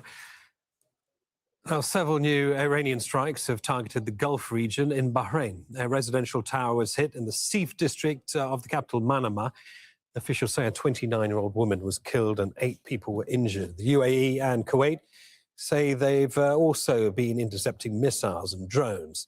And Saudi Arabia's civil defense says a drone fell into a residential area in Zulfi, a city in the Riyadh province. Speaking at a press conference here in Doha, Qatar's foreign ministry spokesperson warned against any further escalation. We have warned in Qatar for many years now that escalation left unchecked in the region would lead to catastrophic results. We are at that moment where we are seeing the catastrophic results across the region. Right now, as we speak, you can put a map of the region in front of you and you will not be able to find a finger-pointing space where escalation is not happening. This is exactly what we have said from day one. This is the biggest I told you so in the history of I told you so's in the world. We have said from day one, left unchecked, the escalation that started in 2023 would lead to a regional war. What we are seeing right now is a regional war that still can be contained, but the trajectory we are going through right now is a very dangerous trajectory for the region, and we keep warning that, again, this left unchecked and conflict moved from negotiation rooms to battlefields will lead to even more catastrophic results for the people of the region. Let's speak to Laura Khan now, who's here in Doha. And Laura, it's quite a statement, isn't it? The biggest I told you so in the history of I told you so's. I mean, it was quite palpable frustration coming from the foreign ministry spokesperson. Also, Qatar's prime minister has described the Iranian strikes as a betrayal and totally rejected. I mean, given all of the years that Qatar has spent establishing itself as a diplomatic kind of power within the region and globally, where does the nation stand now? Well, absolutely. I mean, let's go back to the I told you so moment. Dr. Majid Al-Ansari, the spokesperson of the Ministry of Foreign Affairs, is not mincing his words. There's clear frustration there and exacerbation from all the leaders. Qatar's Prime Minister and Minister of Foreign Affairs, Sheikh Mohammed bin Abdulrahman bin Jassim Al Thani, has been leading a diplomatic mission. Essentially, they've been having teleconferences with countries all over the world. From last week, the Gulf Cooperation Council meeting with the European Union, getting solidarity from the European Union. He's had various phone calls today, including China, and also ministerial meetings with the Arab League. There is so much going on diplomatically behind the scenes, and Qatar's really walking this tightrope of having to defend itself. As Dr. Majid Al-Ansari said in this press conference today, they're continuously defending themselves. They have every right to defend themselves, while also calling for everyone to come back to the negotiating table. And this I told you so moment really came from 2023, the beginning of the war in Gaza. And, you know, if left unchecked, that they have this kind of, unfettered access to war. He said it's better to have this conflict on the table than in the battlefield. And he spoke about really catastrophic consequences, not only in the region, as the Gulf region continuously is attacked, but also across the world as the energy infrastructure is attacked. Many of these energy companies are shutting down. They're stopping shipments. These shipments have been prevented from going through the Straits of Hormuz, a very important shipping lane for oil, and then having an immediate impact on global energy prices. So essentially, him alongside many other Gulf leaders and leaders across the Arab world are saying, let's get back now to diplomacy. And this is really Qatar's legacy as well. Qatar's always said it's been the bridge of diplomacy in the Middle East. Laura, many thanks for that. Laura Khan there here in Doha. The US and Israel's war on Iran and Tehran's attacks on Gulf states have disrupted air travel right across the Middle East. Widespread airspace closures have left airlines rerouting, diverting or cancelling most flights. It's left tens of thousands of passengers wanting to leave the region stranded. And Malkusun Sharif reports. It's the world's busiest transit hub. But days after the US and Israel began to attack Iran, the skies over the Middle East began to look like this. Now, this is an image from flightradar.com. It's a website that tracks air traffic live, and it shows a rather empty airspace over the region. Now, several countries have either closed or limited the airspace for traffic as the conflict escalated. Now, the Middle East corridor is a major transit hub, especially across Europe and Asia. So this sudden closure of airspace has meant many flights have either had to be rerouted or diverted. Now, Iran has struck not just civilian areas, but also airports in Kuwait, in Bahrain, in Dubai, even Iraq. Now, Qatar says it's intercepted an Iranian drone over its airport, forcing it to close for several days. 37,000 flights to and from the region have been cancelled since this conflict began, affecting 4 million passengers. Hundreds of thousands of them have been stranded not just in the region, but right across Europe and Asia. And governments have had to try and evacuate their citizens. Now, some airports have reopened. Limited operations are underway, and their focus is to get the remaining thousands of people who are stranded home. Apart from passengers, we've had air cargo that has also dropped by 20%. Now, the region accounts for 13% of global goods sent by air. Now, the ongoing conflict has caused the worst air traffic disruption in the region since the COVID-19 pandemic. Now, as the war also sends energy costs soaring, flight tickets right from Asia to Europe have also skyrocketed. Global financial markets are showing some signs of recovery from the sharp swings of the past few days. US indices opened steady on Tuesday. European and Asian shares rebounded as concerns about oil prices eased. Kristen Salumi is monitoring the markets in New York. The Dow gained 1,100 points yesterday after earlier losses. This all seems to be in response to reassurances from President Donald Trump that the United States was achieving its military objectives in Iran, that the conflict would end soon. Good news for consumers, but the question is, will this last? Today seems to be a lot of watching and waiting as far as the investors are concerned. We've got warning of more U.S. attacks happening in Iran. Iran's Speaker of Parliament saying that ceasefire wasn't an option that they were looking for.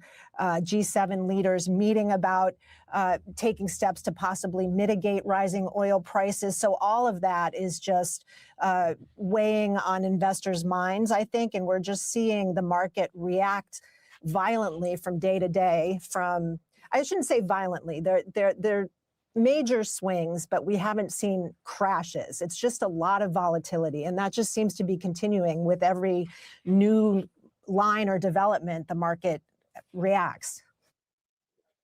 now in a sign of the effects that the war in Iran is having globally. These pictures are out of the port of Portsmouth. HMS Dragon, the British warship, heading now for the eastern Mediterranean to protect Cyprus, all, of course, amid escalating regional tensions following the US-Israel conflict. The base was targeted by a drone strike. The ship, equipped with advanced anti-air capabilities, counted the cost. It's coming up next. Stay with us here on Al Jazeera.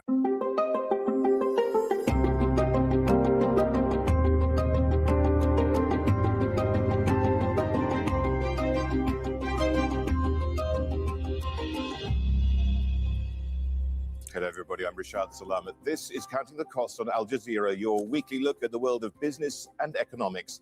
This week, oil prices are on edge. American consumers are already feeling it at the pump. Donald Trump says it's a small price to pay for defeating Iran, but is it really, or could rising energy costs fuel inflation in the US? Europe is at risk too, and inflation there could be sharper. Gas prices across the continent have soared. Prolonged disruption in the Strait of Hormuz could hit households and businesses hard. Asian manufacturing countries are bracing for an energy shock. The region depends heavily on energy imports from the Gulf. What could that mean for their economies, and how will central banks there and elsewhere respond?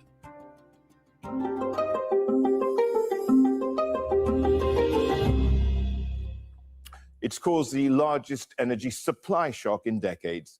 The conflict between the US, Israel, and Iran is rattling oil markets. Crude prices have been swinging wildly, spiking to levels not seen since 2022 before pulling back as markets react to every twist in the conflict.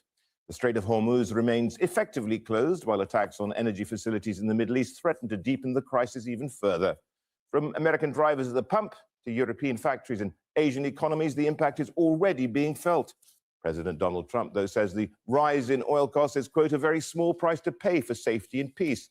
But investors warn that if the conflict drags on, there's a serious danger of what's called stagflation.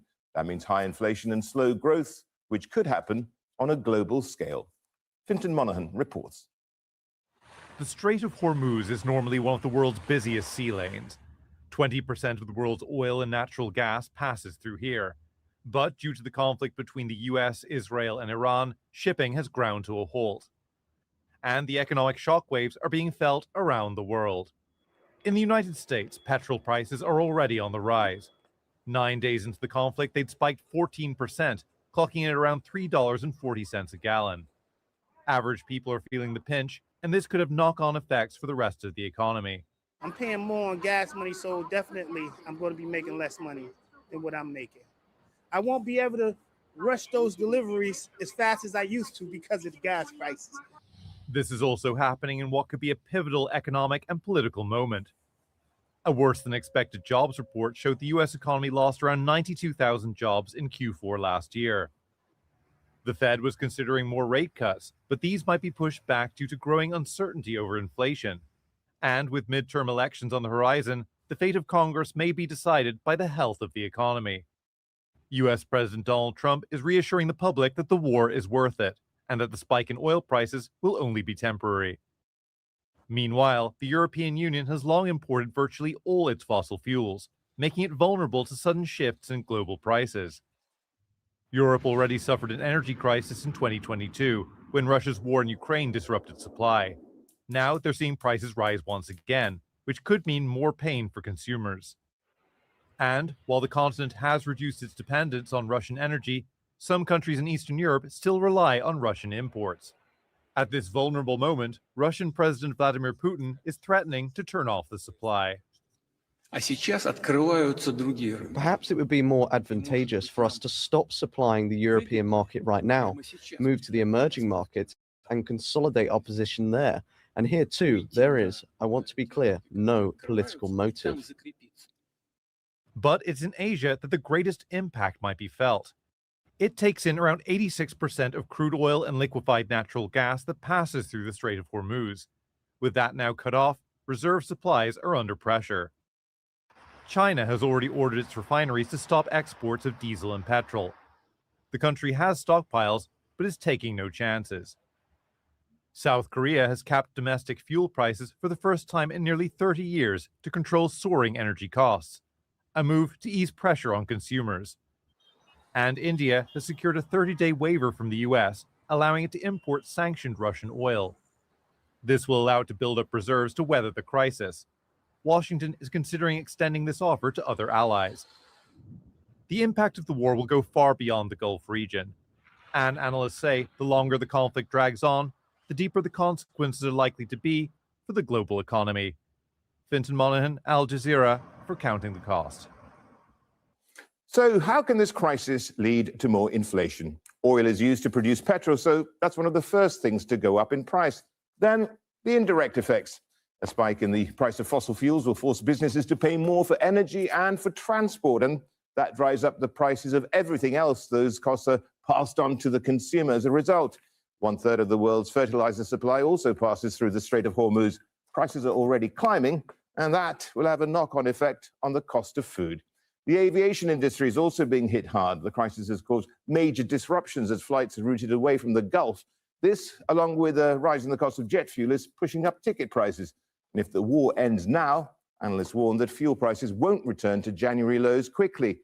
Gulf states have cut production as storage fills up with fuel that they simply can't export. They're warning that it'll take time to bring output back to previous levels, and the risk of a renewed conflict would also increase the cost of transport as shipping firms charge a premium for taking the risk. To discuss this more, joining me from London is Freya Beamish. She's the chief economist at Global Data TS Lombard. From Brussels, we have Rebecca Christie. She's a senior fellow at Bruegel. And joining us also from Hong Kong is Alicia Garcia Herrero. She's the chief economist for Asia Pacific at Natixis. Well, first of all, Alicia, let's start off with you. And how big a threat does this conflict really pose for the global economy? Well, it's a huge threat, and I'm going to focus on Asia just to give a few numbers. Starting with China, we're talking about 40% of its imports of oil coming from the Gulf, including Iraq. And Iraq is a proxy, partial proxy of Iran oil, as well as Malaysia, also Iran oil. But, you know, if we focus on the Gulf, there's no way that whether you use strategic reserves, Japan has, in principle, even more than China, none of that can make it. Even Russian access to Russian oil won't be enough because even Russia is limited in its production. So it is a huge shock if it lasts long, and that's the key question. Will Trump allow the global economy to sink right before, very important elections for him? So if it lasts, it'll be disastrous, stagflation for sure, but it may not last. Rebecca, same question to you. In Europe, certainly energy prices are the big question mark, and they are a question mark to the extreme. We've seen giant swings just in the last 24 hours before this recording based on guesses from things Donald Trump has posted on social media about how long this conflict will last. If it's a short-term pressure on oil and gas and fossil fuel moving around the world, it won't be great, but it will be manageable. If it lasts for a long time, indeed, the effect on inflation, the effect on economic growth, the effect on trade could be very, very big. Freya, it's the length, the duration of this conflict, and also to get things back on track again, which is going to be the real fulcrum here, I suppose. Yeah, the duration, our base case, and it has to be a base case because, of course, we don't have a crystal ball. Our base case is that Trump doesn't want this war.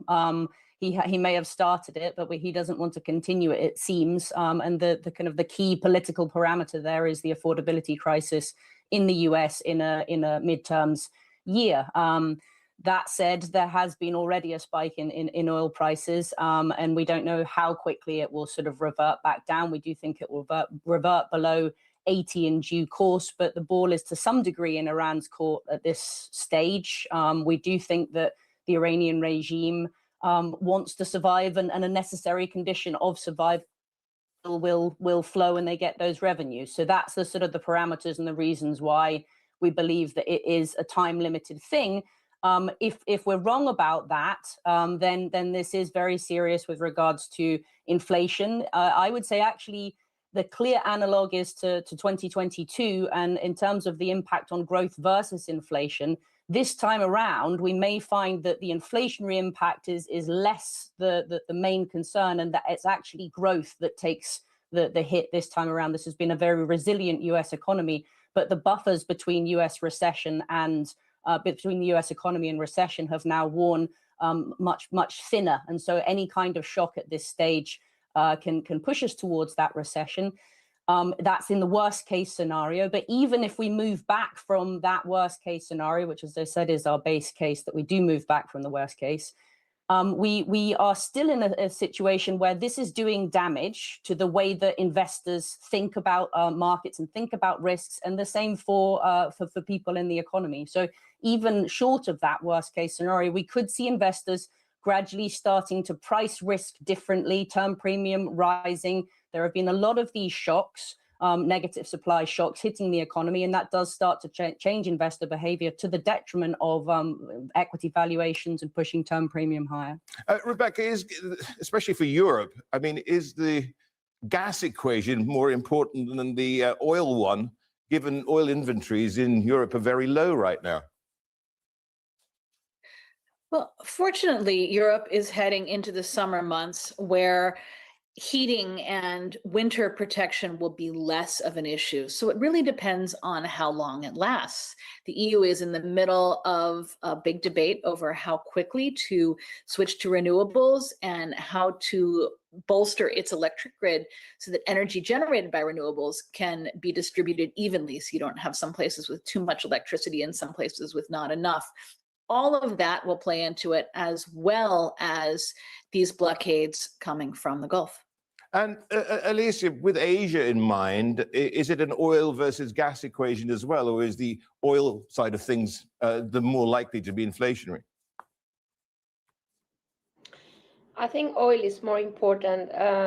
Gas, well, to start, there's a lot of gas pipelines around that do not depend so much on the Strait of Hormuz. The exception, though, would be Taiwan. Is very dependent on LNG from Qatar. So that would be really a red line. It's only around 15 days of strategic reserves, which is minimal. I think South Korea, Japan, I mean, they can cope better because of Russia, but and obviously China. But still, it's a big shock for everybody. Southeast Asia, terrible. Thailand, terrible. There we do have a big problem, except Malaysia. Yeah, and Alicia, back to you on this, but could the policy response actually make things worse? Because let's not forget, this is cost-push inflation. It almost acts like an interest rate hike. And if policymakers start to raise the cost of borrowing interest rates, that could make it a double whammy. Yeah, we have two worrisome cases to start watching. One is Australia. There was no mention of Iran, but we had a speech, I think the vice governor talking about not enough spare capacity generally. But it sounds like, wow, this is not good news. And RBA hiked recently and unexpectedly in a way. So we could see more there. And the most obvious and worrisome case is Japan. Because Japan, in a way, we all thought they would hike maybe July, maybe June. But now, because of the yen and all of this huge dependence on oil, the odds are that they may hike sooner. That might hit the Japanese economy because it might be very unexpected compared to what the kind of speed that people had in mind. And if we were to see more stimulus, South Korea has already announced that they will cap electricity prices, oil prices. If we see that in Japan, with the big fiscal deficit that we already have at hand, with Takaichi having increased it already, especially for defense and protection for households, that's going to hit. And we could see, spiral in JGB yields, in the cost of funding for the government in Japan. Yeah, absolutely. And Freya, is monetary policy really a redundant tool in all this?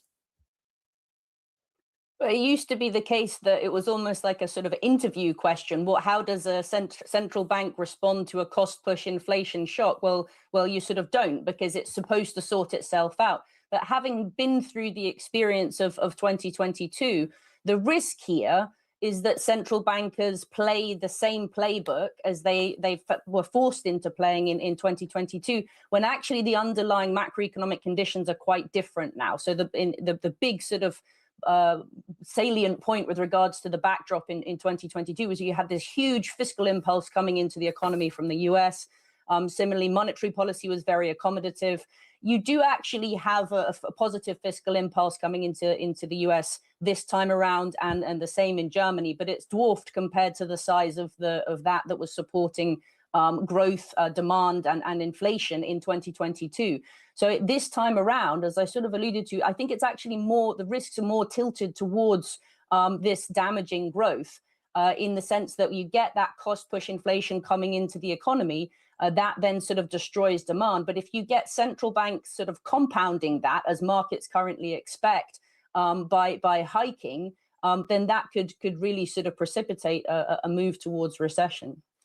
And the same question for you here as well, Rebecca, and also in the sense of how did this affect Donald Trump's affordability agenda just 8 months before those midterms? It's quite ironic that he has, out of his own discretion, started a war that will make affordability worse, not better, in the United States. There are so many mixed messages coming from this administration toward the economy in terms of, do they want people to have more jobs and more access to stuff, and housing in particular is a real concern?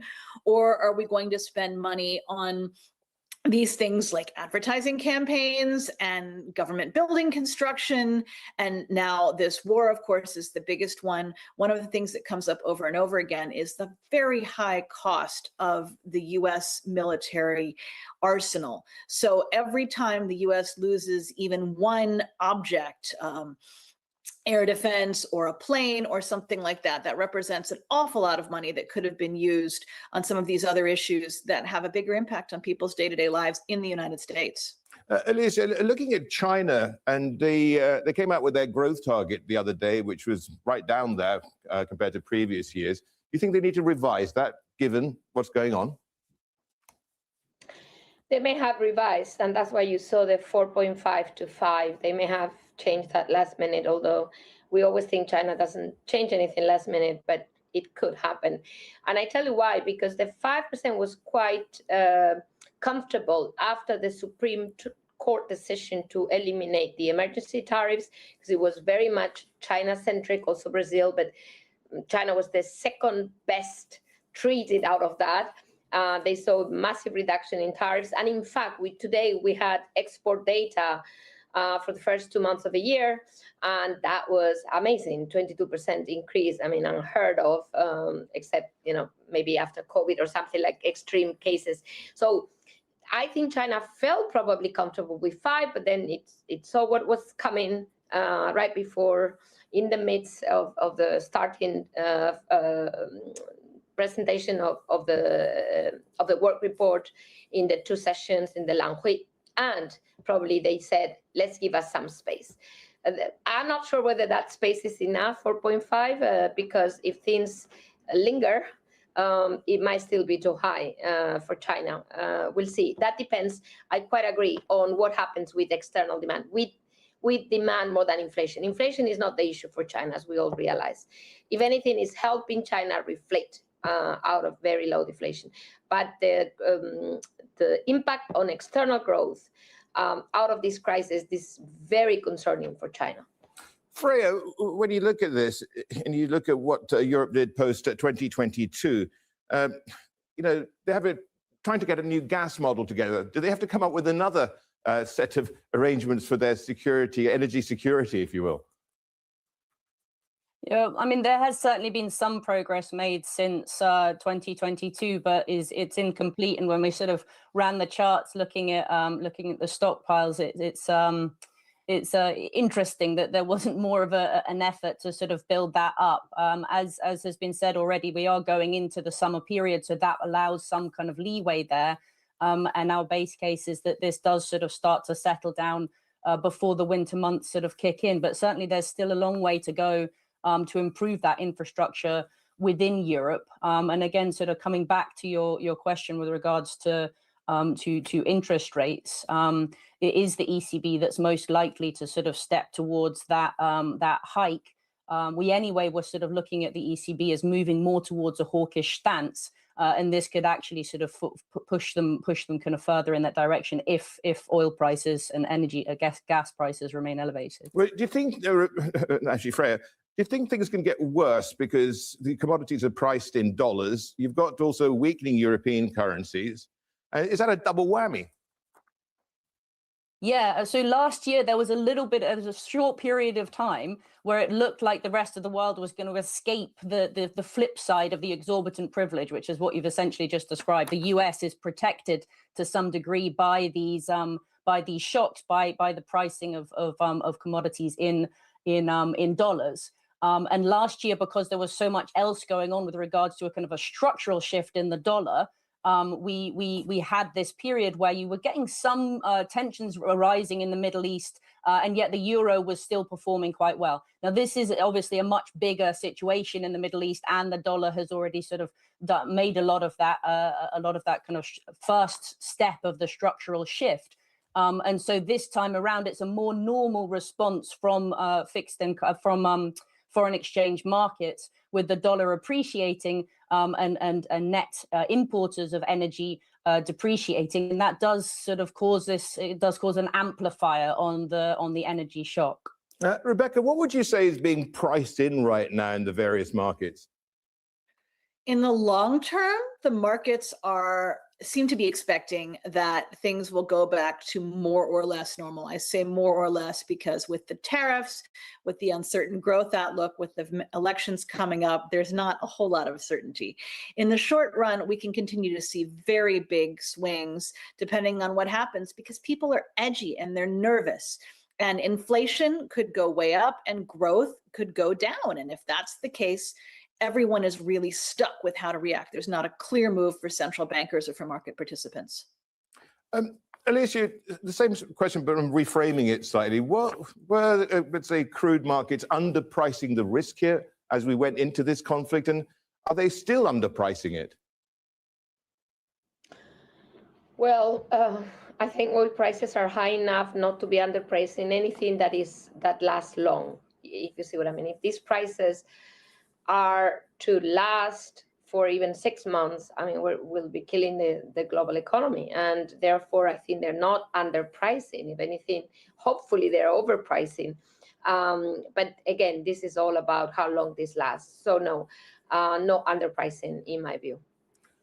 Freya, I want to go back to what you said about the ECB turning hawkish. Now, tell me something. Do you think they're going to be changing course on that? And could it actually be a huge detriment for the euro if they did start to raise rates? Having said that, it might mitigate some of the other concerns. Yeah, so this comes back to the idea that there's no clear response for this type of a shock, and that is why it's so difficult for investors and for central bankers. From the investor standpoint, you have a situation where inflation is rising, and that's destroying growth. So it's bad for equities and bad for bonds at the same time. Historically, if you have a big enough shock of this type, a negative supply shock, that does also tend to push up term premium, because investors are asking for more compensation for the bond, because it's just deteriorated in its quality as a hedge. Now that we've had a lot of these types of shocks, we are starting to see this uptrend in term premium, higher highs and higher lows, and that probably continues regardless of the result of this type of shock, of this specific shock, because these types of shocks keep hitting the economy.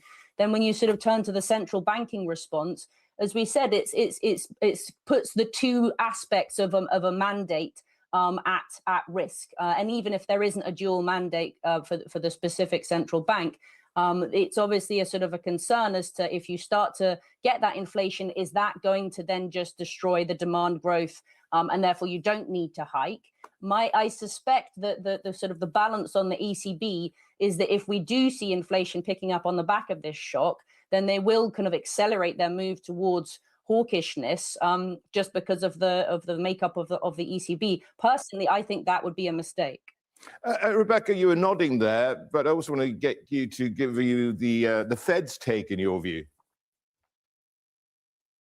The Fed is at a real crossroads because we're about to see a big change in personnel. If Kevin Warsh replaces Jerome Powell as is the current direction of travel. I say all of these things in cautious words because the US is so uncertain right now, and that itself holds back growth. So it's very difficult for the Fed to figure out how to navigate the political waters, the market expectations, its dual mandate of full employment and contained inflation. We saw that the jobs numbers are not looking great out of the US. It's not clear how permanent a trend this is. None of this is clear. So it's a difficult place to make any sudden moves. And the US has the extra constraint of the White House putting a lot of pressure on the Fed to lower interest rates regardless of fundamental conditions. So it's a tough spot. Alicia, you know, with that in mind, Japan's got to be one of the most affected in Asia. They import nearly all their energy, and also fertilizer. We've not really discussed that very much. Yeah, well, fertilizers are, of course, another of the channel. I mean, there's many others because the Strait of Hormuz is not only about oil, it's also about refined oil coming from the Gulf and thereby products related to that, and fertilizers or plastic or petrochemical, you know. So there's a lot of things that will create this this additional inflation beyond oil. And I think the more you move into frontier markets, the worse it will be, for a very simple reason. And it's not only refineries in the Gulf that may have a hard time. In fact, you know, if these refineries get less than 60% of the actual oil to refine, they have to stop. So the shock can actually be amplified because of the refinery activity in the Gulf. But beyond the Gulf, China is a major refinery option for many Southeast Asian economies. So is Singapore. And already China has announced that it will basically stop exports of refined products. So, you know, if you are at the bottom of the chain, and the more so if you are of course, a frontier market, but until recently, even Vietnam, I mean, they've managed to build a big refinery only recently. So I'm sure that that's not enough to cover all of the needs. So if you don't have refineries and you depend on others and they shut their doors to exports, you're double in dangers. And that's why I think it gets worse and worse given your level of income. It's not only about exporting oil, it's about having refined oil. Freya, just very briefly, is the renewable side of the things the only big winner here? Well, we don't know the outcome of how long this is going to last. And to a certain degree, there's been this big shift in the US away from renewables, at least at the policy level. And that was on the supply side. And now we have a US policy move that is kind of increasing the gap between demand and supply. So in a sense, there's you know, you could read this as a kind of a shift back towards fossil fuels, depending on sort of how long it lasts, and that's certainly one interpretation of this. The broader sort of shift towards renewables in Europe is, of course, accelerated by this by another instance of a major sort of risk and threat to fossil fuel supply. Freya Beamish, Rebecca Christian, Alicia Garcia Herrero, thank you very much indeed for joining us. We're not CNN, Fox, or CourtTV. We're Truth Talks, our show for this week. Get in touch with us on Subscribe X. now. I'm at Richard TV, and do use the hashtag AJCTC when you do. Or drop us an email. Countingthecost@aljazeera.net is our address. But there's more for you online at aljazeera.com/CTC. That'll take you straight to Catch our morning news updates every day at 6 a.m. to 12 noon on Truth Talks. Thank you. That is it for this edition of Counting the Cost. I'm Rishad Salamat from the whole team in Thank you for subscribing to Truth Talks Live. Be sure to like this video now to keep our algorithm high. We're not CNN, Fox, or CourtTV. We're Truth Talks, where facts matter. Subscribe now.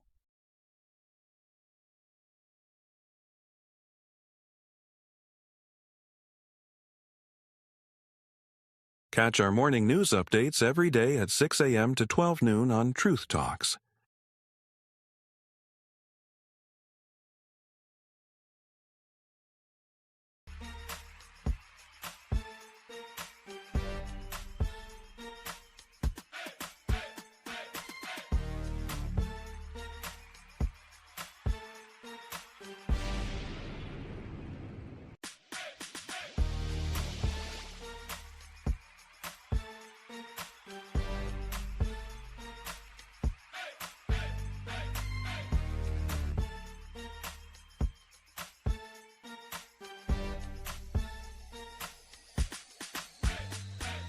We're not CNN, Fox, or CourtTV.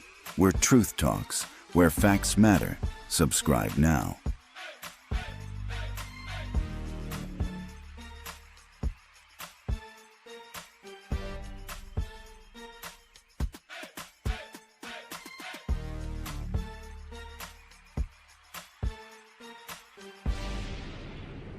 Catch our morning news updates every day at 6 a.m. to 12 noon on Truth Talks.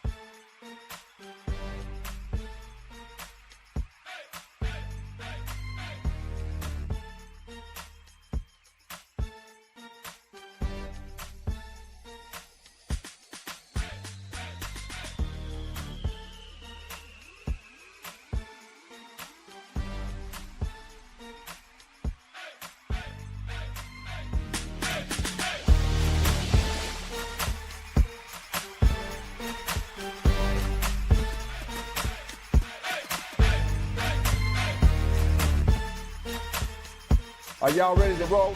Let's go.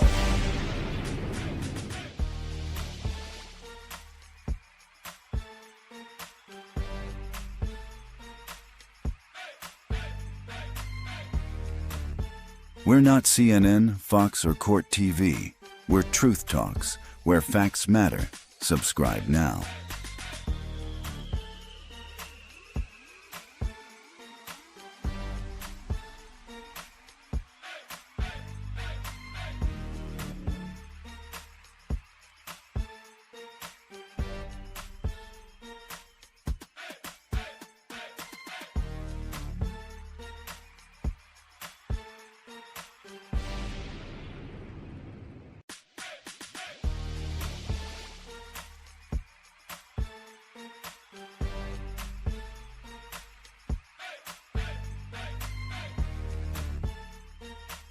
We're not CNN, Fox, or CourtTV. We're Truth Talks, where facts matter. Subscribe now. Catch our morning news updates every day at 6 a.m. to 12 noon on Truth Talks.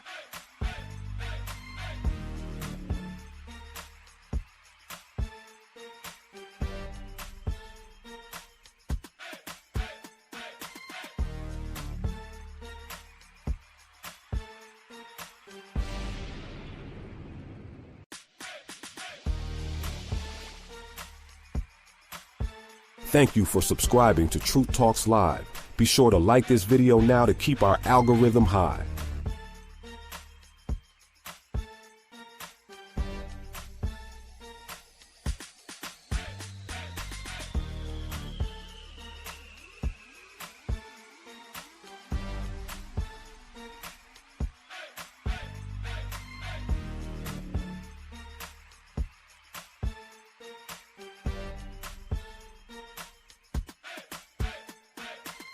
Catch our morning news updates every day at 6 a.m. to 12 noon on Truth Talks. We're not CNN, Fox, or CourtTV. We're Truth Talks, where facts matter. Subscribe now.